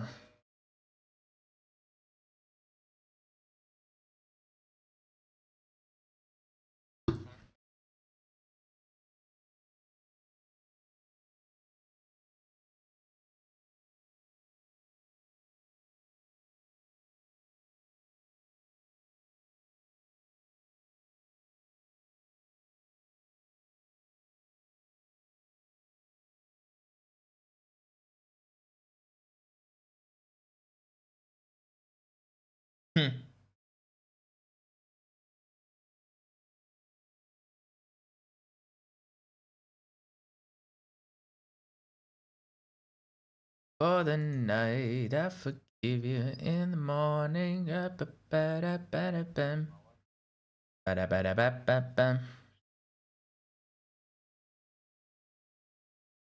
In the night, I hear him talk the coldest story ever told, and I somewhere far along this road, he lost his soul.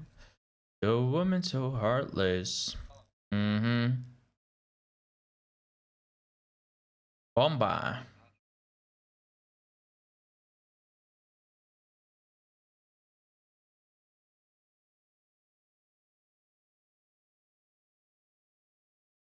I need Shojin, I think. Or do I grab this? Okay, not. I guess not.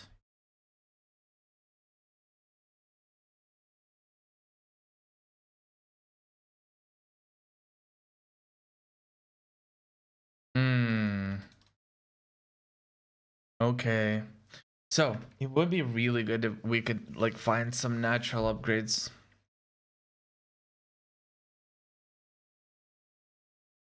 Already level 7. Yeah. Advanced loan. Crazy dude actually.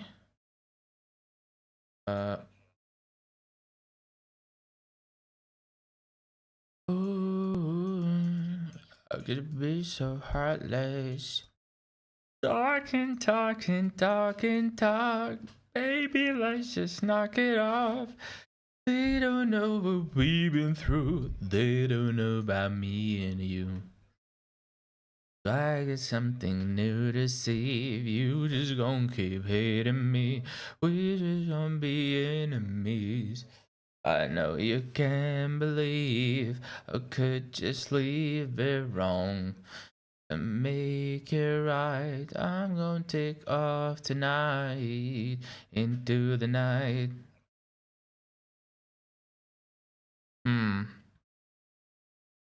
Boom.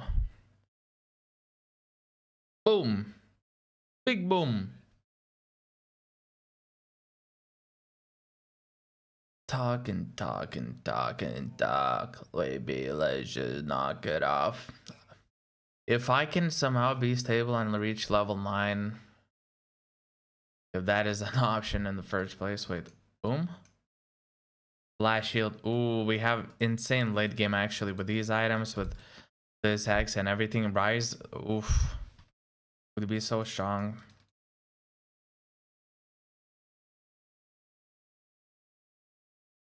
I think post PvE I'm gonna go level 7, reroll, make these 2 stars.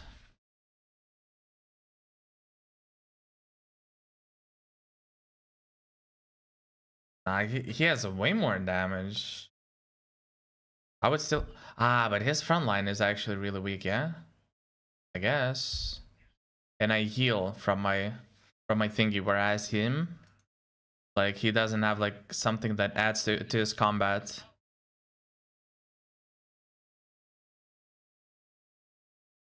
Nice, nice.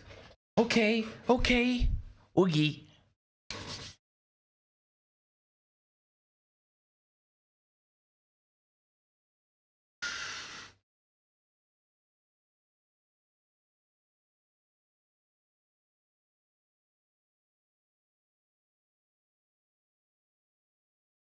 They don't know about me and you.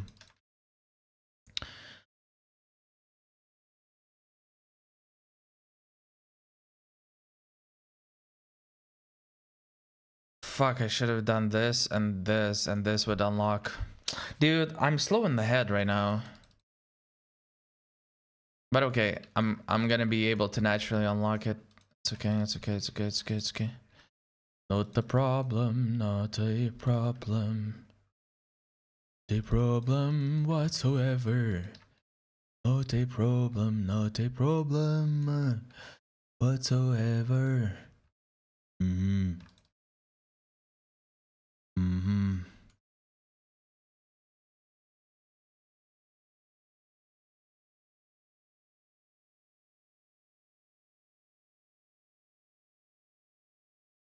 Mm-hmm. Now it unlocks, yeah? Okay.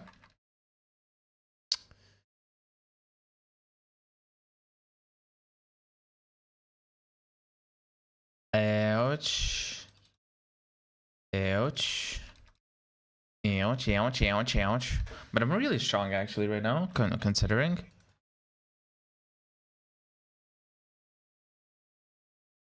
Talking, talking, talking, talk. Maybe let's just knock it off. They don't know what we've been through. They don't know about me and you.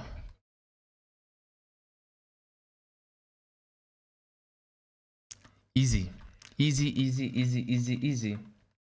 If we can maintain this streak, then ooh mama. Bruiser and Walker. Levels, levels, no, okay. Solo Awakening, thank you, GG's.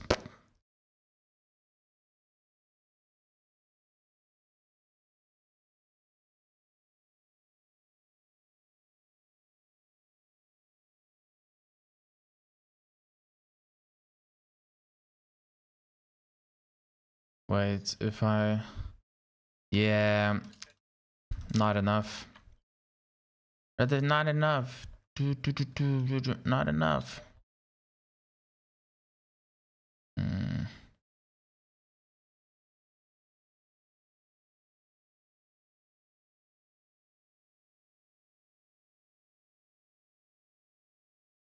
Mm-hmm.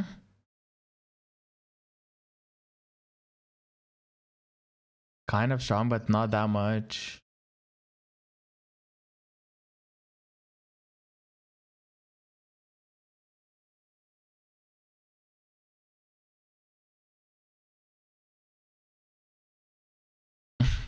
I guess there's a difference, like he may not be crazy strong, but also I am not crazy strong, so. And he's still on the win streak. Out tempoing the lobby like crazy. But the others are, so basically as long as I stay, you know, somewhat strong, then I should be completely fine. Other than the map, and nobody's gonna do it, then the get it bad, but I gotta put it.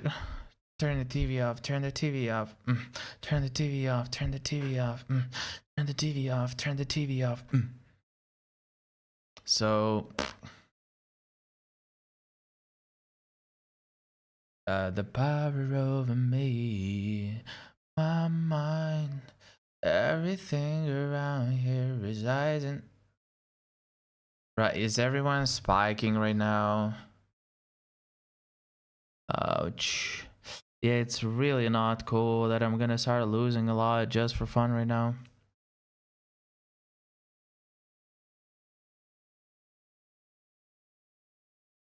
Well.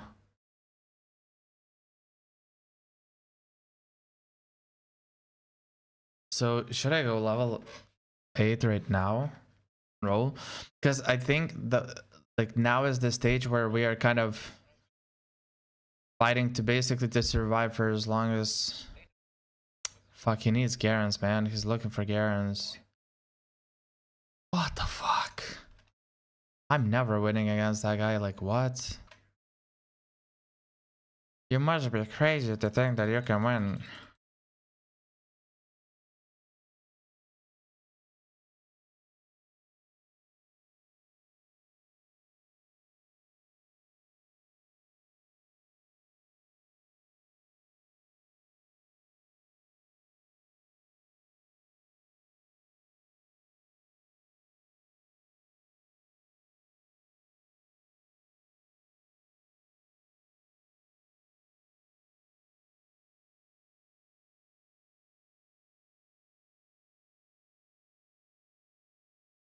But somebody gotta do it. Turn this TV off. Turn this TV off. Hey, turn this TV off. Turn this TV off.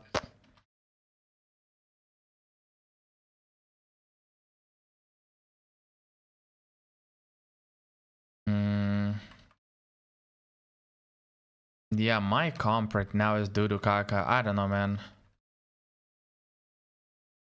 Like, I'm relying on Timo to deal damage.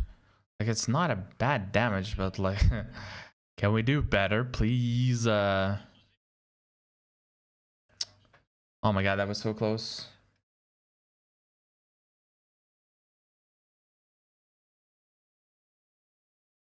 Okay. This.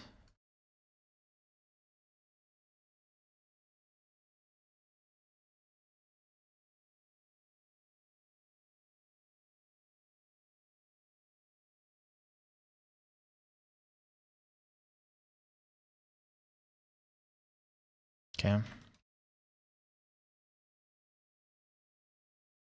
I mean, the comp is like not bad in theory, I guess. But I don't know. I don't know. I don't know. I don't know. I don't know. I don't know. I don't feel too happy about it. I need to hit my 2 stars. Like, I'm not the strongest at the moment. As you probably can tell already. Okay. Okay. Boom. How are we not winning this? Turn this TV off. Turn this TV off.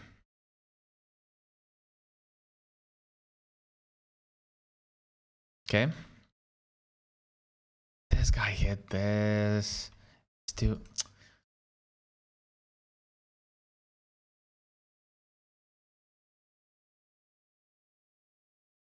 Rough. Basically, on level 9, we would go for Rise, but there's no world in which we can go 9 before we hit the board. Because if we don't hit the board, we're just gonna lose in 3 turns. So, buddy, you can choose. Liposuction.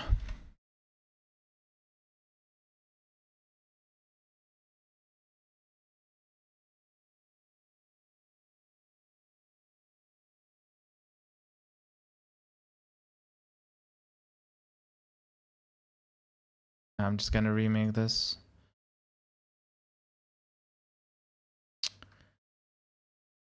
Sure. Not bad, and somebody gotta do it.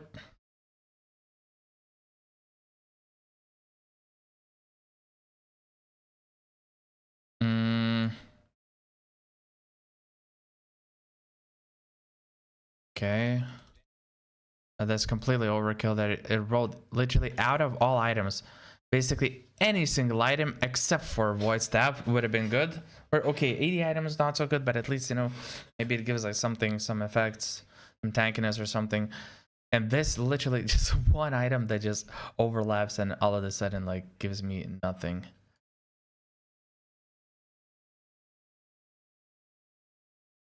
Nice. Good, sorry. It probably was better to just, oh my god, I just realized it was probably just better to play. Actually, yeah, it was probably better to just play. Oh my god. Never mind. Boom. Boom. And third hit. Boom. Beautiful. I mean, I'm really strong right now. I'm really strong. I just need the guarantee to lose. Basically, this game right now, how everything is happening, we're not playing for... Wait. If I go this, I mean later, not now. What's gonna happen? Because here I'm getting Ionius, right? I would add this. And I would add Shyvana if I get the chance to. Okay, that's pretty good. I like that. Turn the TV off, turn the TV up, baby. Turn the TV up. Okay, he just wins, right? Yeah.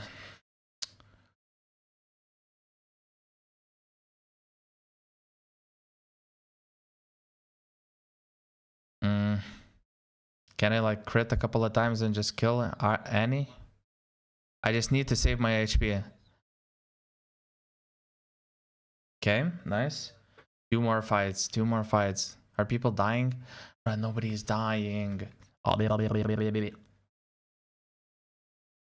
Oh, baby. Mm-hmm. Mm-hmm. I think I'm going for this. Ah. I'm an island boy. I've been trying to make it. Island boy. So we have shred. Units that apply shred anyways, right? So I just go for maximum damage. Is that the thinking right here? Because we already have, like, you know, units who are gonna apply. Don't mind me having millions of shreds.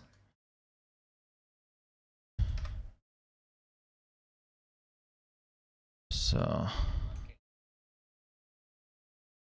okay, nice, awesome.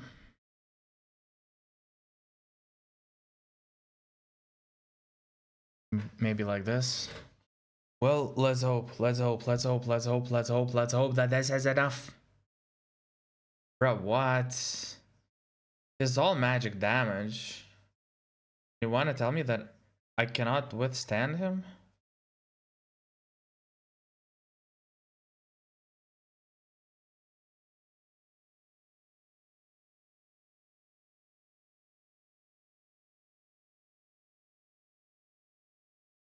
Okay.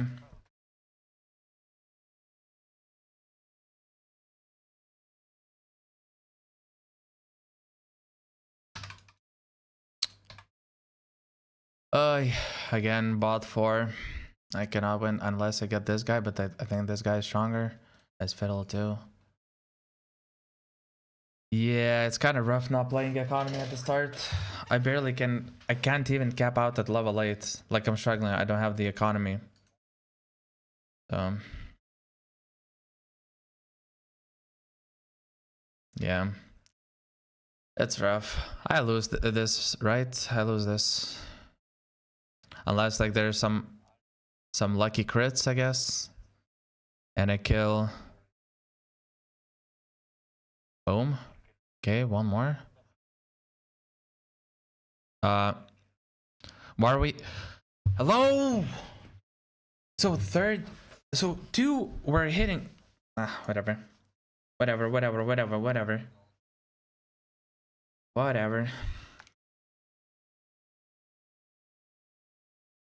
Crazy. We're like not winning a single match right now. Ouch.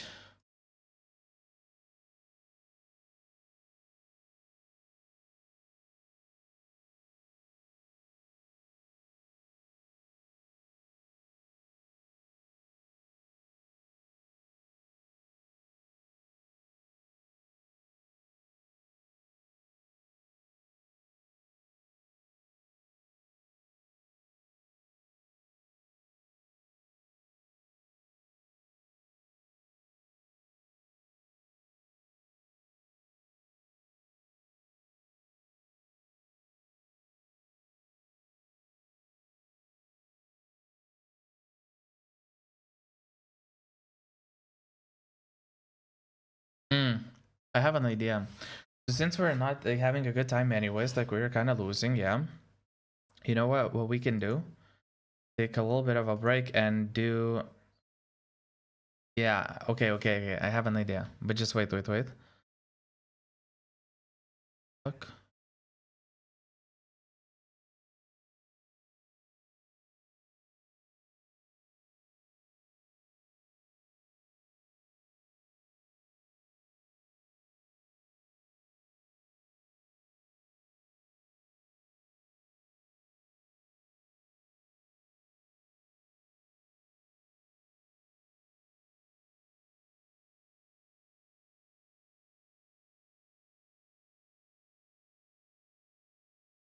Bruh, okay. Wait, how do I mute?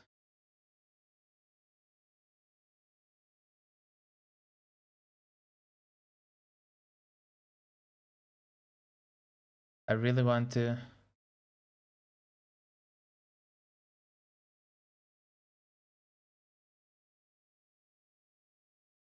Okay, guys, we're gonna do one thing. We're gonna do one thing, okay? Um.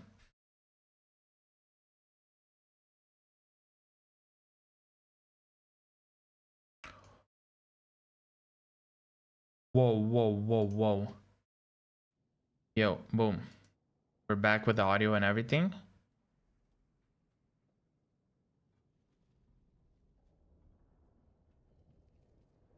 What's up, guys? I've been working on my golf simulator ever since.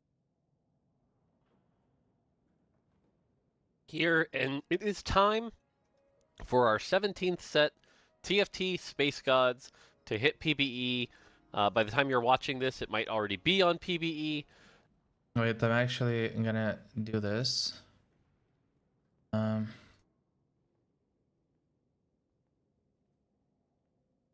gonna notes. Okay.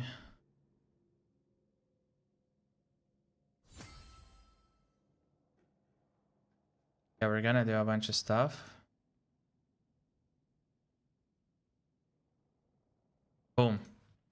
But it is time for another set.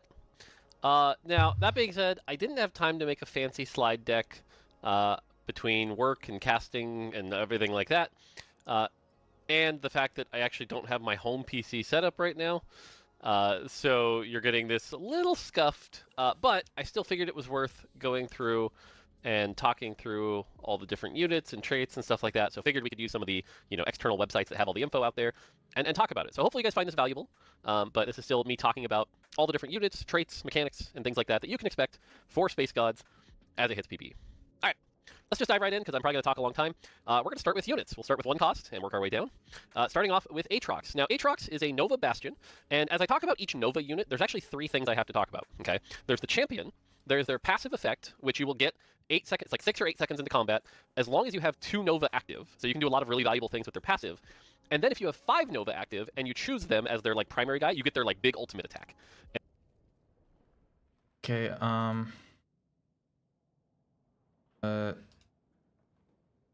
the traits. Right? Name. Know what? Huh? Gonna be a trait name.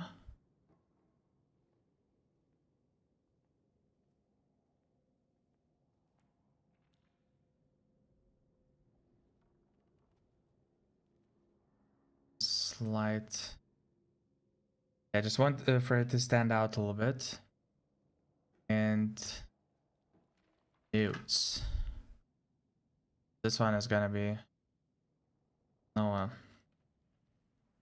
When fielded by units, gives specific effects Noah team per specific Noah units fielded. Splash. This immediately sounds like a little bit like a splash kind of thingy. And I'm saying this specifically because check one thing. Wait, my huh.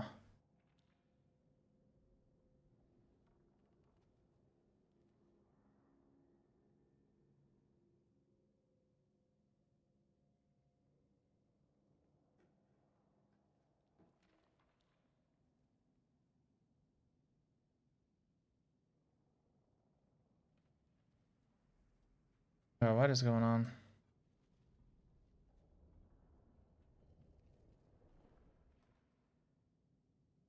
Okay.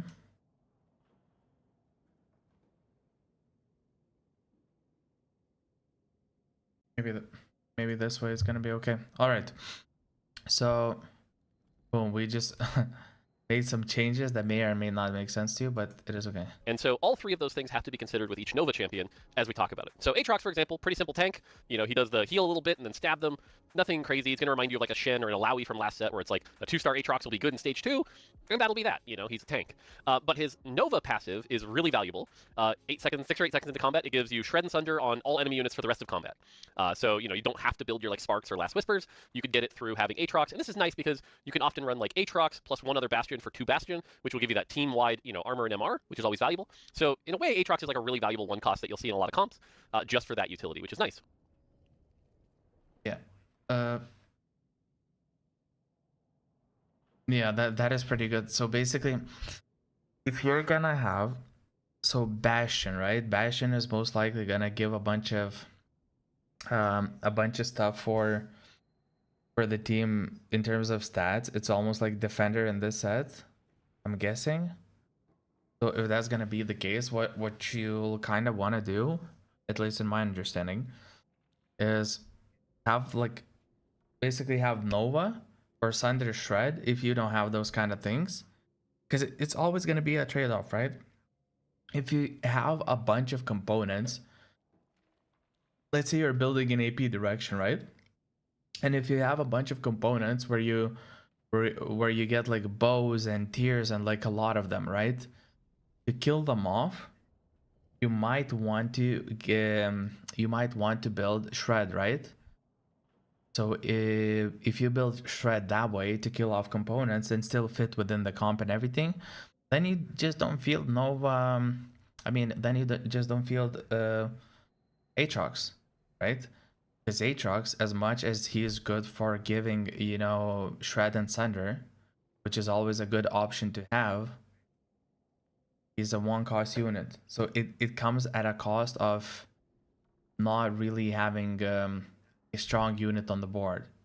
Like, you feel something weaker, but you get a good effect, right? So it's kind of like a little bit of a trade-off.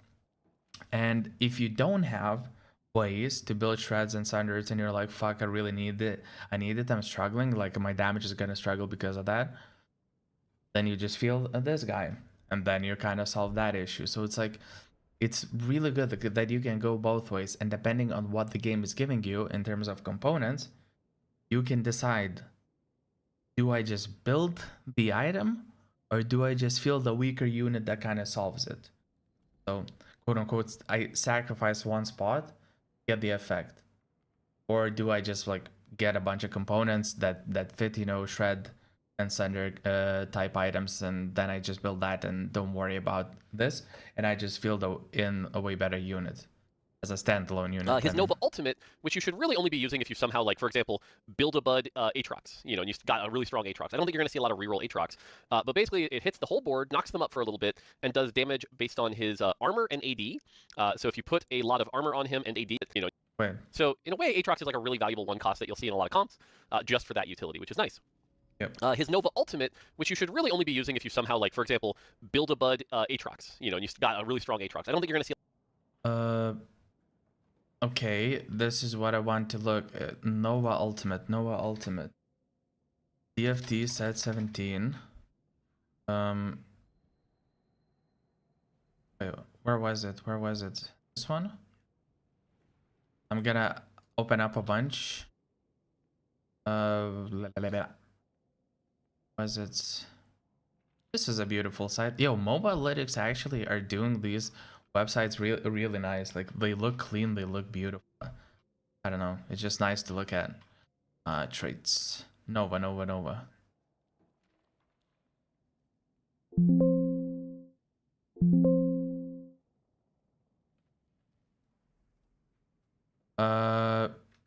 You're looking at it too. Nice. I'm gonna, dude. If you can see, last 5 games I went 5-5, 7-8, 8-7 or something like that. Whatever the placements. So I just thought it's better to just take a little break. And not that I'm tilted or anything, but you know, might as well, since it's not going really well. Just chill out and do something useful as well. You know. Productive procrastination, which is not really procrastination. Anyways, we have to prepare for the new set. So yeah, but I want to look at this. So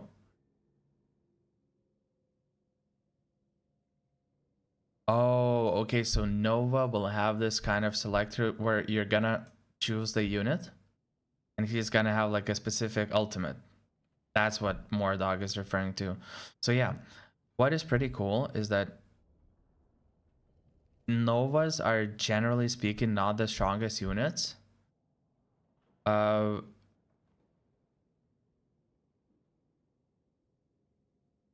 In itself, right? Because it's 1 cost, 1 cost, 2 cost, 3 cost, and 4 cost.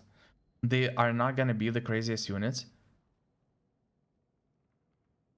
but they're gonna be nice units to splash in to complement your comp in case you're missing some part of it, you know?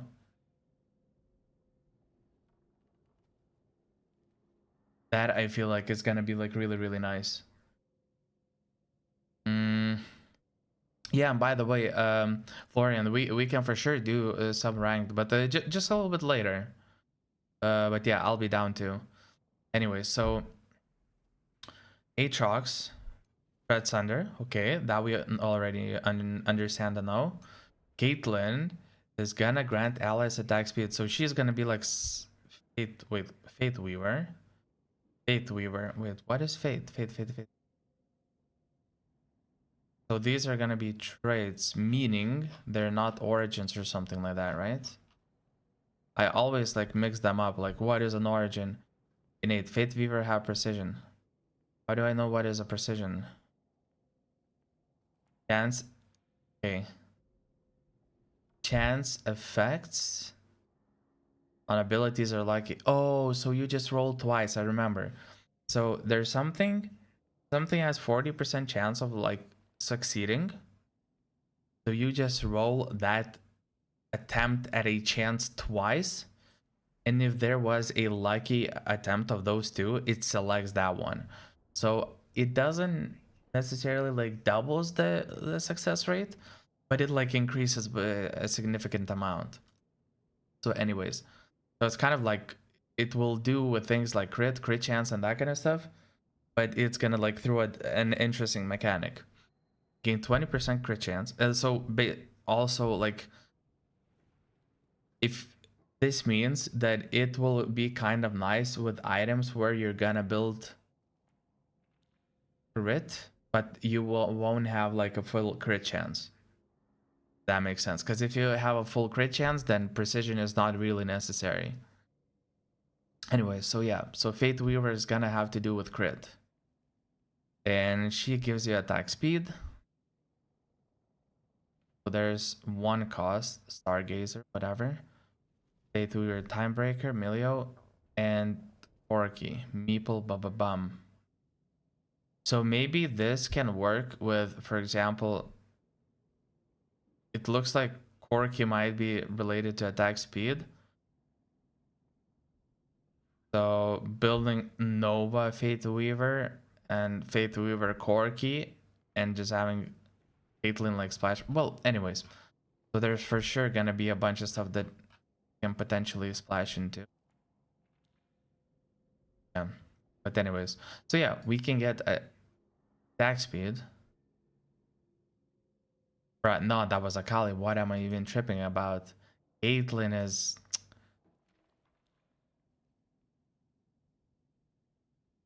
Oh, no, never mind. No, that was correct, actually. Okay, never mind. Yeah, Akali is gonna be Marauder, whatever that means.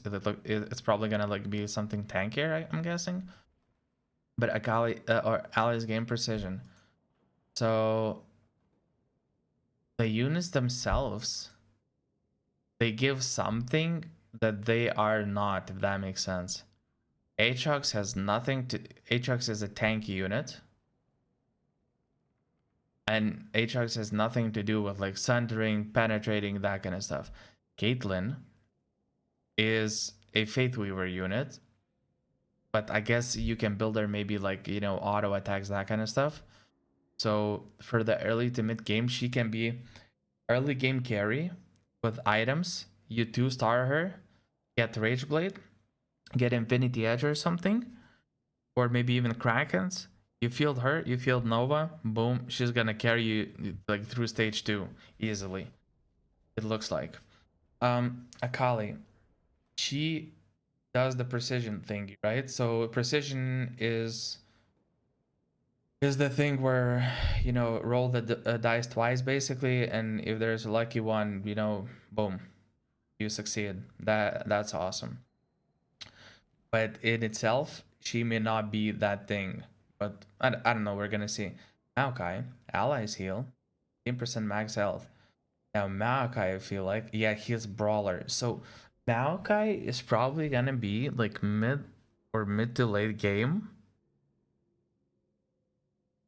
unit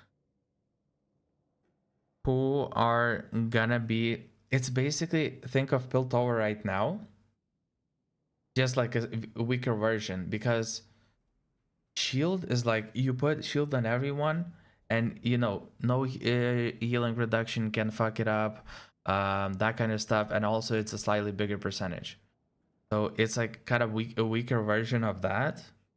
But in itself, like Maokai is a brawler and 3 cost, so it's gonna be like a pretty good unit to feel like for tanking, for, you know, for basically mid to late game kind of splash unit, but sometimes even like a really solid front line, it looks like. And maybe, just maybe, there will be situations where you will go for a reroll comp. If you go for a reroll comp, you go Maokai like as a front line, have a Nova fielded in as well, and then, you know, he's basically kind of like a solo frontline, or there's gonna be like, for example, 2 main tanks. Boom, get damage, and then boom, heal up for 15%. That's not too bad. And if there's gonna be burn effect or wound effect on the unit, it's gonna heal for what, like 10% HP, which is still something. It's not nothing, right? And Kindred probably gonna be a carry. Yeah, challenger, and challengers, I'm guessing, are gonna be attack speed. So an emblem, allies deal 10% stacking bonus through damage. I'm not sure what stacking means in this case, but having Nova emblems and just splash, for example, Aatrox with emblem, like Kindred with emblem, Maokai with emblem, like Nova emblem, to me it seems like it's gonna be like high value emblem. It's just like you take it and just get a bunch of damage, especially if you're lacking in damage. You take emblem and all of a sudden your team is like benefits, you know, from true damage. Yeah, that's pretty cool. I don't know. All right, anyways. See a lot of reroll Aatrox, but basically it hits the whole board, knocks them up for a little bit, and does damage based on his armor and AD. So if you put a lot of armor on him and AD, you can actually go like IE Bramble Vest +1, which is kind of weird. You can hit the whole board for like 500 damage, which can be pretty nice because the effect can crit. But again, that's a weird niche interaction. So. But yeah, that's Aatrox. Briar is basically a champion that you'll use for the traits. Pairs really well for Rogue. 2 Rogue is pretty good. Anima, obviously, for 3 Anima, which is the Lost Streak trait we'll talk about later. But most importantly, the only time you're really going to be playing Briar as a carry is if you're playing Reroll Primordian. Primordian is a 1/1/2 reroll trait that is meant to be played as a reroll trait. You can play it kind of like Yordle in 16, where you kind of just play it for extra econ as an engine. Primordian. Okay. Let's look. 8% of damage taken contributes to damage dealt.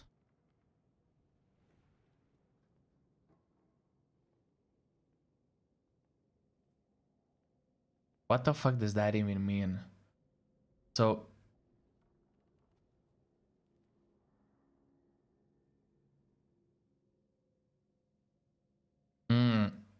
oh, so Primordians, you could even go early, like reroll.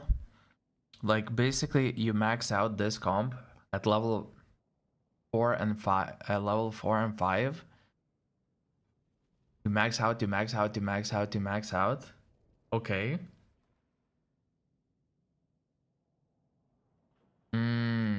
Okay, so you basically use 3 Primordians to generate a little bit of economy.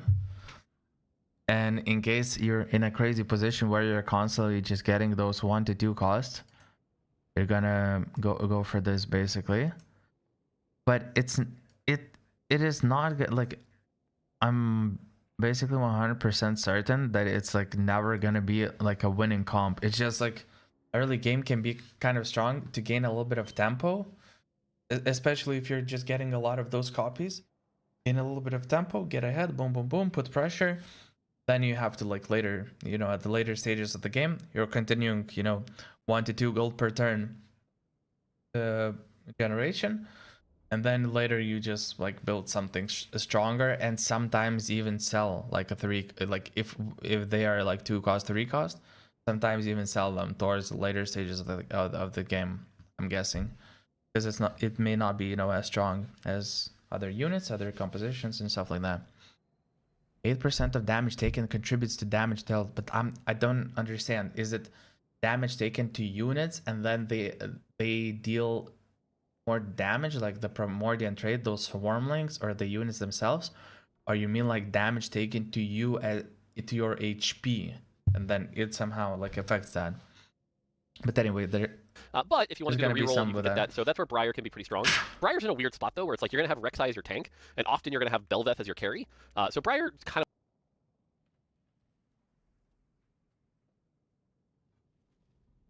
Challenger Marauder, okay. Brawler. weird in that regard. But again, much like last set, Briar as a 1 cost if you have some good AD items. Playing around Rogue, like I said, you can still use her to kind of carry the early game. All right, Caitlyn. Caitlyn's another Nova champion.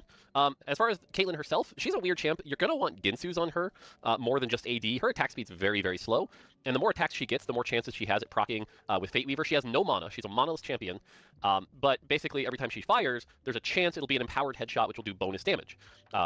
Which is pretty good. So like I said, having Ginsus means you'll get more shots at that. If you have Fate Weaver active, you'll get more chances at that. But overall, Ginsus plus Deathblade, pretty common build. Now her Nova passive is attack speed for your whole team, which can be okay. It's really good in the early game. It's not one that I feel like you have to keep in as long, but if you want to, you can.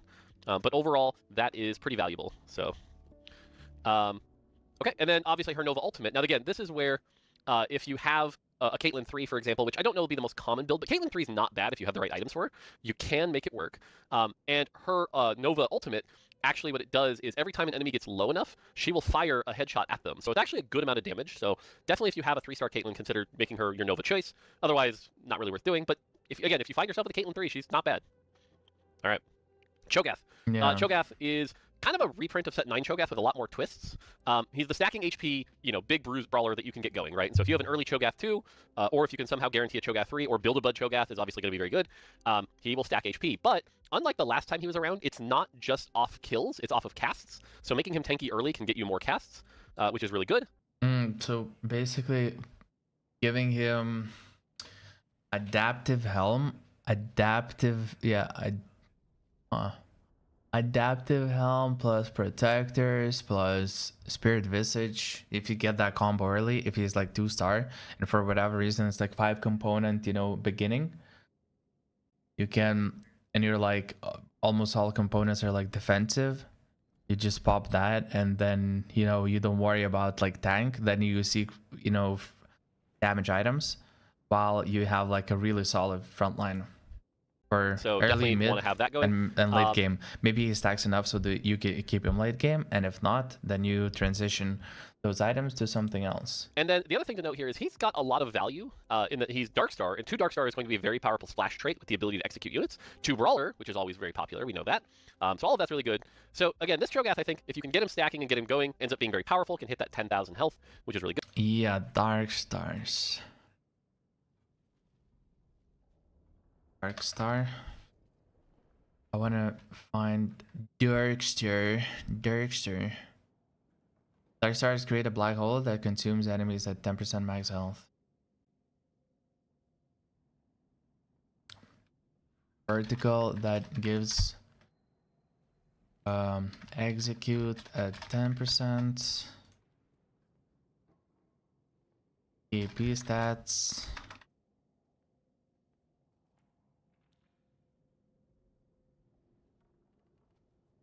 Buffing 1 strongest unit. Crazy. Okay. Well, okay. It's basically you get 9 dark stars. There's 6 units, so you have to have 3 emblems and go level 10. You have to have 3 emblems, go level 10, and that's kind of the problem. You see? So, okay, let's assume you start the game with 3 emblems, right? Let's assume for whatever reason, you know, you start the game, you have 3 emblems, or like on stage 3 you get 3 dark star emblems.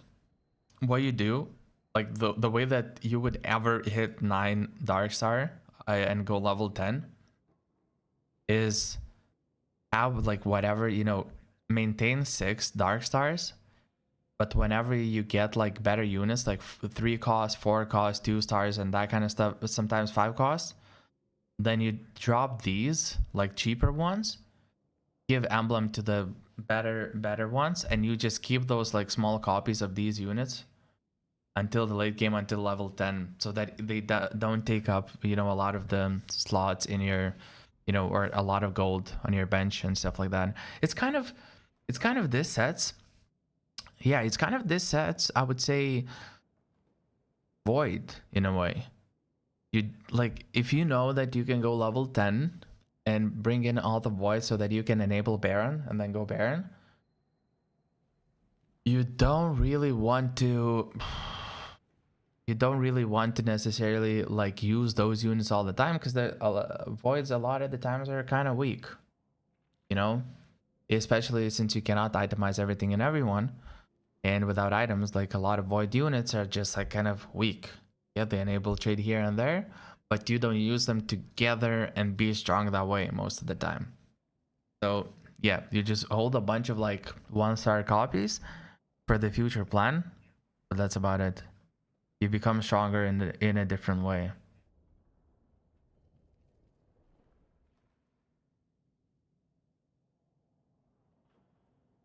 Mm.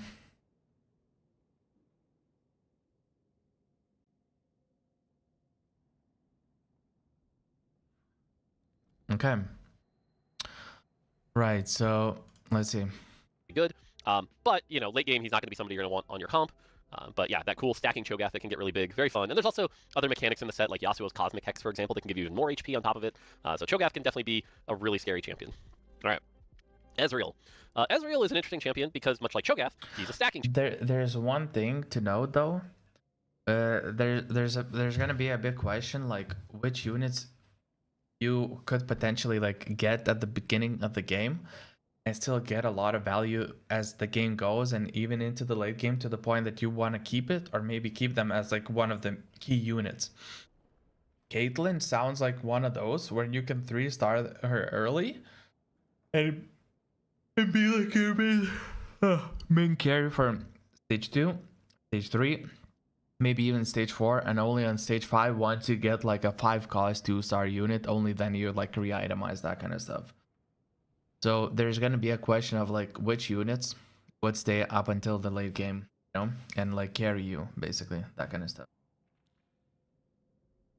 Yeah, so there's definitely going to be a lot of consideration that in that area. Champion. If you get an early Ezreal, build him up, get him to 3-star. Every takedown you get will get you building him some drones.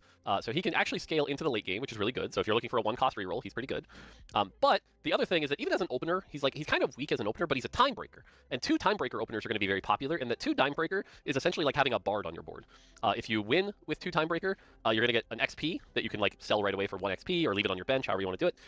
Oh, I remember. Like in the past, we used to have like bards or whomever, right? That you would basically, after every single round, you would get like those chimes, not chimes, but those like yellow thingies on your bench, and you would get a stack of them, and then you would decide like, do you want to sell them now, do you want to sell them later, you know, it's up to you. You just farm. Oh, and I think it was bard, and it was per cast of bard. So the more that he casts, the more you generate, you know, XP thingies. Time breaker, yeah. Time breaker.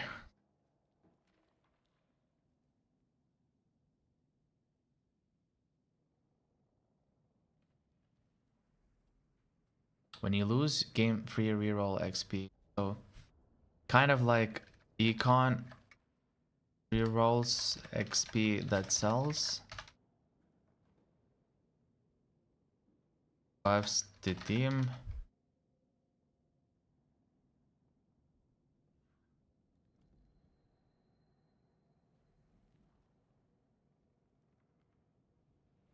Whatever. I'm just gonna type it that way. The thing is with this though, I'm never really sure, like, why would you ever want to have 4 time breakers? I can see it being okay with having 4 time breakers, especially if you have 1 to 2 emblems. Because then you can itemize the carries or DPSs that you want to have, like to have DPSing enemies, right? And those would give like shit tons of attack speed.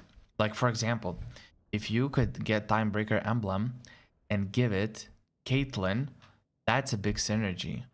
That's a big synergy. Like think about it. Wait, where's Caitlyn? Caitlyn, right? Look at the Caitlyn. Caitlyn attacks have a percent chance, lucky chance to fire an empowered headshot. What does that mean? You go Ginsu's,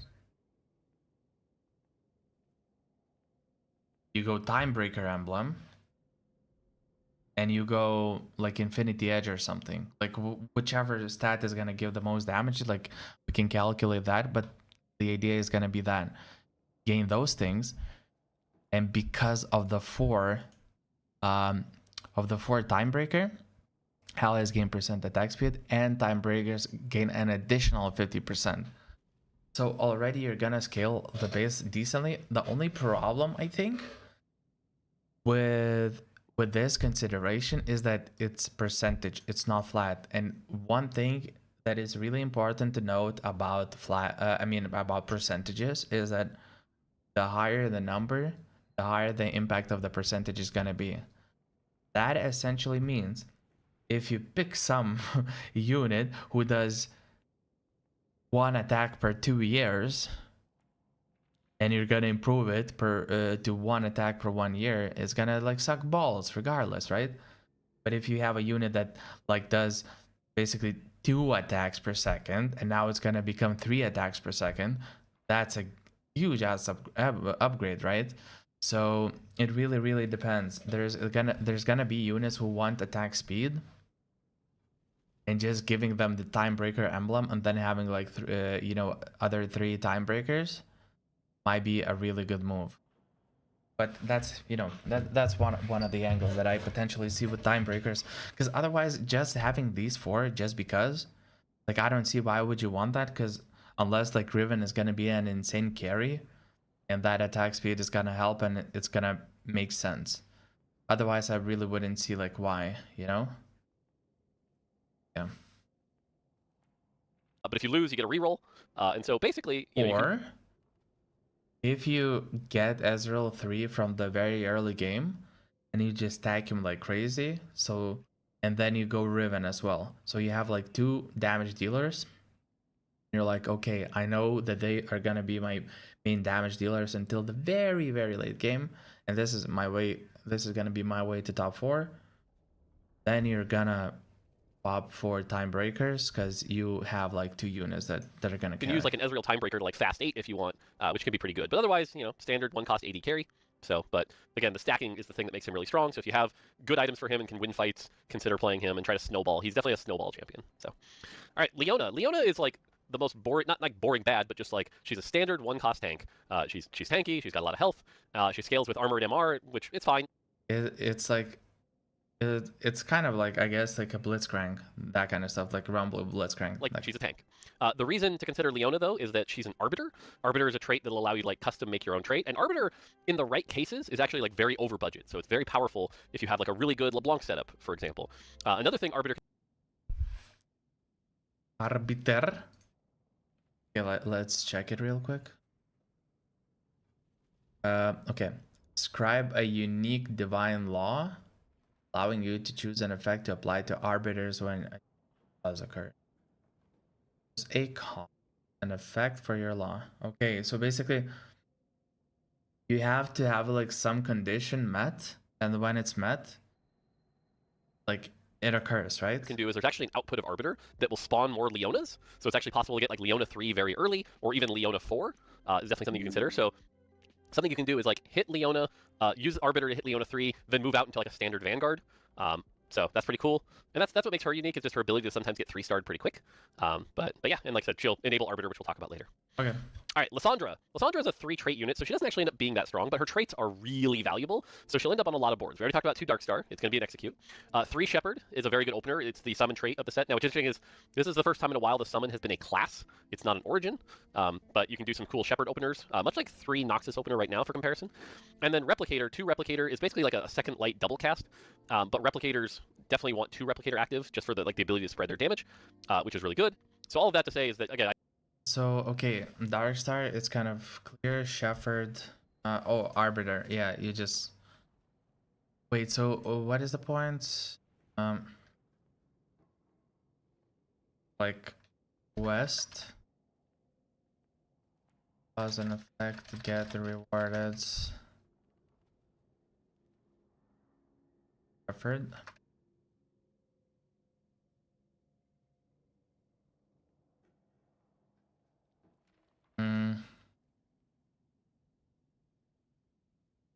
What is the Shepherd? Shepherd. Shepherd is the summon one, right?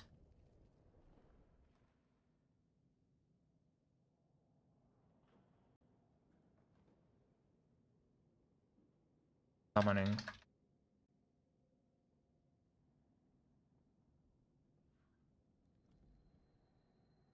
Vertical. Them are really strong. Needs emblem. Looks like, at least for now. Darkstar. 9 vertical. 10 emblems wins game. By default, basically. Okay. So what it looks like is that, yeah, so 7 is gonna be like relatively easy to get, but as always, there's always a thing to consider with the units in general, is that whenever you're building boards in teamfight tactics, you're always trying to move units, like bump them up in tiers. From 1-star to 2-star, from 2-star to 3-star, from 1 cost to 2 cost, and you're trying to bring your board's value up, and up. And sometimes verticals are gonna be like quite strong to the point that it's worth keeping those lower tier units, like lower star or lower tier, you know, lower cost. But a lot of the times, it's not worth keeping them because verticals a lot of the times don't justify unless it's like crazy high vertical cap. Like, you know, for example, even in the current set, 7 Noxus, sometimes it's just not worth it. Because for that, you're keeping Scion, who's just like a basically meat shield, but without, you know, any items or anything, so he doesn't really tank much.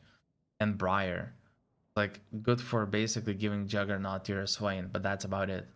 But like, yes, you know, you have like 7 Noxus that improves, and then it does a bunch of shit, but it's like it a lot of the times doesn't even justify that. Instead, what you want to do is drop them off and lose that vertical trait, but then you do something, you know, you put a bunch of crazy units and you get a lot of value that way. Those units, you know, way stronger. With this, however, you can't naturally access 7, so there is a chance that 7 Shepherd is gonna be really strong. And the question is, if it's like an emblem that you can craft from spatula or frying pan, or is it one of those that you cannot choose to craft? It's just gonna be like a random emblem from like augments and that kind of stuff. So there's definitely something to be considered. I think you'll see a lot of Lysandra on openers, but don't expect her to like necessarily wow you with like tons and tons of damage. It's more about her traits that she's enabling. So, and as a 3-trait unit, that's just true. The dagger towards the current target, dealing percentage damage. First target that hits after hitting its initial target or at its final destination, dagger explodes. Oh. You can shoot from distance in a direction, but they move out and then it like forward. Dagger explodes, dealing secondary damage, magic damage to nearby targets. Okay, so it's like maybe it's not gonna be bad early on to have like Morellos, for example, on her. Nasus. Nasus is another one-cost tank. Not going to do anything too crazy here, but the thing that makes Nasus a little more valuable than the other one-cost tanks is Space Groove is a 1/3/5/7, and so just by playing Nasus by himself as Space Groove, you get some of that passive healing that's built in. So like a 2 Nasus, 2 Vanguard opener, or sorry, 2-star Nasus Vanguard opener, where he has like a Warmogs and something else, can actually be like one of the more insane openers. Basically, he has the highest peak of any of the one-cost tanks just for that reason. So he can be pretty that's good. fair. He does fall off pretty hard though. I don't expect you to see like a 3-cost or 3-star Nasus a ton, even as we tune things. But if you want to go the Space Groove line, obviously he's going to be okay. NASA 3-star? Yeah, so Space Groove, wait, what is the Space Groove? Space Groove, Space Groove. Okay, Groovians can enter the groove while in it. They gain attack speed and max health regen. Is per Groovian on your team. The more of them you have, the more regen and attack speed. It's kind of like Yordles. It's like similar to Yordles, except for instead of having like HP increase, you get like a regen increase.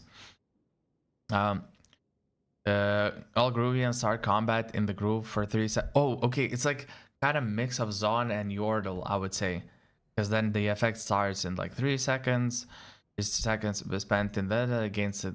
Yeah, so it's basically some mixture of like being in combat for time, gaining stats, regenning, and attack speed. So it's gonna be, I would imagine, if someone wants to build vertical Space Groove for whatever reason, having this bat on some, I don't know, wait, attack, stack and attack damage and ability power. So like hybrid carries, I guess, wouldn't be too bad. Frontline units wouldn't be too bad because it's like attack speed and health regen. Like frontline carries, for example, or sometimes even backline carries due to like this vertical, right?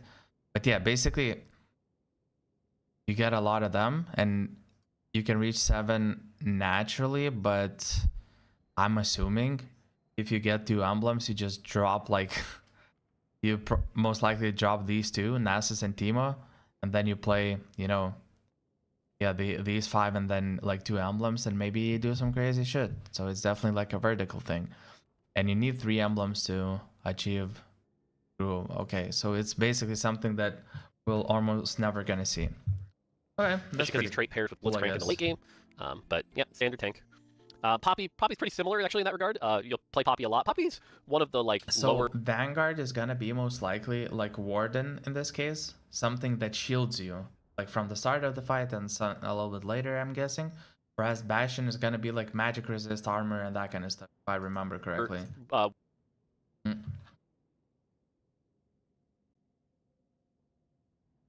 Vanguard durability shield, yeah. So shields and durability.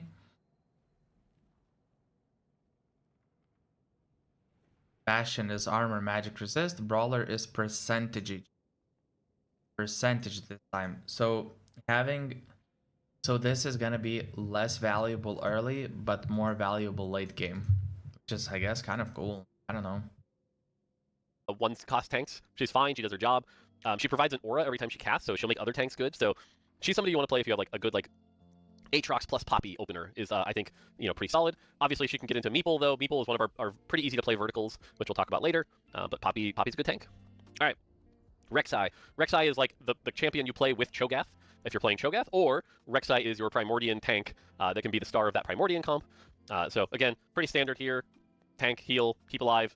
Nothing crazy as far as Rek'Sai's kit. Just, again, kind of really enables those 2 comps. I think she's generally pretty powerful. So. All right, Talon. Talon's a weird one. Don't sleep on Talon, but Talon's actually really powerful. Just figuring out his item build is going to be the thing that I think surprises a lot of people. But what Talon does is he stabs the target and they start bleeding. And the bleed takes a long time. It has a pretty high duration. But then he, 30 mana, he'll then jump to a new target that's not bleeding. So he's kind of like the dot mage that you see in a lot of comps. So basically, you'll want to affect a lot of people quickly. Oh, I think I understand. So look, you know what's potentially gonna happen is that he has 30 mana, so he's gonna jump a lot all over, like different units. So you're gonna give him burn. You're gonna give him mana regen on burn, like Morelos or you know whichever, maybe red buff and blue buff, and it's just gonna boom, jump effect, jump effect, jump effect, jump effect. Let them burn down that way, like let's say mid game. Stargazer. The only question is what Stargazer. Oh, so it's like Ionia, but it has like different effects. Allies and empowered hexes. Da da da. Punches. Da da da. The mountain. Every 5-player combat gain a. So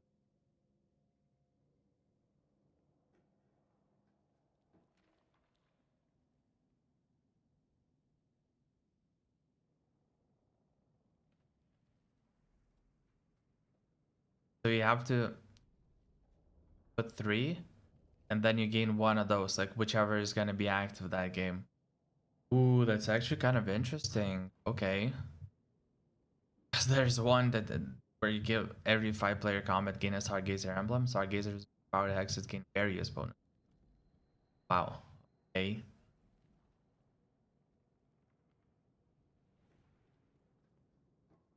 Wow. Interesting comp. This looks like quite an interesting comp, and the question is like how much you're gonna be able. But it looks like there's at least a couple of effects where you want to get kills, like sacrifices, stacks, whatever. So like itemizing from the early game and like really win streaking and making maybe a talent like a great might be a move actually.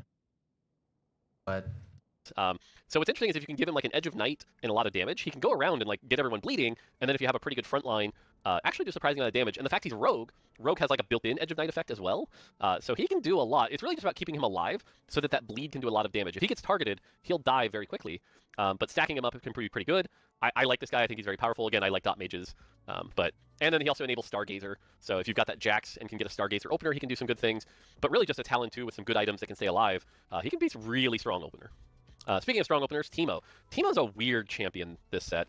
The thing that might catch you off guard is that Teemo with a Ginsu's, he's a Ginsu's user. He's not a caster. But with Ginsu's, I think he is the strongest opener. And again, tunings can change. But Teemo with a Ginsu's can really melt down tanks. Because the way he works is he hits a target, does some bonus on-hit damage, and then has a stacking poison. So the more you hit, the more that stack goes, and the more you can start to like bleed out a really strong champion. So for example, if the enemy ever has like a 2-star Aatrox with 2 items, Teemo is actually going to be really good at taking that down over time compared to everyone else in the 1-cost space. So I really like Teemo as with Ginsu's user. Now, Teemo 3 generally ends up being a little too weak in the late game. He's not one of my favorite 3-stars, but just generally a pretty good opener if you've got that Ginsu's ready to go. okay. All right, Twisted Fate is a little weird, and I think he's changed since like the influencer saw him. But basically, the way he works is he'll pick a number 1 through 9, and he'll do damage based off that. So if you hit a 1, he's going to do his lowest amount of damage. If you do a 9, he'll do his biggest amount of damage. Now, the spread is not so extreme that it's like 100 damage and 500 damage. It's not that crazy. So low rolling here isn't going to make too big a difference. But you can lose as much as like 30% of your damage from a 9 to a 1. The big thing here is if you have 2 Fate Weaver in, he'll always pick the highest number. So 2 Fate Weaver, you don't want to play him without 2 Fate Weaver, because that will make those 1s become more likely like 4s and 5s and 6s. So that's really valuable here. But otherwise, he's a pretty standard AP caster. Your Shojin JG or your Nashor's JG can do some big damage. The overkill bounces. Only other fun thing to note is when he is 3-star. So if, like, let's say you get a Build-A-Bud or you want to reroll him, if he rolls a 9 when he's 3-starred, you'll gain some gold. So if you want to use him as an engine, you can. It's only at 3-star, though. So I think when the influencers played it, it was any star level. That was ended up being too powerful. So. And then finally, Veigar. Veigar is in a weird spot right now. He's not one of my favorite openers personally, but he does have a high cap. Again, you'll want Replicator, you'll want Meeple, but as an opener, he ends up being a little weak because of his scaling with those traits. But once you get him going and you have like 2 items for this guy, he actually does pump out a lot of damage. So, if you have a couple of Veigars, maybe consider like Lost Streak to convert him into 3-star, or save the items for someone else like a Nami. But overall, he enables the Meeple line, he can enable Replicators, his traits are solid. Well down a Meeple on the target, the deal damage back. Well, magic damage. Key bonus. An additional mini meeps. Meep her call down on nearby targets. Deal. Yes. Yeah, okay. Alright, 2 cost. Akali. Akali is a weird champion. She's like another melee AD champion, that wants your BTs, your Edge of Nights. Marauder gives her some built-in Omnivamp as well. She actually does a surprising amount of damage if you get her like IE, so definitely consider that. Now, it's funny, I just said IE. Don't actually build IE on her, sorry. The reason you don't build IE on her is because her Nova passive is, I think, one of the better ones. It gives your entire team precision. Now, what is precision? Precision is just the fancy keyword now for spell crit. So IE grants precision. JG grants precision. Jeweled Lotus grants precision. All those effects that we used to just be like, now your spells can crit, is called precision. So basically, having an Akali on your board means everyone on your team's spells can crit. Now I know that sounds really powerful, and it is, but the thing to note here is it doesn't raise your crit rate. So for example, if you just have like a Corki in the back or someone, not Corki is a bad example, but I was gonna say Caitlyn, that's even worse example, a Gnar on your board. Gnar only has a 25% crit rate, so you'll want to build crit items to go with the Akali. But if you do it right, much like Vanquisher in the last set, you can run like a Stride Breaker plus a Quicksilver, and then actually have a good amount here with the Akali to provide that spell crit. So, and then as far as her effect goes, her Nova Ultimate, again, if you have an Akali 3, consider making her the Nova Ultimate. She'll do a bunch of bonus damage and jump around to people, so pretty good there. But again, really only if you have an Akali 3. And Akali 3, I think what you'll probably see more with Akali 3 anyway is less 5 Nova and more like Marauder plus strong traits and things like that. But she will be pretty strong on PvE. She's definitely someone who can do well. She might fall off in the late game though, but yeah. All right, Belveth. Belveth has 3 traits, Challenger, Marauder. So yeah, if you want to go like Akali plus Belveth, you can. Primordian though, Belveth is the 3rd Primordian and the 2-cost Primordian, so the one that really caps Primordian the highest. Does a lot of rapid attacks, uses Challenger well. Ginsu's can be good because the total number of slashes does scale with attack speed. So she's a good carry, and like I said, if you're playing reroll Belveth, you're playing Primordian, most likely. Primordian's going to scale her up the most. She is kind of that primary carry of Primordian. All right, Gnar. Gnar is kind of your item holder for Corki in the Meeple line, but can actually be played reroll as well. Does really well with Ginsu's. Pretty common. You want that like Ginsu's IE opener. Like Caitlyn's one of them. Gnar is another one here. Every 5 attacks launches a boomerang that does some bonus damage, which is really good. And if you have like a 3 Meeple, 2 Sniper opener, Gnar can be a very good carry, and it's going to PvE probably pretty strong. So definitely consider him as your opener, and there might be some Gnar reroll as well. So, all right, Gragas. Gragas is a pretty standard 2-cost tank. He's got Brawler, which is good here, but in terms of utility, again, Gragas is, I think, going to be one of the MVPs of this set as far as openers go, because he's got Brawler, which we've talked about numerous times here, but also Psionic. Psionic is a very powerful trait in that the 2-piece basically gives you a bonus item, and that bonus item can be played on anyone. It does not have to be played on a Psionic unit. So for example, if you have like Gragas plus Victor or Gragas plus Pike, all of a sudden you're up an item, which is a very powerful thing, especially in the early game. I see a lot of like Brawler Psionic openers, where like I said, if you get like a Victor out of a box, it's a pretty common thing to go like Channeler plus Brawler and do some cool things there. So definitely consider that, but like I said, you'll see Gragas on a lot of boards just for that reason. Gwen. Gwen is a weird champ this. So I guess with Psionics, you will always have to like pop them and see like what units or what item you're getting, so that like what can you do with it, is it going to be strong, and yada yada yada, and so on and so forth. That's pretty cool. I don't know.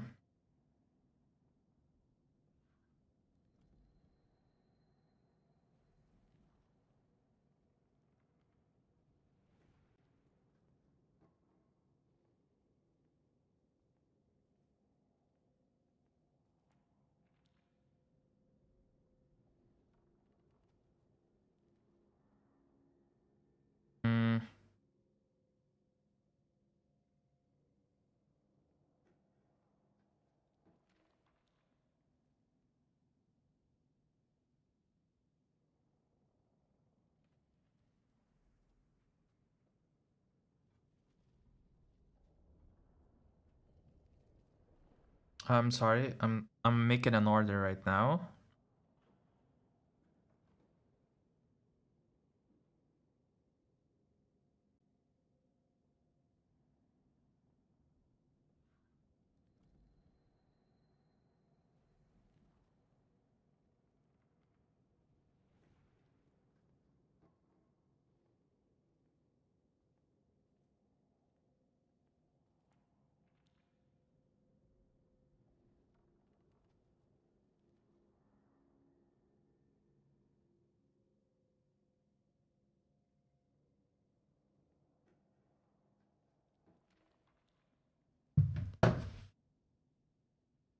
Set. I mean, she's a weird champ every set. It's a lot like set 16 Gwen, but she has Rogue to help keep her alive, and it's the same like snip and dash, snip and dash.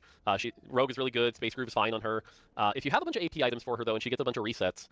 Yeah. So map plus Stargazer Hex.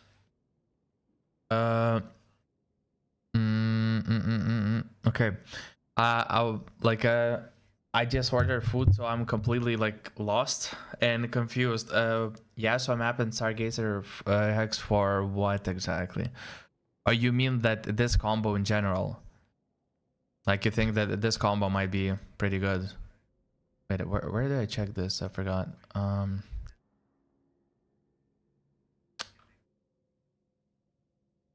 systems, I guess, right?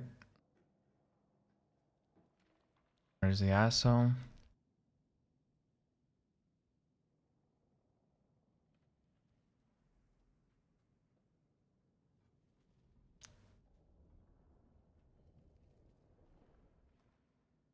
Yeah, so basically you get like a bunch of hexes, and from Stargazer, like some of the Stargazer, if I recall correctly,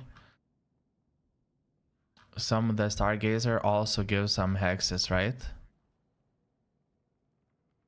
I mean, it depends, but there's like, wait, where is it? In empowered hexes. This, for example, right?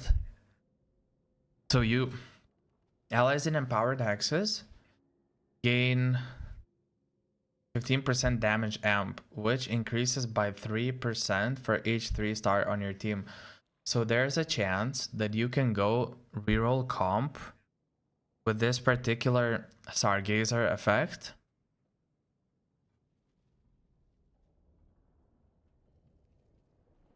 And if it's a Yasuo god, right? And go for Yasuo god effect. So if you notice that this line is open and you're like in a good spot to go there, you can potentially do like 2 or 3-star, you know, 3-cost, 2-cost units. Bam, bam, bam. And by 4-7 already have them upgraded, and then boom. That's cool. Allies in empowered hexes gain 1 mana regen. Stargazers in empowered hexes gain more and heal the lowest. Health ally. That's not bad. So basically, okay, Stargazer is gonna be the trait that we will have to check every single time we get into the game. We check what the Stargazer is, just like with Ionia, right? We check it and then, okay, we assume like, no. Okay, so first, like for now, I just want to go through every single thing together with Mordog, just, you know, the way that he explains and everything. Just go through everything and then start looking at like some like combos, what might work with what, which trait with which trait, which emblem with which unit. Like maybe emblems give this effect and this is this trait and this combines with this, just start looking for like a little bit of connections, right? Yeah. So but first I want to just go through these things in the first place. Just like units in general and traits in general, just the base for now. Arena from back in the day where if she gets a kill, she'll jump.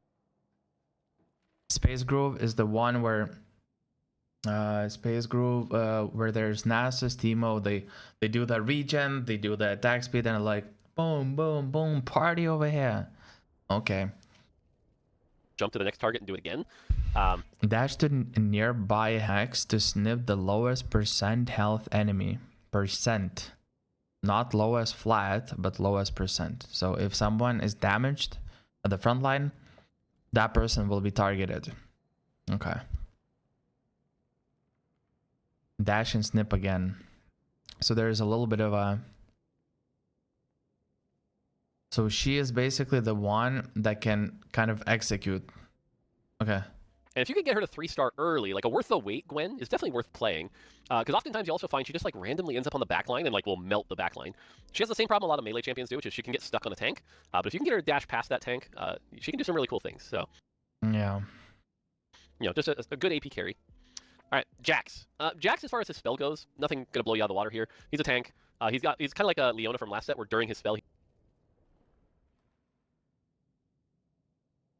But that's only after activating you get the flat damage reduction and gaining shield and damage reduction.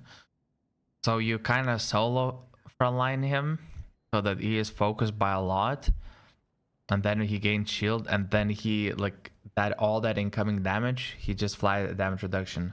So it's gonna work well against lower damage instances, but if there's like he's not gonna be a good tank, or this spell is not good against someone who like in one tick deals like big damage, you know, like Lysandra.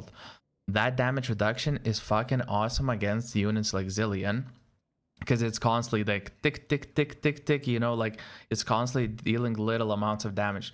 So you reduce that by flat damage like reduction amount and it basically goes to 0. But it's not going to be against someone who's like like Jin, like 1 shot, 2 shots, 3 shots, and then 4 shots, boom, explodes your head, you know? He's got some of that flat damage reduction, scales with armor and MR, so a tank. But the thing to note about Jax is if you can get a Jax early, he's kind of like the linchpin of Stargazer. You often have the Twisted Fate, the Talon, but the Jax is the hard part to get Stargazer active. And Stargazer is a trait that if you can play it, definitely is fun to play. It's got these powerful hexes, and each game it changes what it is. So I always look at, like, anytime I see an early Jax, it's like, let me check the Stargazer, let me see if that's worth going into, let me see if I have the other units, and if so, I'm probably going to lean into that. So again, he's got that powerful trait worth playing. Yeah, and stunning them. So there's a little bit of a CC element going. Right, Jinx. Jinx is an interesting champion. You're not going to play her as a primary carry too much. In fact, she kind of has this weird thing where because her spell scales with attack speed a bit, I find her to be pretty bad in the early game, but that's okay because she's Anima. And again, Anima is the lost streak trait of the set. So often what happens is you get a Jinx, you play some Anima, you lose, then power up and hit the Jinx 3, and actually she's a beast. Like, for a lot of our playtests in the last couple weeks, Jinx 3 with like 3 items has been very, very powerful. So just calling that out though, that like... So in theory, you can get worth the wait. Okay, you go worth the wait, for example, and you go Anima and you lose for like 5-7 rounds or whatever. Then you just save up eco on everything, you sack, and then you get her 3, and then you start blowing everyone by turning the game around by itemizing her with 2 to 3 items, and then saying like, okay, it's time to cash out Anima, now it's time to start winning. You know, let's say you start with like a Jinx 2 from Warpath or something. That's not actually the best spot to be in, but she does scale really well. And she's kind of a marksman. She wants that attack speed. That's the other thing too, is don't play her without attack speed. Even though her spell is doing most of her damage, because the spell has an attack speed scaler, you really want attack speed on her. So, all right, Meepsy, fun little champion here. A little Meep controlling a space golem. Meepsy's very cool.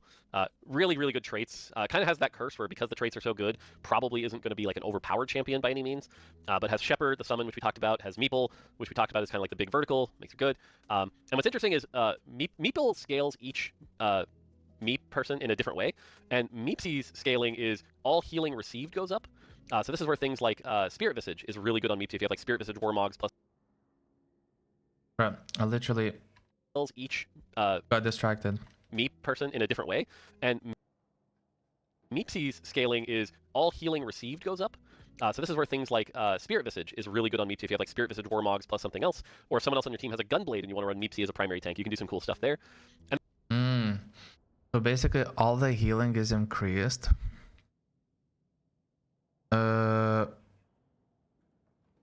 So yo, there is Kindred, and Kindred's Nova is that it gives your main tank shielding, right?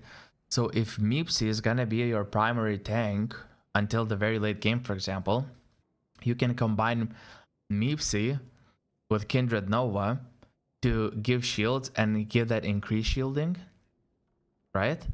And also, I think Sona or someone like might have those effects where you like heal someone or improve healing, or you like share healing with someone or that kind of stuff. But yeah, there's probably like a couple of units or a couple of traits / units that can play together with the Meepsy well in improving that effect and like scaling it further and further.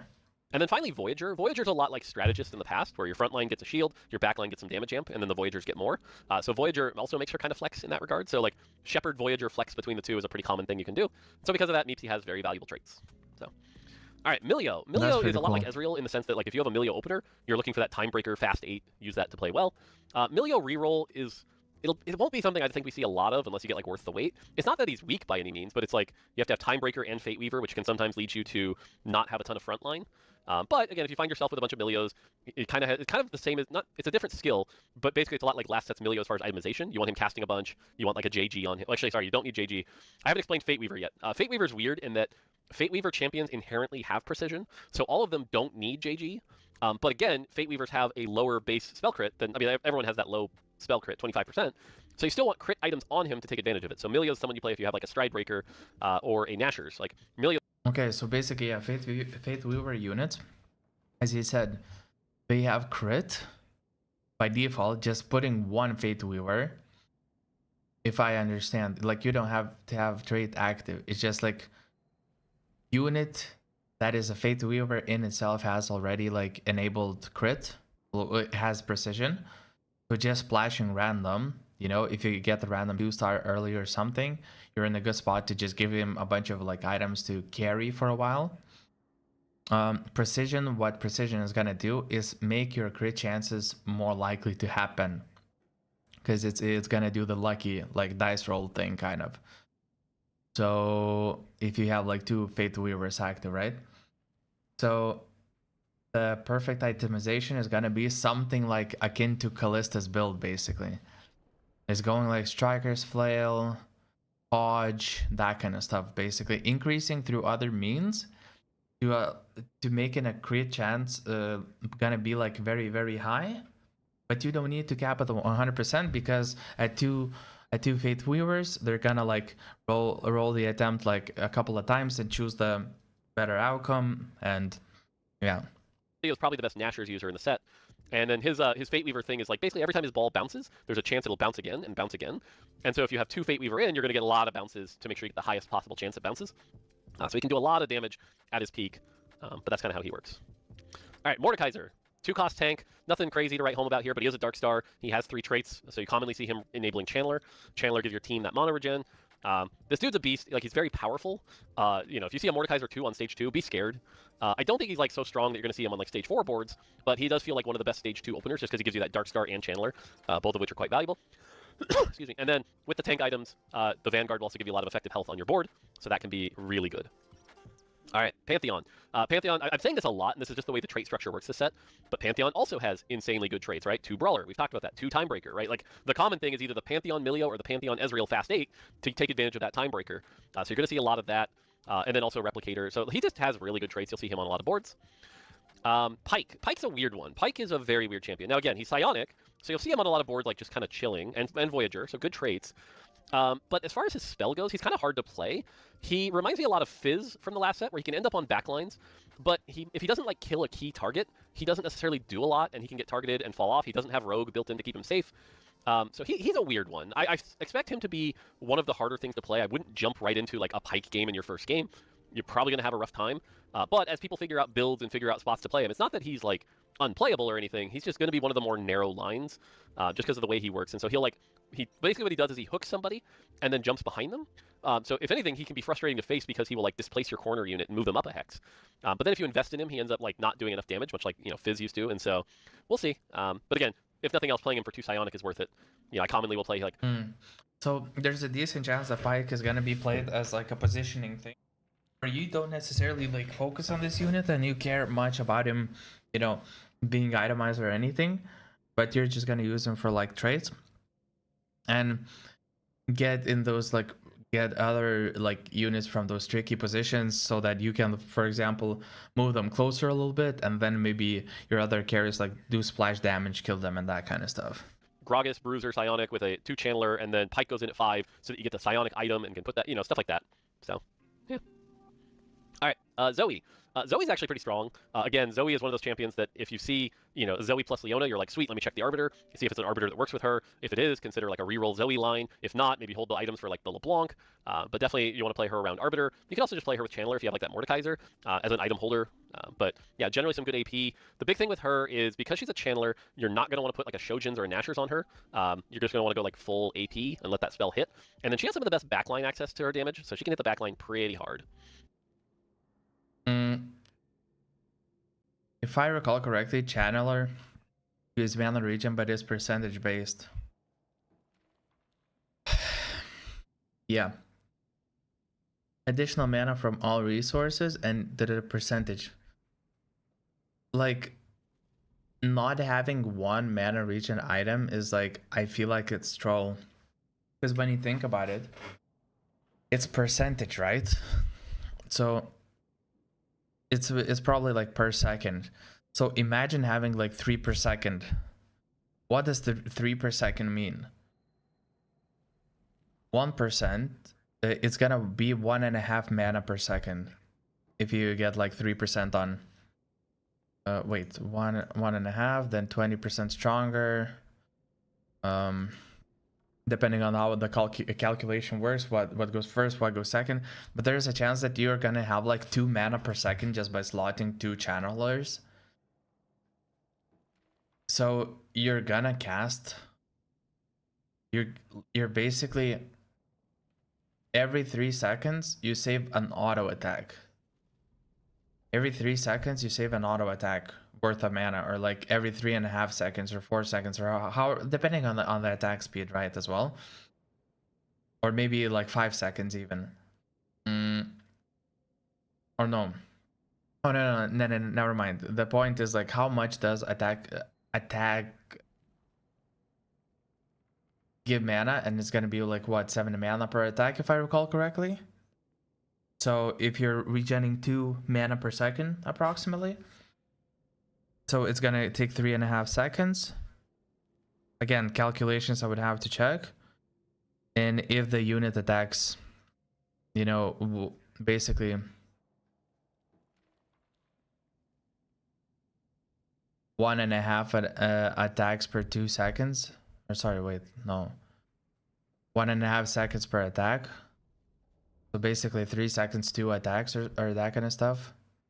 Yeah, I don't know. I feel like with channelers, it might feel like all you want is damage, but the trait in itself does make you all of the sudden gain like crazy amounts of mana and that kind of stuff.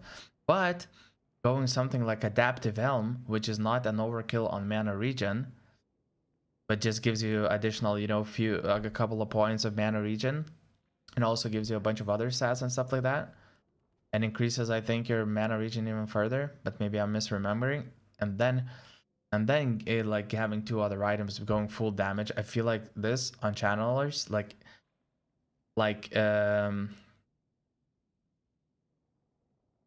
is it called Innovator at the current set? Invoker, right? It's like in Invokers in this set. Personally, I think that for Invokers, Adaptive Helm is literally one of the best items. I just love seeing it. Like, you give Adaptive Helm to LeBlanc, and she casts spells a lot of the times. And I feel like it's really good. We could do some calculations after in seeing like how the damage changes per, let's say, per 10 seconds. If it matters that, the unit casts more often, or does it matter that it goes at once and deals more damage, but the cast less, what the DPS output is going to be like. But yeah. Also, it really depends, on the effect. For example, LeBlanc does pretty well with casting more often because LeBlanc has a stun. Stun is not long, it's like for a second or something, right? So you don't stun unit or like the whole board for like 5 seconds, for 2 seconds, like Swain, like a lot of units. But having her interrupt someone for like a second, then after 2 seconds, boom, for a second again, after 2 seconds, for a second again, it's really strong just because of that, just because of the effect in itself. Now, someone who doesn't have those effects, and it's basically pure damage a lot of the times, then in those cases, you might say, okay, maybe casting less often but more stronger is good. Or maybe, your casts are such that if you cast once, a lot of the times you leave units with, like, let's say you have a bunch of mana regen on your unit. So that unit casts once, and it's single target spell, and a lot of the times it leaves the enemy unit with just a few % of HP. So maybe you say then, okay, let's reduce the amount of mana it requires, or the amount of mana you give, but make the spell stronger. It's going to cast a little bit slower, but it's going to make sure to kill, and there's not going to be a big of an overkill room, for example. It's going to be just enough, like cross the threshold beautifully. And then it's not going to waste a second spell on the same target that's basically dead. Because it's almost like an ASOL, if you would think about it. ASOL has this one problem, which is, like, you don't say it's like a problem, oh my god, like ASOL is like not a unit because of it. But ASOL is one of those units that casts a spell and deals a lot of damage per boom, you know, on impact. The problem with that is that you take a bunch of time to like generate. You cast a spell, boom. Let's say you deal, you know, a lot of damage, and now the unit is left at 10% HP, and your team cannot kill off that unit. So now ASL is working again, working for a few seconds, then casts a spell on a 5% HP unit, and it just wastes so much damage into the nether. Good thing about ASL that he deals AoE and that kind of stuff, knocks up, that's cool. But let's assume that ASL is an equivalent of a unit that does single target damage, crazy damage, but single target. That's why you sometimes like, it's really nice to try and find the balance between mana regen. Sometimes you'd rather make a unit cast more often but deal less damage so that it does not do that big, it does not have that big of an overhead in terms of overkilling unit, and instead it just kills with just enough damage and then it can move on to the next target. So, all right, on to 3 costs. Aurora. Aurora is, I mean, is a weird champ because anima. So if you get an Aurora out of a box, you're like, time to lost streak, right? Is one of the 2 3 costs to get anima going. And then once she stacks up, she can do a lot of damage. From there, you really just have to think of her as like a standard AP user, right? You're going to want the JG, Nashor's, Shojin kind of stuff on her, though her traits don't give her a ton of AP, so actually even like a death cap is quite good on Aurora. Aurora will be the kind of champion that like will blow your mind on the damage meters, but won't necessarily win you all the fights, because she will do a bunch of damage and it's split amongst all targets hit. So if she hits like one target, you'll see this like giant 3,000 crit, and you're like, whoa, that's crazy. But she only hit one target, right? And then she has this 80 mana cost, so she does need spell, you know, mana generation pretty heavily. Yeah. Now, if she's itemless, though, the thing to note here is she debuffs the enemies she hits, and then after a while they take damage. So she can actually be a good supportive unit for like a Voyager comp, for example. Act enemies Tor of all damage they take. So basically you hack someone and then somebody else deals damage, and that effect then finishes. Play her for that Voyager trait. They take a bunch of damage, and then the true damage pops. So it can actually be a good supportive unit. She's kind of the closest to a supportive unit that we've seen. But again, a 3-star Aurora can definitely pump out the damage. So, okay, Diana. Diana is one of the weirder champions we've made in a while. She's a melee champion, AP. Makes sense. When she casts a spell, attacks deal bonus magic damage. So you want attack speed and her be attacking a lot, then active. Gain shields and summon 3 encircling orbs for however long. Orbs deal magic damage to enemies they pass through and rotate faster based on attack speed. Oh, Ginsu's Rage Blade. It's like Ginsu's, it's basic. It's in essence, you kind of want to have more or less the same build as you do right now, except that it has Challenger, and the Challenger, I think, is gonna be attack speed, right? Challengers gain bonus attack damage when the target dies, general dashes. So it's gonna be one of those. There's a potential that Diana could be a reroll kind of champ.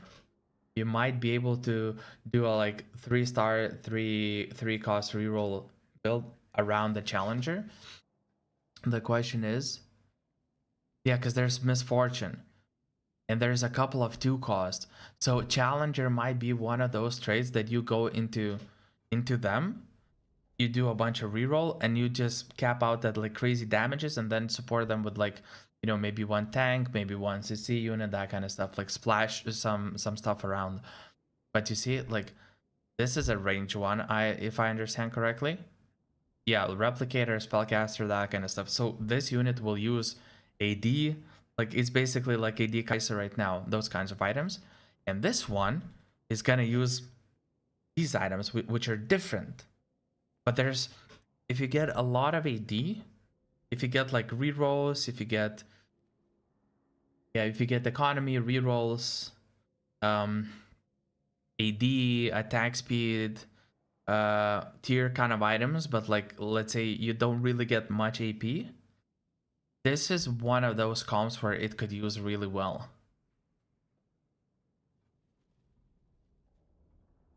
I'm really curious to to see if we will be able to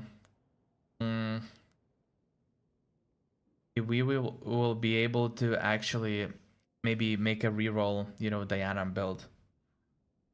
Because like the why I'm saying reroll in this case, a lot of the times, for example, when you think about like current set, right? And think about Nox's reroll, right? Or you think about Malzahar, Leona, Zoe, that kind of. You want as many units when you reroll, like when you make a reroll comp. At minimum, you want to have 2 units that you go for, preferably 3 or even 4, so that your rerolls are effective. The one of the most important things for reroll comps is that every single time that you click reroll, you pay 2 gold to reroll your shop. It's as effective as possible, you know, in terms of like spending. So meaning you have the highest chances, or you know, as high of chances as possible of finding the units, because other people are buying out other kinds of units through 3 cost because they also go for a reroll, or you go for a lot of units like 3, 4, sometimes even 5 3 cost units. That's where like everything converges and you're like, okay, this is where the rerolling is the most effective. Or like you go for 3 and 2 costs. So challenger trait in itself lends to a position where rerolling makes sense, because when you reroll, a lot of the times you want to at least have 1 carry unit. Most of the times in my, like as far as I know, most comps, when you reroll, there has to be a carry unit, 1 or 2 carry units. And challenger just so happens that they're both carry units, right? So you reroll them, you get them like basically as main carries. They're gonna eat up like, you know, from 3 to 6 separate items really well. And then maybe it's gonna combine with, I don't know, maybe with like Nova. Wait, let's see, Channeler, Brawler. Maybe with like a couple of brawlers, maybe challengers, brawlers, for example, and you go for these 4 units for Urgot, Maokai, Diana, Misfortune, something. I don't know. It really depends, right? I don't know exactly what would be the build, but the idea is that when you reroll, you don't really, like most of the times in a lot of the sets, you don't go reroll just for the tank units, because tanks might feel like, oh my god, they're super tanky, they're never dying, they're 3-star, like blah blah blah blah blah blah, it's great. But when you have no damage, like in most sets, as far as I remember, just tanky units or tankiness in itself does not win you the round. Yes, they're tanky, they don't deal damage, eventually they're gonna get out damaged. It's not like in other games, like for example, I don't know, in World of Warcraft or something where people play. I don't really play World of Warcraft, I don't know that much about it, but I played Lineage 2, for example, or Lineage 2, however you pronounce that, right? In those types of games, I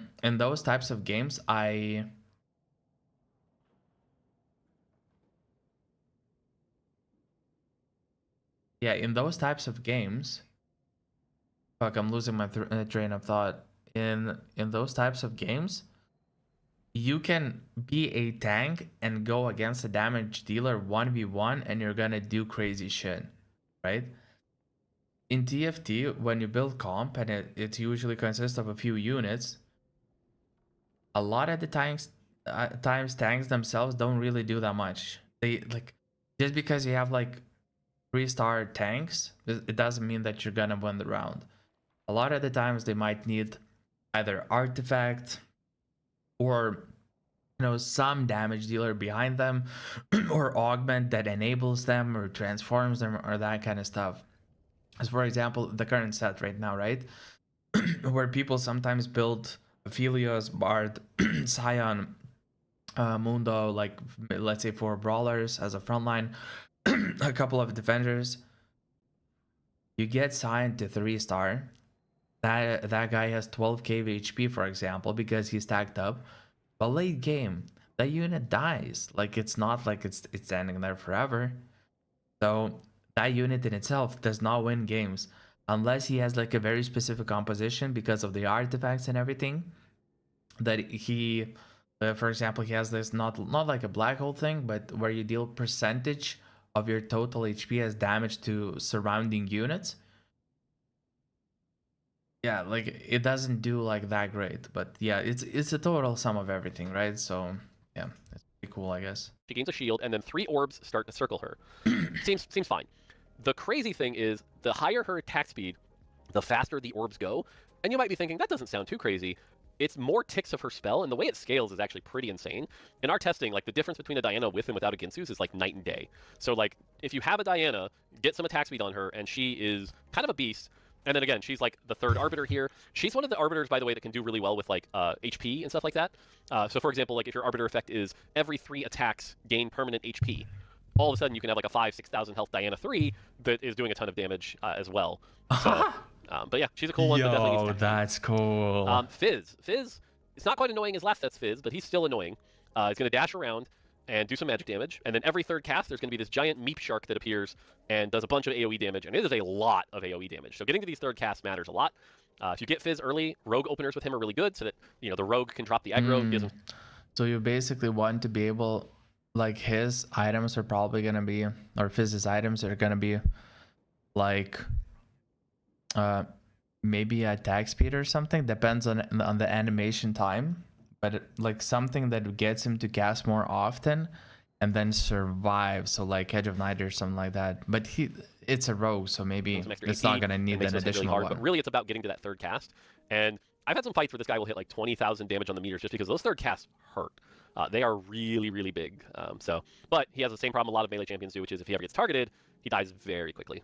So, okay, Alawi is our first 3-cost tank, and I want to talk about something real quick. Is something that has happened over the course of the development is a lot of our 3-cost tanks are actually like pretty powerful. You could even like borderline debate if some of them are like the correct distance between the 4-cost tanks. But what we found, especially as we've returned to a normal size set, is that having a 3-cost tank be strong has done really good things to the game, so that not everyone's just fighting over all the 4-cost tanks. So if you get a 3-cost tank early, consider them quite strong. And Alawi is no difference. Like, even though she's an anima unit, and anima's going to lose, she's also Shepherd, which is good, but she's just really tanky. Like, investing in her, she's hard to kill. She'll drain some health, she'll heal a bunch, she's very tanky. So don't sleep on these tanks. These tanks are actually quite good. I think a lot better than like the 3. Like, she's not quite Darius levels right now, but she reminds me of Darius, where it's like, oh, you face a Alawi 2 on 3/2 with items, and you're like, how do I ever kill this thing? So, all right, Kaisa. Kaisa is a rogue, but she's still a backliner. She's, an IE, a backline caster kind of thing. But she's kind of like, if you're going to play some rogues, having a backliner that will stay alive till the end is usually good. And she can enable 2 Darkstar. So a common thing is like 2 Darkstar, 2 Rogue, play tempo off that and do well. She can do a lot of damage and gets those executes from Darkstar. Otherwise, she's not going to wow you too much, but she can output a lot of damage. All right, Lulu. Why would you want Rogue on Kaisa? Because it's basically an Edge of Night, right? So it's like kind of safe. Rogue gain attack damage and ability power. Oh, okay. So you gain a little bit of stats and sort of this like a safety net.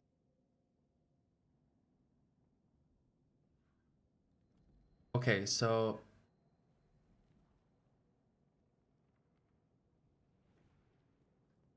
whatever this means, gain mana per kill mana. So basically, if you take someone down, you're recasting faster, right? But anyways, fire onto missiles and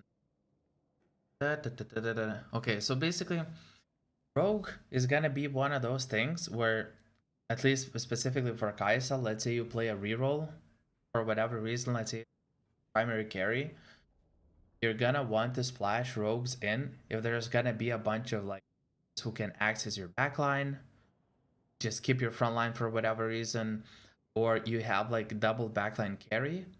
You're gonna position them in a way. Kaisa, after frontline dies, Kaisa is gonna be the first target. That the fight is happening, your frontline is dying, and then all of a sudden, they move from frontline to the backline. But the first target is gonna be Kaisa, and they start attacking her. Boom, Edge of Night. Effect. Boom, it moves the enemies to another target. So it's basically this kind of ping pong back and forth. So there's a definitely some complicated champion. interactions that Not that complicated, but the thing to note here is she's an AP caster, right? So she's going to want, again, your Shojin, Nashor's, JG, Deathcap, all that stuff. She is a replicator, so you're going to want 2 replicator active. But the crazy thing here is that her spell slightly changes based on the Stargazer. Now, you don't even have to have Stargazer active. It's just, what is the Stargazer this game? That will change her spell a little bit. So, for example, if it's the Serpent Stargazer, she will also shred a bunch of flat magic resist with her spell. I forget all of them. I don't know them all off the top of my head. But like, there's one, for example, that will get gold on kills. There's one that will do a little extra AoE damage. And so you can consider that as just like a nice flavor to check with Lulu. But otherwise, she can do generally pretty good. I mean, literally, our final playtest today, I just took second with her with Lulu 3, and it was the Serpent one. That's why I knew that one off the top of my head. Playing her with Replicator with Misfortune, which I'll talk about in a minute. And so, like, there's definitely a lot of cool ways you can play her. But yeah, solid AP carry. Okay, Maokai. Maokai is going to be another popular unit. Maokai has a passive that says he gains more health from all sources. So, and he's a brawler, which gets wild. So if you have a Maokai 3 with like 4 or 6 brawler and a Warmogs, this guy can hit Cho'Gath levels of HP. You can do some pretty wild stuff with Maokai. Like Maokai out of a box into Cosmic Hex can be pretty insane. Hefty rolls. This unit basically just from the items, like brawler stuff, items and that kind of stuff. So it looks like he could be one of those like challenger brawler or like brawler and something. So basically you roll for these two, the 3-star, right? These two and some other like 1 or 2 DPSs for backlines, and you the 3-cost 3-star units. You reroll. Give this 3-star. You give him like Spirit Visage, like Dragon's Claw if it's like lobby, Bramble Vest lobby, and like 4 Monks for something like that, right? Have 2 brawlers, and he's gonna be like a 3-cost. It's a 3-cost 3-star unit, so it's gonna be like probably because of his passive, is gonna reach like 5k HP or something like that. Just natural. Although I don't think Hefty Rolls is in the set. But there are definitely augments that like give health that like pair really well with Maokai. So definitely consider that. And on top of that, he's a Nova unit. His Nova passive is actually one of the weaker ones. As we hit the higher cost Nova units, their passives get weaker. I believe his is heal a unit, or it's either heal a unit or shield somebody.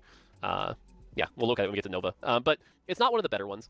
Now his ultimate, his 5 Nova ultimate, is like the safe choice. If you're running 5 Nova and maybe like you don't have your Kindred itemized yet and you want to, play around that, his is like the safest, which is it hits the whole board and stuns them, right? You basically get a board-wide stun by playing 5 Nova. So he's a safe choice if you're looking to do that. That's pretty cool. His spell itself is actually not that impressive. It's really about his passive. So getting him HP, making him this giant health bar that no one can take down. Basically, Maokai's very strong. Yeah. Okay, Misfortune. Yeah. Misfortune is weird in that we have to talk about her as if she's 3 different units. And in fact, even in our playtest feedback, we would always list her as 3 different units. Because the way she works is she shows up in your shop, it says Gun Goddess, and choose a trait. And when you grab her, she has 3 traits she can play as.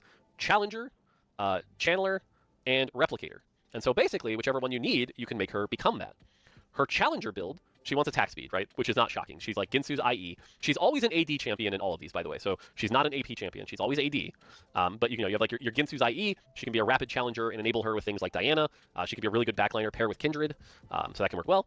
Yeah, so... Channeler, she's more like an IE Deathblade. You actually, because she's a Channeler, you don't really want your Shojins. But she has like a big, like kind of like her ult, but it only hits 2 targets, but it hits them pretty hard. So definitely like that. Sorry.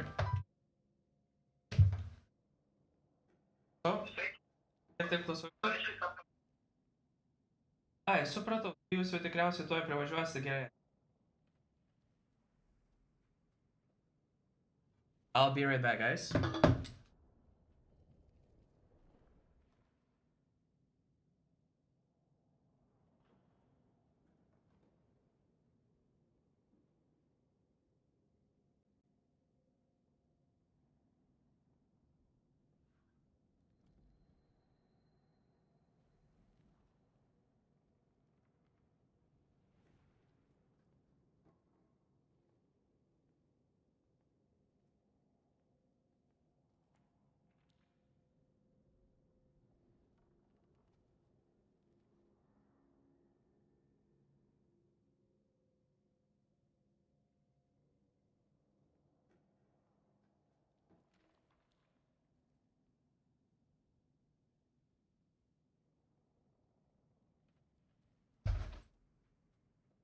Okay, fellas, I just brought some food.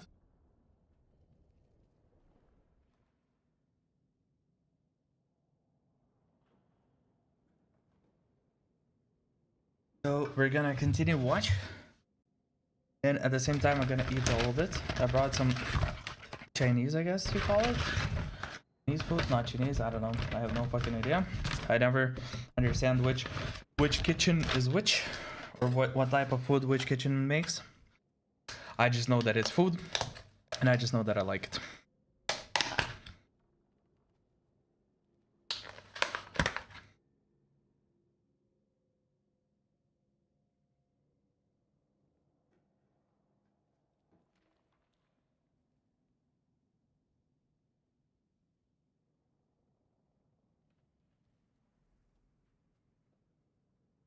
And then we have Replicator, and this is where you want your Shojin IE. She becomes more the caster and does this like line spell that can hit pretty hard. So again, the cool twist here is you can build her however you want. She almost always wants IE just for the spell crit, and then the items change based on which class you got. So cool.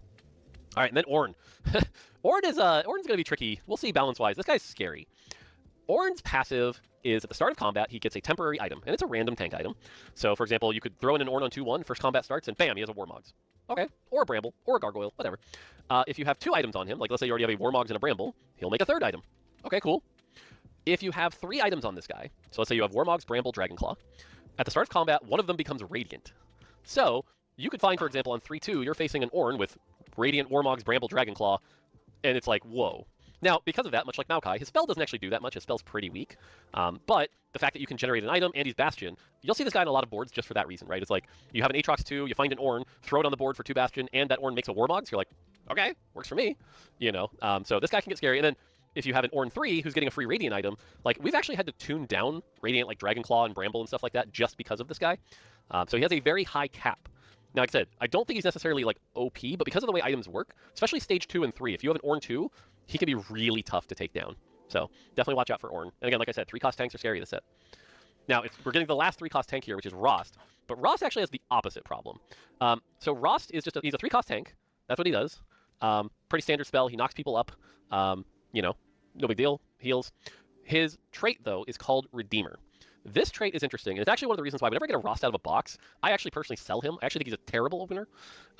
His trait says, for every non-unique trait you have active, your team gains armor, MR, and attack speed. So basically, for those of you that remember the augment built different, where it's like try to have as many small traits active as you can, it's built different for your team. So, you know, late game, this can get as high as like 20 armor and MR and attack speed for your team, which can be really good. But the problem is, if you get him on stage 2, you have like 1 trait active. And this also scales with his star level, by the way. It's like 3, 4, 5% per trait. So a Rost on the opener is like, yay, 3 armor and MR, who cares? But I find this guy like, especially this set with the way the traits I told you they're all very valuable. You run like a 2 Brawler, 2 Bastion, 2 Channeler, 3 whatever, you know, a couple Voyager, 3 Shepherd, 4 Voyager, whatever. And then like you hit 9 and you throw in a Rost, and it's like a lot of power just being added onto your team. So I find him to be like one of the 3 costs you want to put in on 8 or 9 to get full advantage of that Redeemer if you're playing this kind of comp.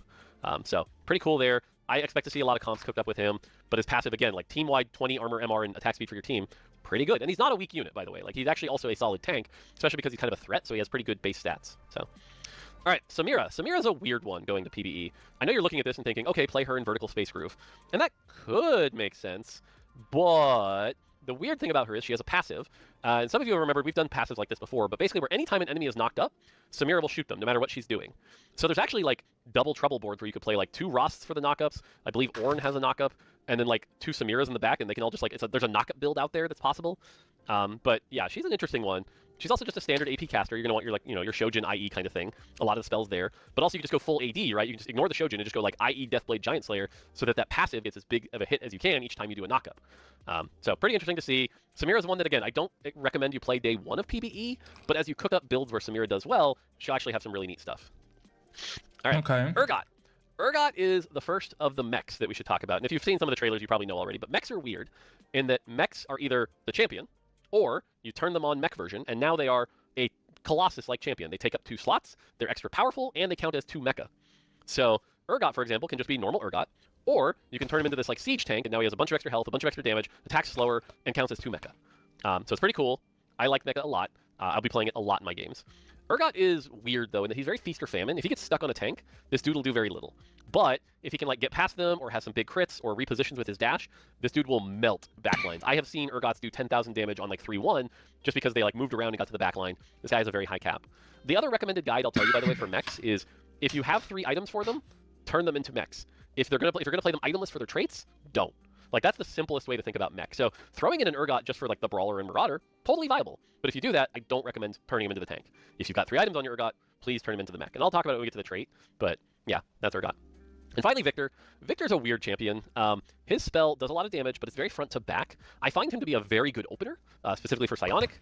He can actually melt tanks before they really come online, but I find late game he's just too slow.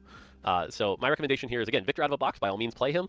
Victor reroll, I don't think it's quite there yet. So the other thing, again, because he's a channeler, don't necessarily build things like Shojin. Really just go for, like, does he have the Psionic item? Mono regen is actually really good. Blue buff is actually really good on channelers. I should have said that earlier. But yeah, so he can do a lot of damage though. JG Deathcap blue buff, totally viable build. So okay, forecasts. I only have like an hour and a half left. I gotta get through this in an hour and a half. Okay, Aurelion Soul. This is an interesting one in that he can operate as both. If you have like one leftover item for AP, he sits on the back line, he shoots a beam, does some damage as a standard unit, can help Chandler, totally fine. If you make him the mech, though, he becomes that starship that flies around and does damage. And it's interesting because what I found with Aurelion Soul is that he's very strong early. If you get him early, you can win streak like stage 3 and half of stage 4 with this guy. But late game, because his damage is so spread out, he tends to struggle a little bit. You end up needing like a secondary carry to really help him. But that being said, pretty standard AP items here. You really just want to go like, full damage, which is true of both forms. So just so that those ships are doing as much damage as possible. Deathcap JG, stuff like that. So Has issues right, basically Corki's with one of your finishing off. 4-cost caster backliners. Again, the weird thing here is because he's Fate Weaver, he doesn't need IE. So Corki really benefits from like Stride Breaker plus Deathblade, plus like a Giant Slayer or even something like a Quicksilver. So that's pretty cool. Otherwise, again, play him with Meeple, right? You're going to want to play him with 5 Meeple or 7 Meeple. But yeah. Okay, the Mighty Mech. Same thing, this is our last mech. This is the primary tank of the mech comp and a really good 4-cost tank because again, he can be a Colossus unit. So imagine, you got your like Warmog's Bramble Dragonclaw on a unit that has baseline like 2,000 health. It's pretty insane. So he can be one of the better tanks. The weird thing about him, though, is that he's a Voyager unit, and your instinct's going to be like, oh, I'll play him in Voyager. But actually, he doesn't benefit from Voyager that much. Voyager's frontline is a flat shield health, and so because he's got like, 3,000-4,000 health, an extra 200, 300 shield, who cares, right? But that being said, playing him in mech, like with 4 mech, can do some pretty cool things. I also think he's going to be one of the better emblem holders. If you have like a Bruiser emblem on this guy to pair with Urgot, I think that will be insane. But just be aware that like don't be baited into thinking that like I should play him in Vertical Voyager. You can by any means. I just don't think it's as amazing.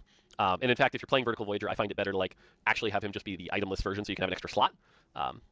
But yeah, otherwise he's an interesting tank, does some big damage. And again, he is one of the more impressive 4-cost tanks. You can flex around. Like, remember I was talking about how Rost works really well, right? Like play him with 3 mech active, 2 Voyager active, and then get Rost in with a bunch of other traits, and actually he can be pretty insane. So something to consider. Karma. Karma is your pretty standard Big Boom 50 monocaster. I know Big Boom and 50 not quite there, but basically the idea here is, JG, Nashers, get some big crits, shoots 3 targets, big damage, pretty standard AP caster. And the fact that she's Dark Star and Voyager has some good traits as well. But big damage. We find that like playing like a Karma plus LeBlanc or a Karma plus Nami builds can be really good as like double carries. So those are pretty solid. Kindred. Kindred is going to be your backline Ginsu's user at 4 cost. Pretty standard, shoot, lots of shoots, does some damage, nothing too crazy here. Her Nova passive is one of the weaker ones, which is just, I believe it's heal a champion. So nothing crazy there, but her Nova effect, so this is where again, if you're playing 5 Nova and you have a Kindred with 3 items, Kindred is probably going to be your common 5 Nova pick. And basically what it does is every time it procs, it'll put one of her marks on people, and it can proc multiple times. Hers is the only one that can proc multiple times, and so it's just going to help her mow things down quicker as you hit those 3 marks. That is deal. Magic damage instead. Magic marksman. So attack speed is gonna be relevant. Clones that attack along the final attack. Clones fireball. To get Wolf to come out and bite. So yeah. Oh, I was looking at level up. Yeah, he's talking about Kindred right now. Wait.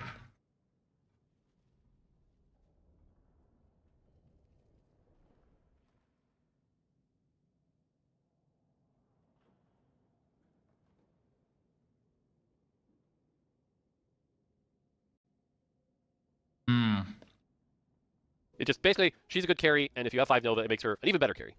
Kind of like how traits do. So, finally, LeBlanc. LeBlanc is a weird one. LeBlanc is our Ginsu's AP user, actually. Basically, she stands on the back line, gets 40 mana, 5 clones appear, they all shoot some shots, and then she reverts, repeat. Where LeBlanc shines is there are a bunch of Arbiter effects that are like every 3 attacks or every 10 instances of damage. And because, again, as I said, Arbiter can be over budget. If you get something like every 10 instances of damage, gain 10 AP, all of a sudden you have this like 2 or 3 piece trait that's gaining you like 100 AP over the course of a fight. LeBlanc can really output some damage. So I find LeBlanc to be the kind of carry that you play if the Arbiter syncs up really well with her. If it doesn't, then I typically try to avoid LeBlanc, but definitely has some pretty high caps with Arbiter there. All right, Yeah, Master fair Yi. enough. Master Yi is our AD damage dealer. If you get him early, very good. Again, Psionic. There's some good Psionic items with him. Marauder. But otherwise, reminds me a lot of like Belveth a little bit. Actually, that's not true. Closer maybe even to like...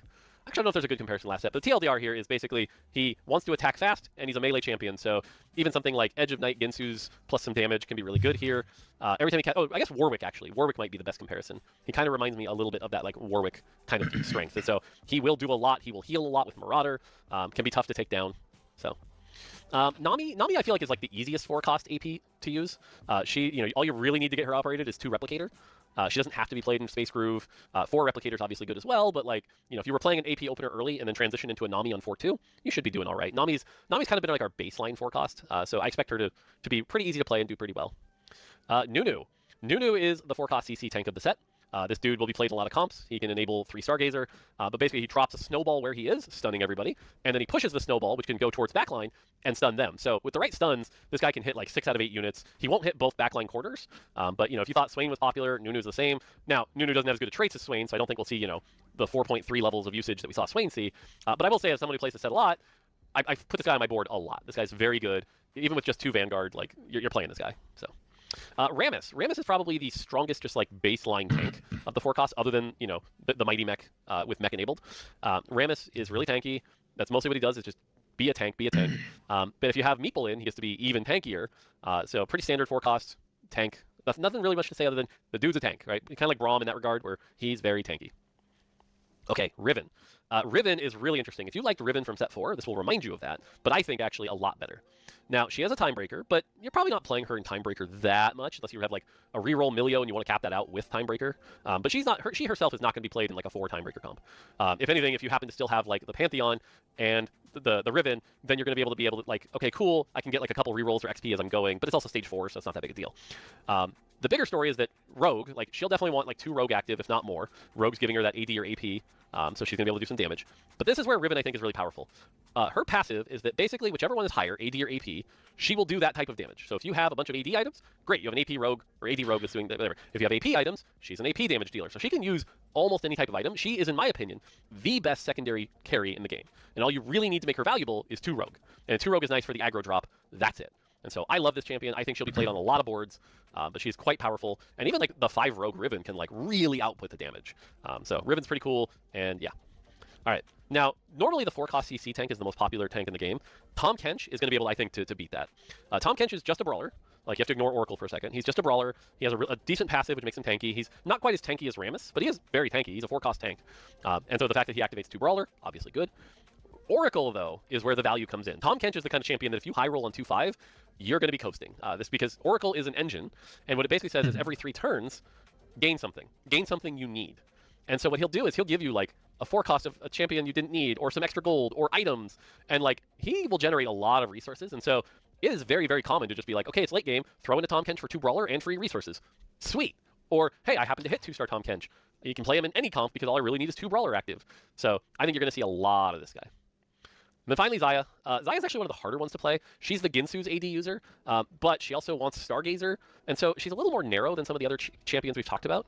But that being said, if you have like 3 Stargazer, 2 Sniper active, and she also likes Ginsu's, by the way, or I think I already said that, but she does have a very high cap. Like, going to PvE, unless they nerfed her, like, she was like the strongest 4-cost carry. So she can really output the damage. She pairs really well next to Jhin, so it's like you put her and Jhin in the same comp, and it's just like off you go with like 2 Darkstar, 2 Sniper, 3 Stargazer, and she can do a lot. I expect to see her as like, she reminds me a little bit of Yunara, pretty different spell, but really, really high cap and pretty dang strong. So, yeah. Cool. All right, then we have our 5 costs. Now, one thing to note before I start talking about the 5 costs is all the other champion number counts, by the way, are like the standards of what you would see in like set 14 or 15, right? Like 14 1 costs, 13 2 costs. The only thing different is that you'll notice there are 10 5 costs instead of the usual 8. Now, it's actually only +1. It's actually only 9. Zed, which we'll talk about in a second, is only available through an augment, but this does mean the set has more 5 costs than usual. So something to keep in mind is that Zed is, so we have more 5 costs, so it'll be a little harder to 2-star them, only a little. So, okay. Gonna try to power through this. Bard. Bard has a couple things going on here that are important. The first one is that he is in Meeple, but he doesn't actually scale with Meeple that well, so don't feel like you need 7 Meeple to play Bard. Bard is actually just really good by himself with 2 Channeler. Okay, so in the past we've had this problem where you can only play these 5 costs if you have their trait active. That's not Bard. Bard is very good outside of Meeple. He does a ton of damage and does not actually scale that well with Meeple. Okay, but the weird thing is he's actually very good in Meeple for other Meeples. Because what he does is he grants the nearest, I think it's like 2 or 3, I think it's 2, other Meeples plus 1 Meep, which is their trait. So essentially, it's like if you're playing 5 Meeple, having a Bard next to your Corki means the Corki is now like 7 Meeple. Or if you're playing 7 Meeple, it's closer to like higher than 7 Meeple. So he powers up other Meeples. So that's what makes him good in vertical Meeple, but not himself. And so if you're playing him as the carry, play him outside of Meeple. Okay. Now all of that to say is, what is his spell? His spell is a ton of damage. He's like a big AP. I think he's like the better version of Victor. He just does a ton of damage front to back, and he can like melt tanks. So you want a lot of AP on this guy, right? Like Death Cap, JG. Blue buff is good for the mono regeneration. But what's cool is if he kills people, there's a chance that he abducts them and makes copies on your bench. And so he can also generate some resources. So does some cool stuff here. And then if you haven't seen it, he can actually use this ability on the Elder Dragons on 5/7 and 6/7 and get copies of Elder Dragons. So pretty neat. Okay, Blitzcrank. Blitzcrank's a weird one. The thing to note here, by the way, is Blitzcrank, not a tank. Do not put tank items on this guy. In fact, if you've been playing the last set, the closer person to compare him to is Set. You want like JG, Death Cap plus BT or something like that. Maybe not even BT, because his passive works a lot like Set. The way it works is he has a health bar, and then when that health bar goes to 0, he's going to like disengage. Now, unlike Set, he doesn't run away. He just disengages right where he is. And that can cause some weird pathing things that will frustrate you. But then he gets his health back to full, and then he comes back, and he's back again, but now with even more damage. This dude can crank out a lot of damage, so don't make the mistake of trying to play him like a tank. He's closer to Set, okay? AP items, very good, 2 health bars, doesn't really need Space Groove, doesn't really need Vanguard. This dude's just a beast, so. Fiora. Fiora is a lot like the powered-up version of Master Yi in the set. You want AD items on him, does a lot of AD. The Divine Duelist here is going to do a bunch of damage, and the other thing is it's going to allow you to heal back up, which is pretty solid, so that is a good thing. But otherwise, Fiora is a good way to cap out your AD line if you hit her early. She also has that thing where if she ever gets down to a one-on-one with any other unit, she will instantly win the fight. That's pretty cool. So she could be good at, like, for example, beating a big Cho'Gath that you're having trouble killing. But, yeah. Okay, now this is where I wish I had a big slide. Fiora. Okay, so basically, if you have, like, options of which unit to play, like Fiora, maybe some other AD carry, that kind of stuff, and then someone has a comp, like, where they have, like, insane tank where you kill everyone, but this one unit is left alive. So if you can clean up the whole board, but this one tank is just someone that you cannot kill, just have Fiora and basically ready to go, because I wish I could talk about this longer. Graves is going to melt your brain, and I wish I had more info ready for you to go here. Maybe I'll try to make a separate post on Twitter later. Hopefully other sites also help me with this. I was joking with Froden that TFT Academy is going to love this guy. Graves is probably the most complicated champion we've ever made, because you essentially have a giant talent tree built into a champion. The way it works is you're going to play him, and every turn you play him, you're going to get like 4 choices. And this will dictate, is he ranged or melee? And then if based on that, is he going to do extra damage from afar, or shred armor, or double attacks, or whatever? And you can like fully customize your Graves. And each time you make a choice, there will be a couple turns where like it'll start delaying a little bit. But the point is, like, if you ever see a Graves 2 with like 6 or 7 upgrades, be scared. Some people were comparing him to Rumble in set 13, and I think that's an okay comparison, except that like it is impossible to get all of Graves upgrades, because some of them also have like, they can upgrade themselves, right? Where it's like Shotgun, and then Shotgun Plus, and Shotgun Plus Plus. So this guy is going to take a while to learn. But the TLDR here, so you're looking for the short version, is he can be backline with like Ginsu's, or he can be frontline with like, you know, Titans and stuff like that. And then from there, pick the utility and extra power you want on him to make him into the carry you need him to be. So Graves will have a lot of learning. Wow. I expect this guy to melt some brains for a while. Wow. All right, Jhin. Jhin, 2 Dark Star, again, very valuable. Eradicator, it's going to lower the enemy's armor and MR by 14%, so he's good to just throw in anyway. And then if you have items for him, this guy just pumps out a lot of damage. This guy loves IE. His spell is where most of his damage is. After that, you know, you can put whatever items you want on him, but this guy just does a lot of front-to-back damage. He melts tanks. He's a very powerful carry. Once you 2-star him, you know, move your Xayah items over to Jhin, or just play around Jhin himself if you get him early. But Jhin does a lot of damage. All right, Morgana. Morgana is basically, so Dark Lady gives an aura, where it's like, I think it's damage amp and damage reduction based on which form she's in. So it's just a nice passive aura. And then to think of her as she's a 2-range unit, so you don't want her in the front line, you want her in the second row. And much like Blitzcrank, you want AP items on her. She's kind of a drain tank, but the damage she does heals her and makes her shield bigger, so you want lots of AP on Morgana. Oh, it kind of... But, you know, like, a good... I think there was one set where there's also Morgana that you would build like Hextech Gunblade, like maybe Titans, maybe I don't know Hodge or something, or like even Archangels, and she would have like not one range but like two range. So you put her behind the main tanks, and just sort of like she would cast like stuff and start draining from people around her. Good example might be like Deathcap JGBT. Would be a totally viable build on Morgana. I'm sure we'll find better builds later. But yeah, she is another one of those champions that you can just kind of throw into any comp for the aura, and if you have the AP items, good stuff. Shen. Shen, again, not a tank. Just like Blitzcrank, it says Bastion. He's not a tank. He's actually a Ginsu's user. You want him to do a bunch of attack speed. And what it is basically his passive is some bonus damage, and then after the third cast, so that's why you want to get to that third cast quick, it starts doing bonus true damage. And so, get to that point, you can start to melt people. And the other thing is his spell provides a very large slow. Shen is like kind of a counter to Master Yi and Fiora, because his slow, I believe, is 40%. It's like a 40% slow.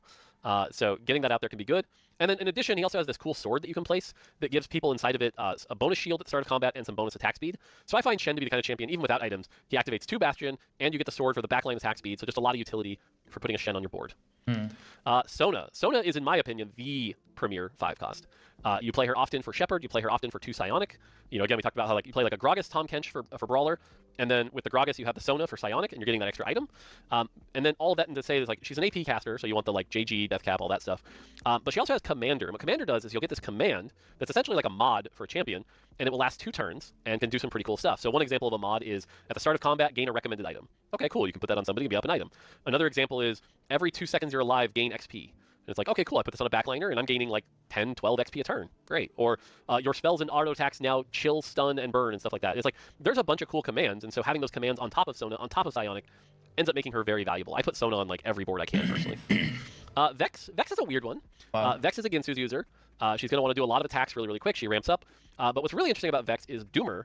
Doomer says, the first time I hit an enemy, steal a percentage of their AD and AP. Not lower, steal. So you could have a champion who has like a baseline 50 AD, you can knock that down to 30, and Vex is stealing that in AP. And so as Vex hits more and more of the team, her AP will build up. So she not only raises her own damage, but lowers theirs, and can do that. So even just throwing her in just to proc the Doomer on people can be really good, but also has a very high cap. And then finally Zed. Now Zed is only available through a 3-2 augment, but what Zed is like the old Set 2 Zed, where he makes clones, and the clones make clones, and the clones make clones, and you can end up in a weird board state. Now, this guy's scary. And I will tell you, his item build is not the most intuitive, okay? The first thing I'm going to tell you is he needs Edge of Night. And yes, the way it works is if his Edge of Night hasn't procced yet, the clones have an unprocced Edge of Night. If it has procced, the clones have a procced Edge of Night. So what you want to do is like try to make as many clones as you can before Edge of Night procs. So Edge of Night's very good. The same is true, hilariously enough, of Bloodthirster. And so my personal build I have found to be good is Edge of Night, Bloodthirster, Shojin, which sounds weird, but the entire idea of this champion is make as many clones as you can to overwhelm them, and between the Edge of Night procs, BTs, and health of the clones, your backline can win the fight. You do not put damage on this guy. It's very weird in that regard. So we'll see what kind of build you guys come up with. Because with Shojin, you create more clones, but also you position him in a way that he is not the first target. So that he walks up, boom, attacks, clone, boom, attacks, clone. And the clones also have like all those same 3 items. They're also benefiting from all the stuff. So, and then if he, in case he's like left untouched for like the first 7-8 seconds or however long, and aggro is somewhere else, create 2, 3, 4, or like 6, sometimes even 5, 6 clones, and then Zeds are gonna be targeted, but then they proc Edge of Night, Bloodthirster, that kind of stuff. But just calling it out here, like when this guy snowballs, it feels crazy. So cool, there you go. There's the champions. Let's try to get through traits. I have an hour left. I've got to get through all this in an hour. Holy crap. All right, I might not be able to talk as much. Okay, Anima Squad. Anima Squad is the Lost Streak trait. You play the 3-piece. If you have this on 2-1 or 2-2, you play it. Otherwise, in my opinion, you don't, because the way it works is every loss gets more and more and more and more points. The ideal state is you get it in on 2-1, get up to about a 500 cash out is a solid. Yeah, basically, the problem with animas or with these types of traits that with every single loss, it's like cumulative, right? Or like compound interest, right? But if you start losing later into the game, your every single loss on average will cost you more HP. If you start losing on 2-1, that's the stage where it costs you the least amount. If you do that later, then it's, solid good win. A 600 cash out is like you're probably going to win the game, and if you somehow get higher than that, you're probably going to super win the game. 700, 800 starts to do some wild things. What's interesting about Anima Squad is the rewards are always units and Anima Squad items, but unlike Chem Baron, which is this is what it's modeled off of, the Anima Squad items can be played on anybody. They do not have to be played on Anima Squad units. So you can play 3 Anima, maybe get to, like, for example, 300, take +1 item and a little gold, and then completely pivot out to a completely different comp. Now, if you get an Anima Squad emblem, you should consider looking at the 6-piece late game. The 6-piece is one of those, like, every time you win, just get extra stuff. Feels pretty good. Awesome. But yeah, otherwise, I will say it's, like, not one of our most innovative, lost streak traits. It's pretty standard. Where's my anima? Where's my anima?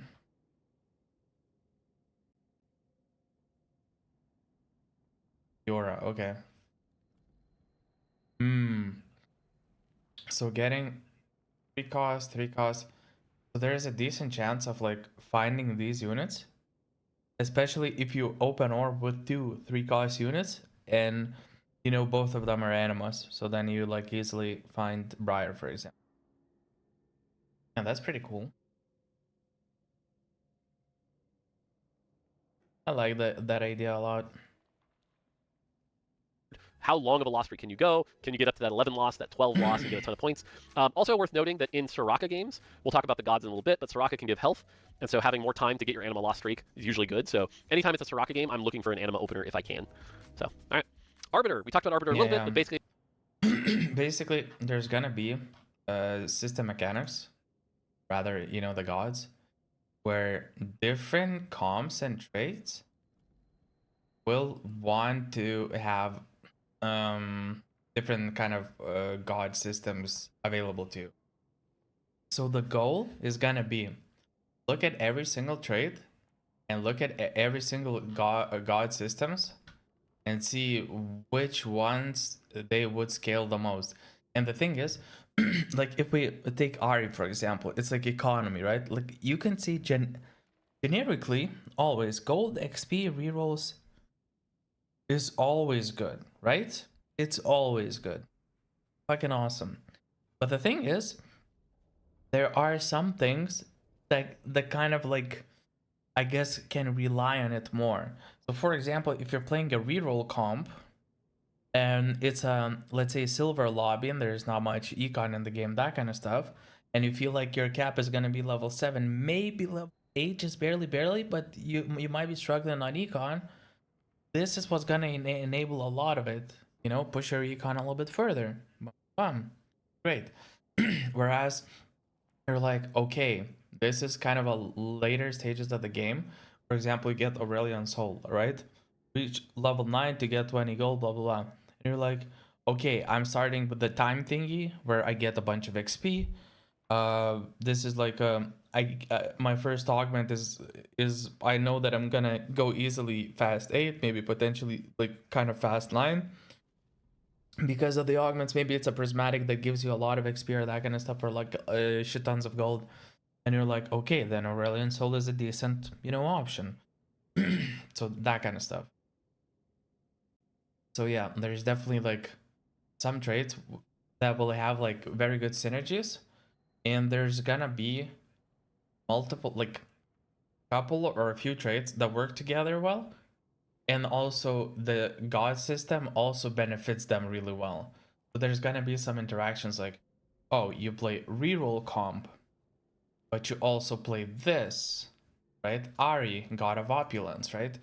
You play reroll, you play god of opulence, then you play the trait that gives you like per conditions you get something, cause and effect. I forgot what the name is. You play that, and maybe that comp is like kind of good into rerolling.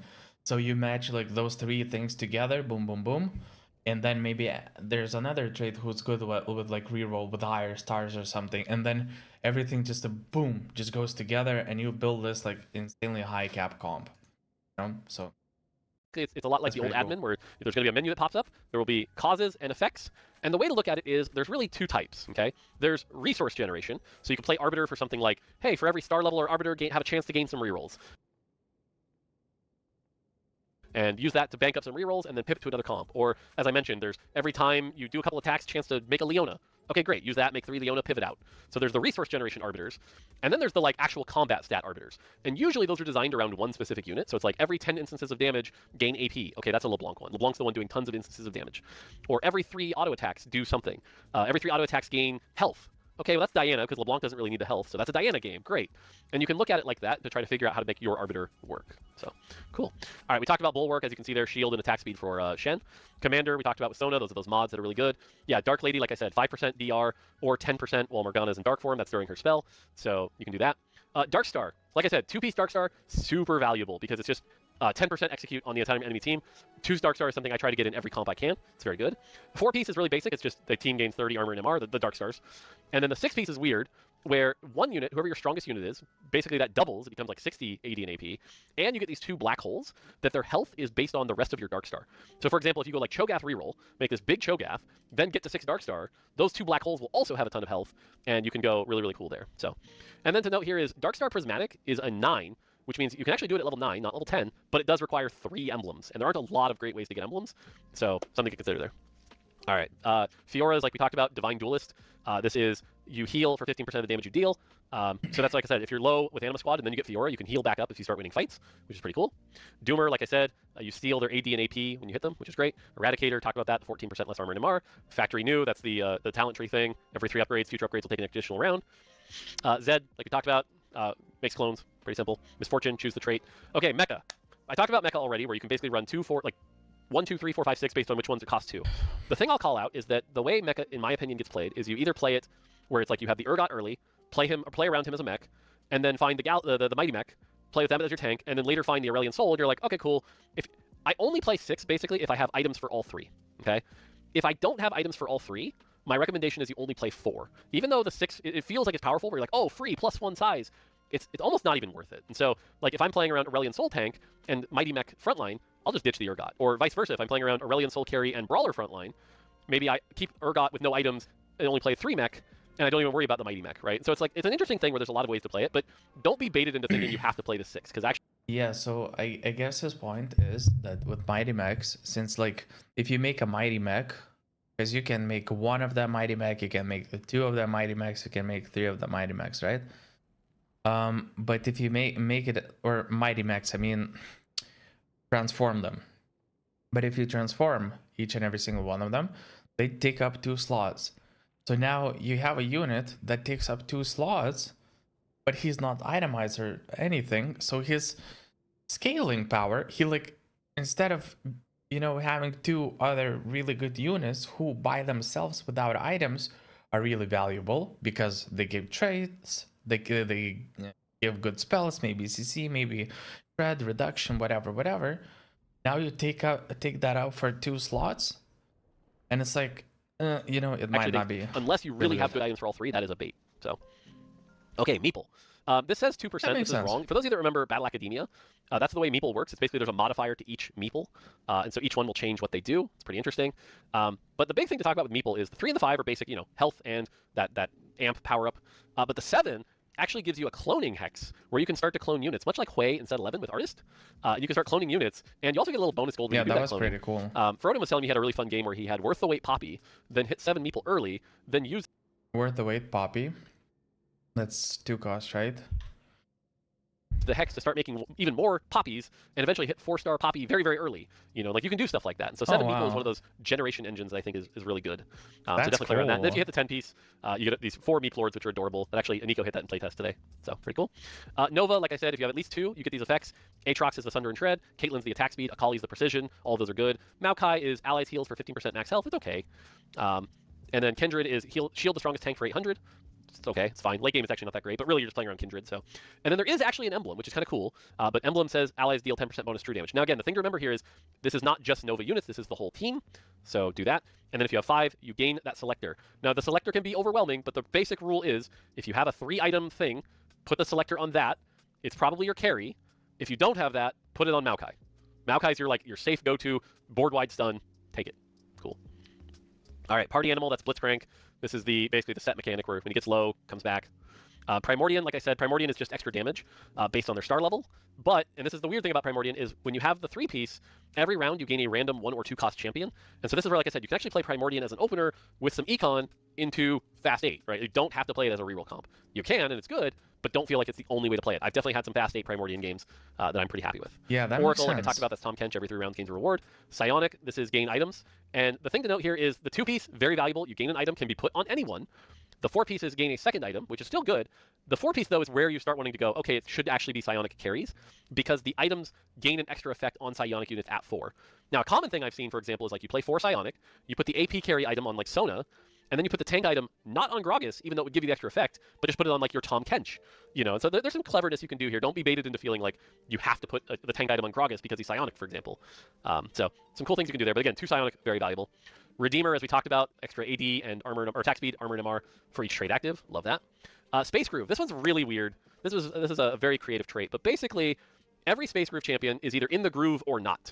When they're in the groove, they gain attack speed and health regen, and that number is based on how many Space Groove you have. So for example, if you have like 7 Space Groove in, that number can be like 80% attack speed and 4% health regen. Now, what determines if they're in the groove or not changes for each champion, right? So for example, with Teemo, it's if I have 5 stacks of my dot on them, I'm in the groove. Music is playing or from the video. I can't remember all of them, but they each have their own thing which puts them in the groove or not. And for example, the 3-piece says they all start in the groove for 3 seconds, which can actually be really insane. Like if you're running 7, it's hey, at the start of combat, all your Space Groove gain 80% attack speed. It's like, whoa, okay. But yeah, and the other weird thing about Space Groove to call out here, we can do as a trick, is this does not say unique Space Groove. So for example, if you have an opener that's like 2 Nassuses, 2 Teemos, and a Gwen, it only has 3 Space Groove, but it's actually giving you 5 Space Groove units of attack speed and health regen. So something to consider there with Space Groove is... So what he's saying is that you need unique Space Grooves to hit those like 3, 5, 7, but in terms of buffing your team, you can just put 2, 2, 1, and even though it's only gonna hit the 3 threshold, but it's gonna buff more because you have that's how many Space Groove units in total you have on the board. You can do some tricks like it's Double Trouble. So, okay, Stargazer. I'm not going to go over each one of these too much, but basically, much like some of our Ionias and Mutants of the past, every game it's different. And what's weird is every game that will change the hex formation on your board and the breakpoints, right? So you get some simple ones, for example, like Stargazer. And the other way Stargazer works that's important is the hexes themselves help everyone a little bit, and Stargazers a lot more, right? So let's take Serpent, for example. It's kind of, I think it's like socialized from some sets ago, right? Where it's like you can put anyone on the hexes and it's gonna be pretty cool, but if you put a socialite unit, then it's like it gains more. Allies in empowered hexes gain 8% durability. That's all allies. So you play 3 Stargazer, all your allies that are standing in hexes, 8% durability. Then Stargazers in the hex also gain more durability, and they do their damage as poison damage, right? So for example, in today's playtest, I did this with Lulu carry, and Lulu was doing 30% extra damage as poison damage. Cool, you know, but it won't do that to everything. So other ones, for example, are Huntress, which gives attack speed and heals your team. This is good for like Xayah. But there's also some really weird ones in Stargazer. The Mountain is going to be a very popular one, okay? The Mountain, for example, is every 5-player combat, you just gain a Stargazer emblem. And so the idea here is with the Mountain, you're building up the Mountain until eventually you can actually hit like 11 Stargazer and do some crazy stuff. So that's a pretty unique version. The Altar is actually only ever a 3. It can't go higher than 3. But as you kill units and things die, you sacrifice and build up to a level where it becomes more powerful in the late game. Pretty neat. Or the Medallion, which again can only ever be a 3-piece. But allies in the hex gain for each 3-star on your team. So this is one where it's like encouraging you to find a reroll line that you can pair well. So you could go like Primordian Stargazer and do...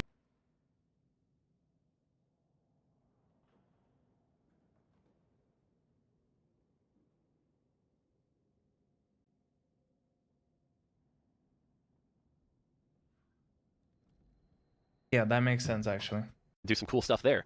The Fountain is a mono regen one, but it never really pushes you past 5. And then finally, we have the Boar, which is kind of like the Ionia Gold one, where it's basically you can generate some gold if you win the combat and try to snowball with the Boar. So, and again, each formation is different, pretty cool. Finally, Timebreaker, we have the 2-piece, which, like I said, when you lose, gain a reroll.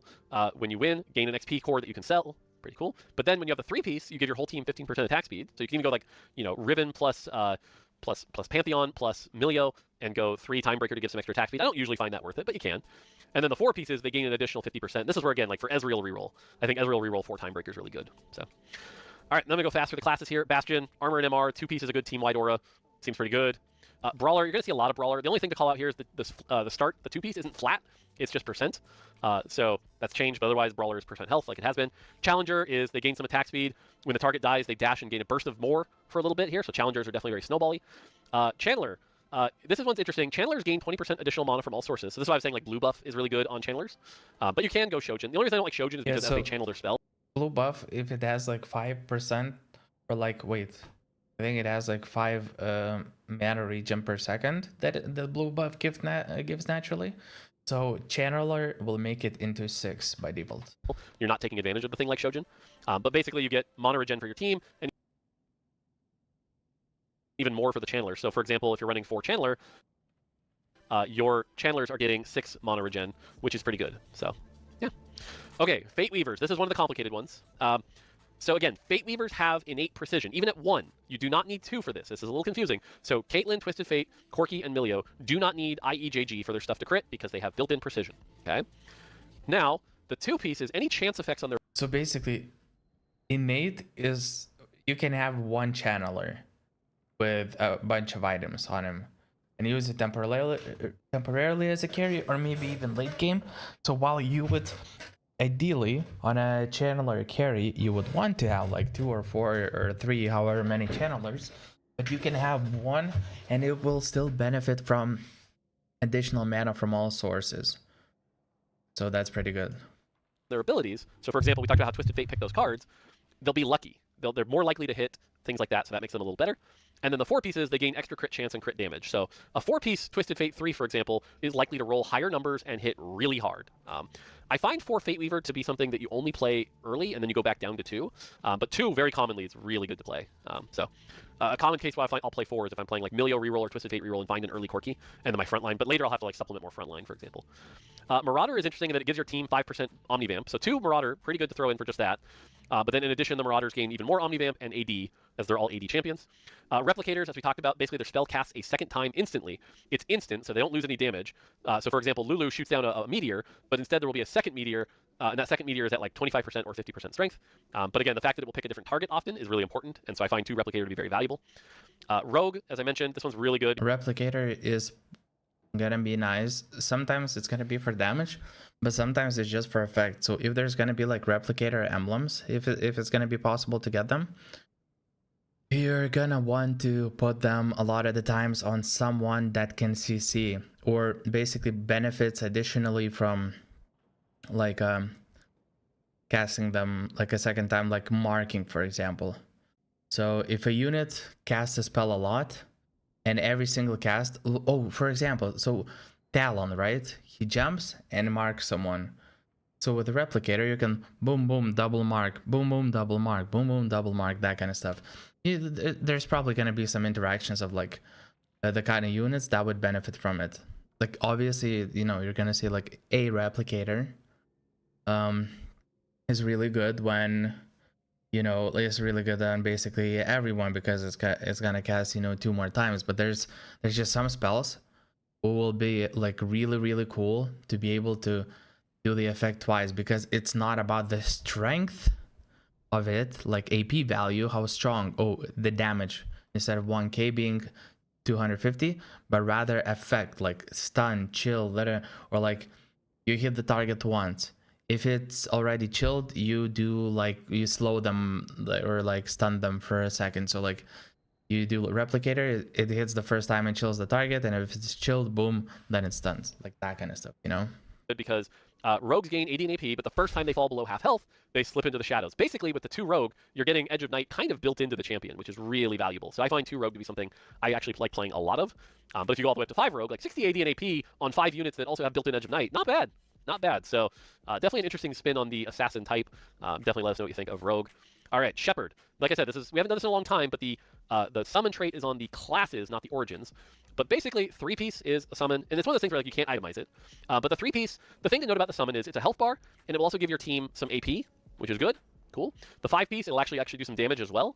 And then if you have an emblem, it does require an emblem, you can get up to the 7-piece. And the 7-piece is where it's like, okay, I'm playing a Shepherd comp. This is really good. There's definitely a lot of cool things you can do with 3 and 5, but 7 will feel like a Shepherd comp. So definitely check that out. Sniper, pretty standard. Do extra damage based on how far away they are. Vanguard, pretty standard as well. Gain shields. When they get low, gain another shield. Pretty cool. And then Voyager, as I described, your tanks and fighters gain a shield for 15 seconds. Your other allies gain damage amp, and Voyagers gain double. So again, kind of that flex strategist kind of thing we've seen. So, okay, there are champs and traits. I probably talked too long. There are two more things we should talk about: the mechanic and augments. I'm going to try to go through this quick. First, let's talk about the mechanic. Okay, so the mechanic, the way it works is at the start of the game, you are going to see two gods. Okay, so let's say for the first game we see Ari and Aurelian Soul. Okay, and it'll tell you it's an Ari game and an Aurelian Soul game. Okay, great, easy enough. Then when you get to this first carousel on stage 2, it's gone, and instead replaced with the Realm of the Gods. At which point, you will get one of Ari's stage 2 choices, and one of Aurelian Soul's stage 2 choices as your two options, each with a component. So let me give you an example. You might have to choose between either 8 XP and a bow, or when you reach 50 gold, gain a component anvil and 4 gold, plus a sword. Okay? And so you have to look at those and decide based on your position which one you want to take. So like, do you just want the 8 XP right now and like be aggressive, or maybe you're on a lost streak with 30 gold and you're like, well, I'll hit 50 gold soon. So you take, let's say you take Aurelian Soul, and obviously you're going to have to weigh the items that come with them. Now the items that come with them are not the same for every player. They're actually pulling from your item bag, so hopefully it's more likely to give you items that you kind of need already. But you know, that might make your decision, right? And Nico, for example, when he plays, very commonly is just like, I just pick the item component I need, and I don't worry too much about the god effect. But you can go either way, and so you'll have to make a decision. So let's say you pick Aurelian Soul, and what that does is that's going to give you a single Aurelian Soul stamp. Okay, so you've aligned with Aurelian Soul for stage 2. Great. Game keeps playing out. You get to stage 3. On stage 3, we make another choice. And so maybe this time it's 8 gold plus a rod, or star up a unit to get 10 gold and a armor. Okay? And you're like, well, I've already kind of hit my pairs. I'm not going to star up anything soon. Just give me the 8 gold now. And I need the rod. So you pick Ari. So now you have an Aurelian Soul stamp and an Ari stamp, which means you've aligned with each god once. Let's say you had picked Aurelian Soul. Well, now you'd be aligned with Aurelian Soul. Okay? And this will matter on 4-7. We do this one more time on stage 4's carousel. So stage 4, now Aurelian Soul only has 1 right now, which is reach level 9 to get 20 gold, but maybe you're playing reroll. And so the choices are actually 8 rerolls or reach level 9 to get 20 gold. You're like, well, I'm playing reroll, just give me the rerolls. So now you went Aurelian Soul, Ari, Ari. Okay, cool. Then on 4-7, because you chose Ari twice, you've aligned with Ari. And what you're going to see is a treasure dragon-like armory where you can roll like 3 components, and you are going to get a 4th augment, which is Ari's augment. And this is actually out of date. I think Ari's augment is now just like gain 6 XP a turn and something else. But you'll get their augment. And so part of this is actually sort of planning, like, hey, I'm playing this type of comp. I really want Aurelian Soul's 4-7 augment. I might need to lean towards an Aurelian Soul choice at some point. So all of that is, you know, again, choose your god A, god B, god C, whichever one you've aligned with, you get their 4th augment. That's the high level, okay? Now I'm going to walk you through sort of some of the touch points of each. Ari is your basic econ resources god. If it's an Ari game, resources will be a little higher, just a little, than normal. Again, now the ones you see here that say maybe +1, this is actually my fault, hilariously enough, because the documents we gave them were shorthand from my notes, and I didn't have much room in the spreadsheet. What this actually says is, I believe it's gain 6 gold. If 4 other players take this, gain an additional gold. And so there's actually this aspect of like how many other people are going to take it. Now we've actually changed it since the influencer playtest also, where you can't see the choice other people make until they make it. There's no gaming the system that way. But you know, it's like, hey, you might get tempted if like more people take this, you can get more gold. But Ari's pretty simple. And then again, her effect has changed, but her effect will basically allow you to get more XP. And so she doesn't give any combat power. That's one of the dangerous things about Ari, is there's no combat power built into hers. Okay? Excuse me, I've been talking a lot. And okay, I gotta go fast. I'm running out of time. Aurelian Soul is all about quests. He's going to give you quests that are hard to do but have a higher peak, right? So for example, when we talked about if 8 XP is the baseline, well, a component anvil and 4 gold is way better than 8 XP, but you have to do something first, right? And so Aurelian Soul is going to be all about quests for power. That's going to be his whole shtick. You can see some of the options. Now, his 4-7 choice, there's basically 3 choices, and I want to frame it to you. His first choice is actually weak. It'll give it to you instantly, but it is like the weakest of the options. So if you're in a situation where you're starting to lose the game and you know you're going to be low health, I would stay away from Aurelian Soul's boon. Okay. The second choice, I believe, is like gain some combat power and some gold after 3 rounds, right? So you have to make it to 5-3 before you can really benefit from Aurelian Soul. But if you do, it's actually pretty strong. So it's like, okay, cool. That's the standard option. I expect like 90%, 95% even of Aurelian Soul games to be that second choice. The third choice basically says, hey, if you are strong enough right now that you can play without a boon for 8 rounds, I will give you the strongest boon in the game. I believe the one that's going to PvE is you get +1 of every trait in the game. It's basically one of those like insane things. And so if somehow you're like 90 HP and think you're strong enough to make it to that, that's when you should pick that third option. So, cool. Yeah, Echo is it's basically you are in Aurelian Soul thingy and you're win streaking like crazy. So you lost like maybe 1 fight or 2 fights at most, and you're like at that level, and you're like, you're still pretty strong board, and you're like, fuck, I'm like a level 8 with a fully capped board, I'm like already going towards level 9. it's like, okay, so I'm playing for the cap, and there's a very decent chance that I'm getting top 4, almost guaranteed. But there's a decent chance that I make it to the next boon, and you get the boon, and you're like, okay, I'm closing out the game, and I'm max capping. Of time. The general idea is he brings back things from the past or makes you wait for things. So generally his offerings will be a little more powerful, but you have to wait for them. For example, you know, an artifact in 8 rounds on stage 2. Okay, that does mean you're playing down like the 8 gold that Ari could have given you, but later you're going to get something really powerful. I actually really like this one. On stage 2, you can get a 4 cost in 3 rounds. That's pretty neat, so you can get some direction. Some other ones to call out here, Scuttle Puddle. Now, when you see Scuttle Puddle, your brain might think, ooh, Scuttle Puddle, that's really good. It's only about plus 9 gold of power, so don't like freak out, but it is still like a little delayed power, which is really good. So cool.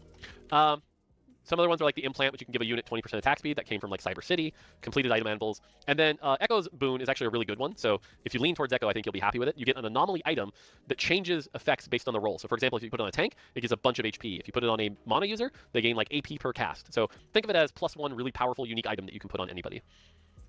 Evelyn is my favorite god. Evelyn is powerful rewards at a cost. And this one's interesting where, again, it shorthanded it. But, for example, the first one is 8 gold. So imagine you have Ari and Evelyn next to each other. Ari says 6 gold. Evelyn says 8 gold, but lose 1 HP for every player who took this. And so what'll happen is, like, if you get 8 greedy players, you all take this, and everyone loses 8 HP, which is really funny, you know. Or 2 lesser duplicators, which is really good early, but you don't get a shot for 2 rounds, right? You pay a price for hers. One of my favorites here is the stage 3 one, where you get a 3-star 1 cost and lose 2 HP. I love that one. I'm like, a free random 3-star 1 cost? Let's go. Let's go. You know, and so Evelyn, I think, has some really fun ones. But even her boon is really dangerous at the end, where your team gains 10% durability, but anytime you lose a combat from the rest of the game, you're going to lose an additional health. So pretty dangerous. I like hers. Kale is one of the standard games. If you see a Kale game, and you're like somebody who really likes base TFT, it's a Kale game. Kale is basically just more items. And so every Kale choice is going to be like, do you want, again, using Ari as the baseline, do you want 8 XP or an extra random component? Okay, great. And you'll notice these are all just component, right? Kale games are really good if you like know you want to build a dual carry kind of game. So pretty cool. The only drawback is I think Kale's boon is one of the weaker ones. All it does is it upgrades one of your items on bench or on board, so you can't like game this in any way, randomly into a radiant. You don't get to pick which one. So being +1 radiant, like almost like a masterwork. So basically, with Kale, you want to align yourself. Let's say in a perfect scenario is when you know that you have like really good frontline units and a frontline or frontline items and a frontline tank. So there's no, you don't really have filler items. You build really good frontline items and you have like specific frontline unit on which is already fitting, and it's like, you know, like 4 cost 2-star, like Tom Kench for example, fully itemized. Then there's items on backline carry and a second backline carry, and like they're like fully itemized with the really strong items, like very good, not like random shitty ladder. And then you're like upgrade a random completed item to radiant. It's like it's gonna complete one of those, and you're like, I'm chilling because it worked really well. I built my items really well. Great that you didn't get to pick. So, but you are up like 3 components from picking Kale a bunch. So, Soraka is all about healing. So you can see here, when it says 8 HP, it's literally like little legend HP. So like you can go from 100 to 108. Soraka games tend to be the longest games because a bunch of people are gaining extra HP. In addition, like I said, these are really good for anima games. You're going to see a lot of people trying to play anima to greed that out. But it's not always HP, right? Sometimes it might just be a giant's belt or an implant, which gives health. So one of the things that can actually backfire is if you're like, oh, it's a Soraka game, I'm going to hard force anima. And then you get like giant's belt into implant, and you're like, uh-oh, that's not great. But then in addition, her boon is your team gains health based on each missing tactician's health, and that is missing from the base. And then +1 current and max health each round. So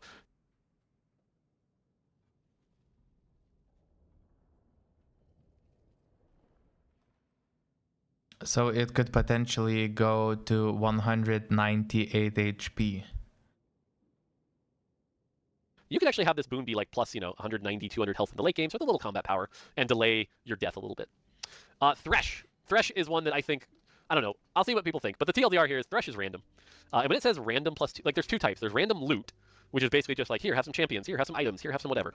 Or there's literally random boon, and what that means is pick from any other, even the gods not in the game, a 2-cost or random boon from their stage 2. So this might randomly pick a sparring glove, or it might randomly pick a 2-star 2-cost and you lose 1 HP. And yes, it can give you the penalties of them. So, but because it gives you that extra gold, I actually think this will end up a lot like the Destiny augments at the start of 13 or 16, where I think this is going to be like very popular early, and we may even have to pull back on the gold a little, but I think people pick this a lot. And then his boon is actually... The thing is like it random +2G. So it's like you don't really, if you're genuinely okay with like flexing and just accepting whichever you get.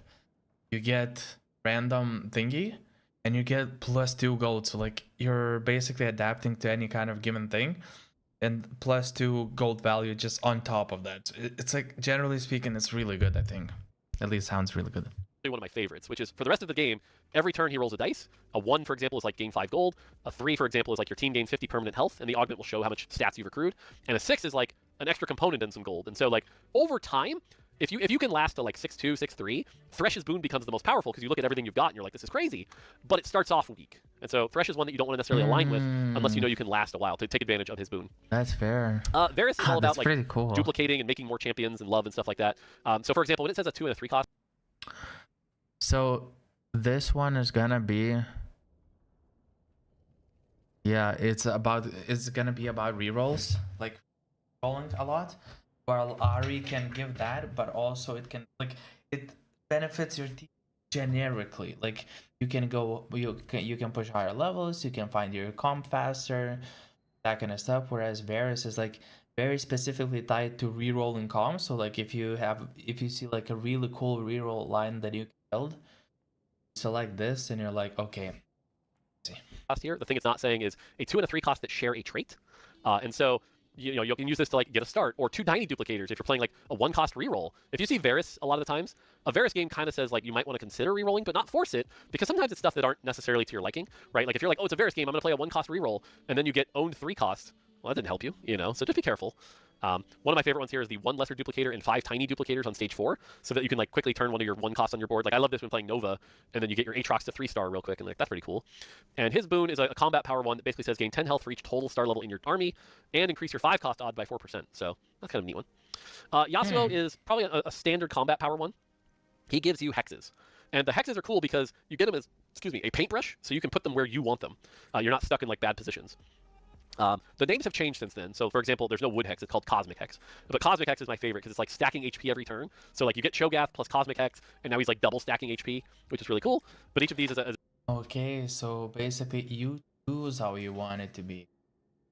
It's like, yeah, if you get a tanky Hex, or like that's very frontline focused and everything, then you can put it forward, Or if you get like attack speed, then you put it on the back line, and you're not risking that the attack speed thing is going to be in the front line. There's a neat combat power. And then For example. at 4/7, all of those hexes are going to get increased by 50%. And that what you're thinking is like, well, that means I have to pick 3 hexes. Well, if you only pick 2 hexes, you'll at least get 12 gold in addition. But that's a pretty cool thing. And so those are the gods: 1, 2, 3, 4, 5, 6, 7, 8, 9. Different combinations each game. Overall, it's a pretty light touch mechanic, but can help lean you in certain directions and make certain choices.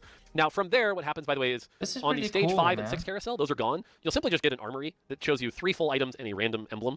It's just +1 full item. So something to note here is that stage 5 and 6, being the losing player, no longer has any advantage.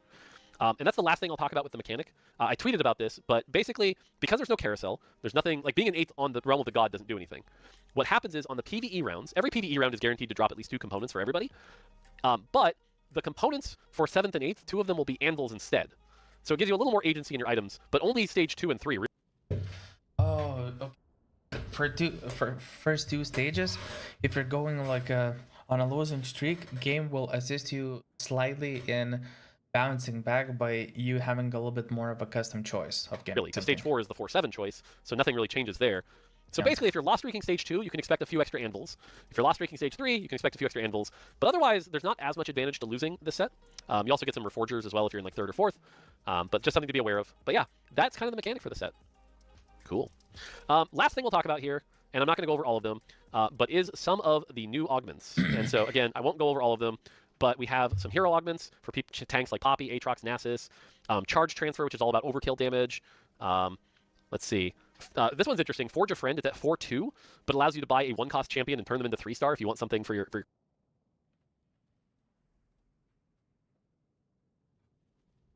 comp that you may have missed earlier. Cognitive Tax is literally my team trolling you guys. Gain 8 gold and 1 XP. The 1 XP is just so that you're like annoyed at the fact you have an odd number of XP for the rest of the game. But it's not that bad because you can just play Timebreaker to get 1 XP and fix it. So it actually ends up being like 1 gold over budget. I personally believe Kickstart is like insane. Gain a random 2-star 2 cost on 2-1 and 1 gold. It's basically Warpath but without the back end. But as a tempo player, I think Kickstart is bonkers. Feeling lucky, if this hits heads, you're like 2 gold over budget. So yeah, basically Warpath, why this is good? Because with Warpath, you were going for a gold augment, and you had like initial boost in tempo, but also big payout at the end. So you get initial boost, and people who are like who also choose golden augments, they might choose, you know, some maybe gold, maybe econ rerolls, XP, that kind of stuff. They're initially not as strong, but eventually their golden augments a lot of the times become stronger, more impactful, until you can cash out the Warpath. If you cash out, then it becomes good again. What this does and why this is pretty cool, you can do this instant tempo, but since it's a silver augment, it's gonna be at a silver augment level. So you don't have that, like, you know, cash out at the end of the game. But what you have is, you know, instant tempo thingy based on this champ. So for example, Kickstart, I would personally choose if I'm like, I have a couple of 1 cost, like, you know, 2-star units, their traits match together, and I'm like, okay, the units 2-star strong, work well together, components work for them, so there's like kind of a direction thing going on already, and it's pretty strong board. I'm just gonna put on Kickstart to basically guarantee myself, almost like a guarantee myself to just win streak. If you sits tails, you're like 1 gold under budget. So just a fun little like bet there. The Expedition Augment, this one will be the most interesting. I talked about this on Froden stream, but basically you have to keep feeding units to it every turn. You almost like want to feed a 3 cost every turn if you can. It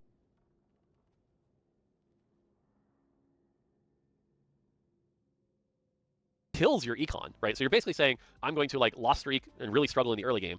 But once you complete it, the payoff is like more than a prismatic level augment. It is pretty bonkers. So definitely try this one out, but only from a spot that you're like pretty comfortable. This is going to be a hard one to play. Let's see here. Oh Anima yeah, Commander. because you start, okay, you started 30, you need 33, right? So if you feed 3 costs, what's it gonna do is it requires 11 turns, right? Yeah. Here's your chance to like play Anima, much like the Ishtal one right now. Something to note here is it's listing a couple trait ones, like Sniper's Nest. Those are not in the set yet. We're actually going to ship those later as things go on. Gragas has a hero augment. Pike actually has a hero augment, which is interesting. There's the Zed one we talked about. Meepsy has a hero augment. Jax has a hero augment. Okay, Booster Pack. Booster Pack is a fun one from Kent here. Basically, there are 3 booster packs, a 2-1, a 3-2, and a 4-2. And you should think of them as econ augments, because they're basically, here's some champions. But, like any booster pack, you can have some high rolls, right? So like a booster pack on 2-1, if you have a crazy high roll, could give you a 2-star 3 cost. That seems good. And in addition, I don't know if I should tell you this and let you guys figure this out on your own, but there are special rewards in these booster packs sometimes. When I say special, don't keep your expectations low, but like, what would a foil card look like in a booster pack? Well, what's a foil champion look like? So there's some weird stuff that can happen here. Booster packs a lot of fun. I think Kent put a lot of love into these, so definitely give them a try and tell everyone about the type of booster packs you get. There's some fun surprises in there. Some combat stuff. Frontline Foundation's a cool one. Gain a 2-star 1-cost tank and an emblem for their listed trait. Stuff like that. It's pretty cool. Yeah. Otherwise, some pretty good stuff. 5-pointed star, I believe, actually got cut, so I don't know if that's in there. Baron's Lair is the one we talked about. Not a lot of new prismatics right now. Flip a coin. This one's even changed since then. Flip a coin if heads, gain a Radiant Lucky Item Chest. If tails, I believe it's gained 2 full items. So there's some risk actually in Golden Gamble now. But yeah, so there you go. And that's everything for now. I got to wrap this up. There's obviously all the new cosmetics as well. PvE should be going live soon. Hopefully you guys enjoy. But there you go. Space Gods. Lots of cool stuff. So cool. Hopefully this video is not too scuffed. Okay, that's going to do it for me. I got to get back to work. Hopefully you guys enjoy, and we'll see you for 4 months of Space Gods. That's going to do it for me. Until next time, take it easy. Okay, that's pretty cool, actually. Yeah, there's, oh my god. Yeah. That's pretty cool. Wow.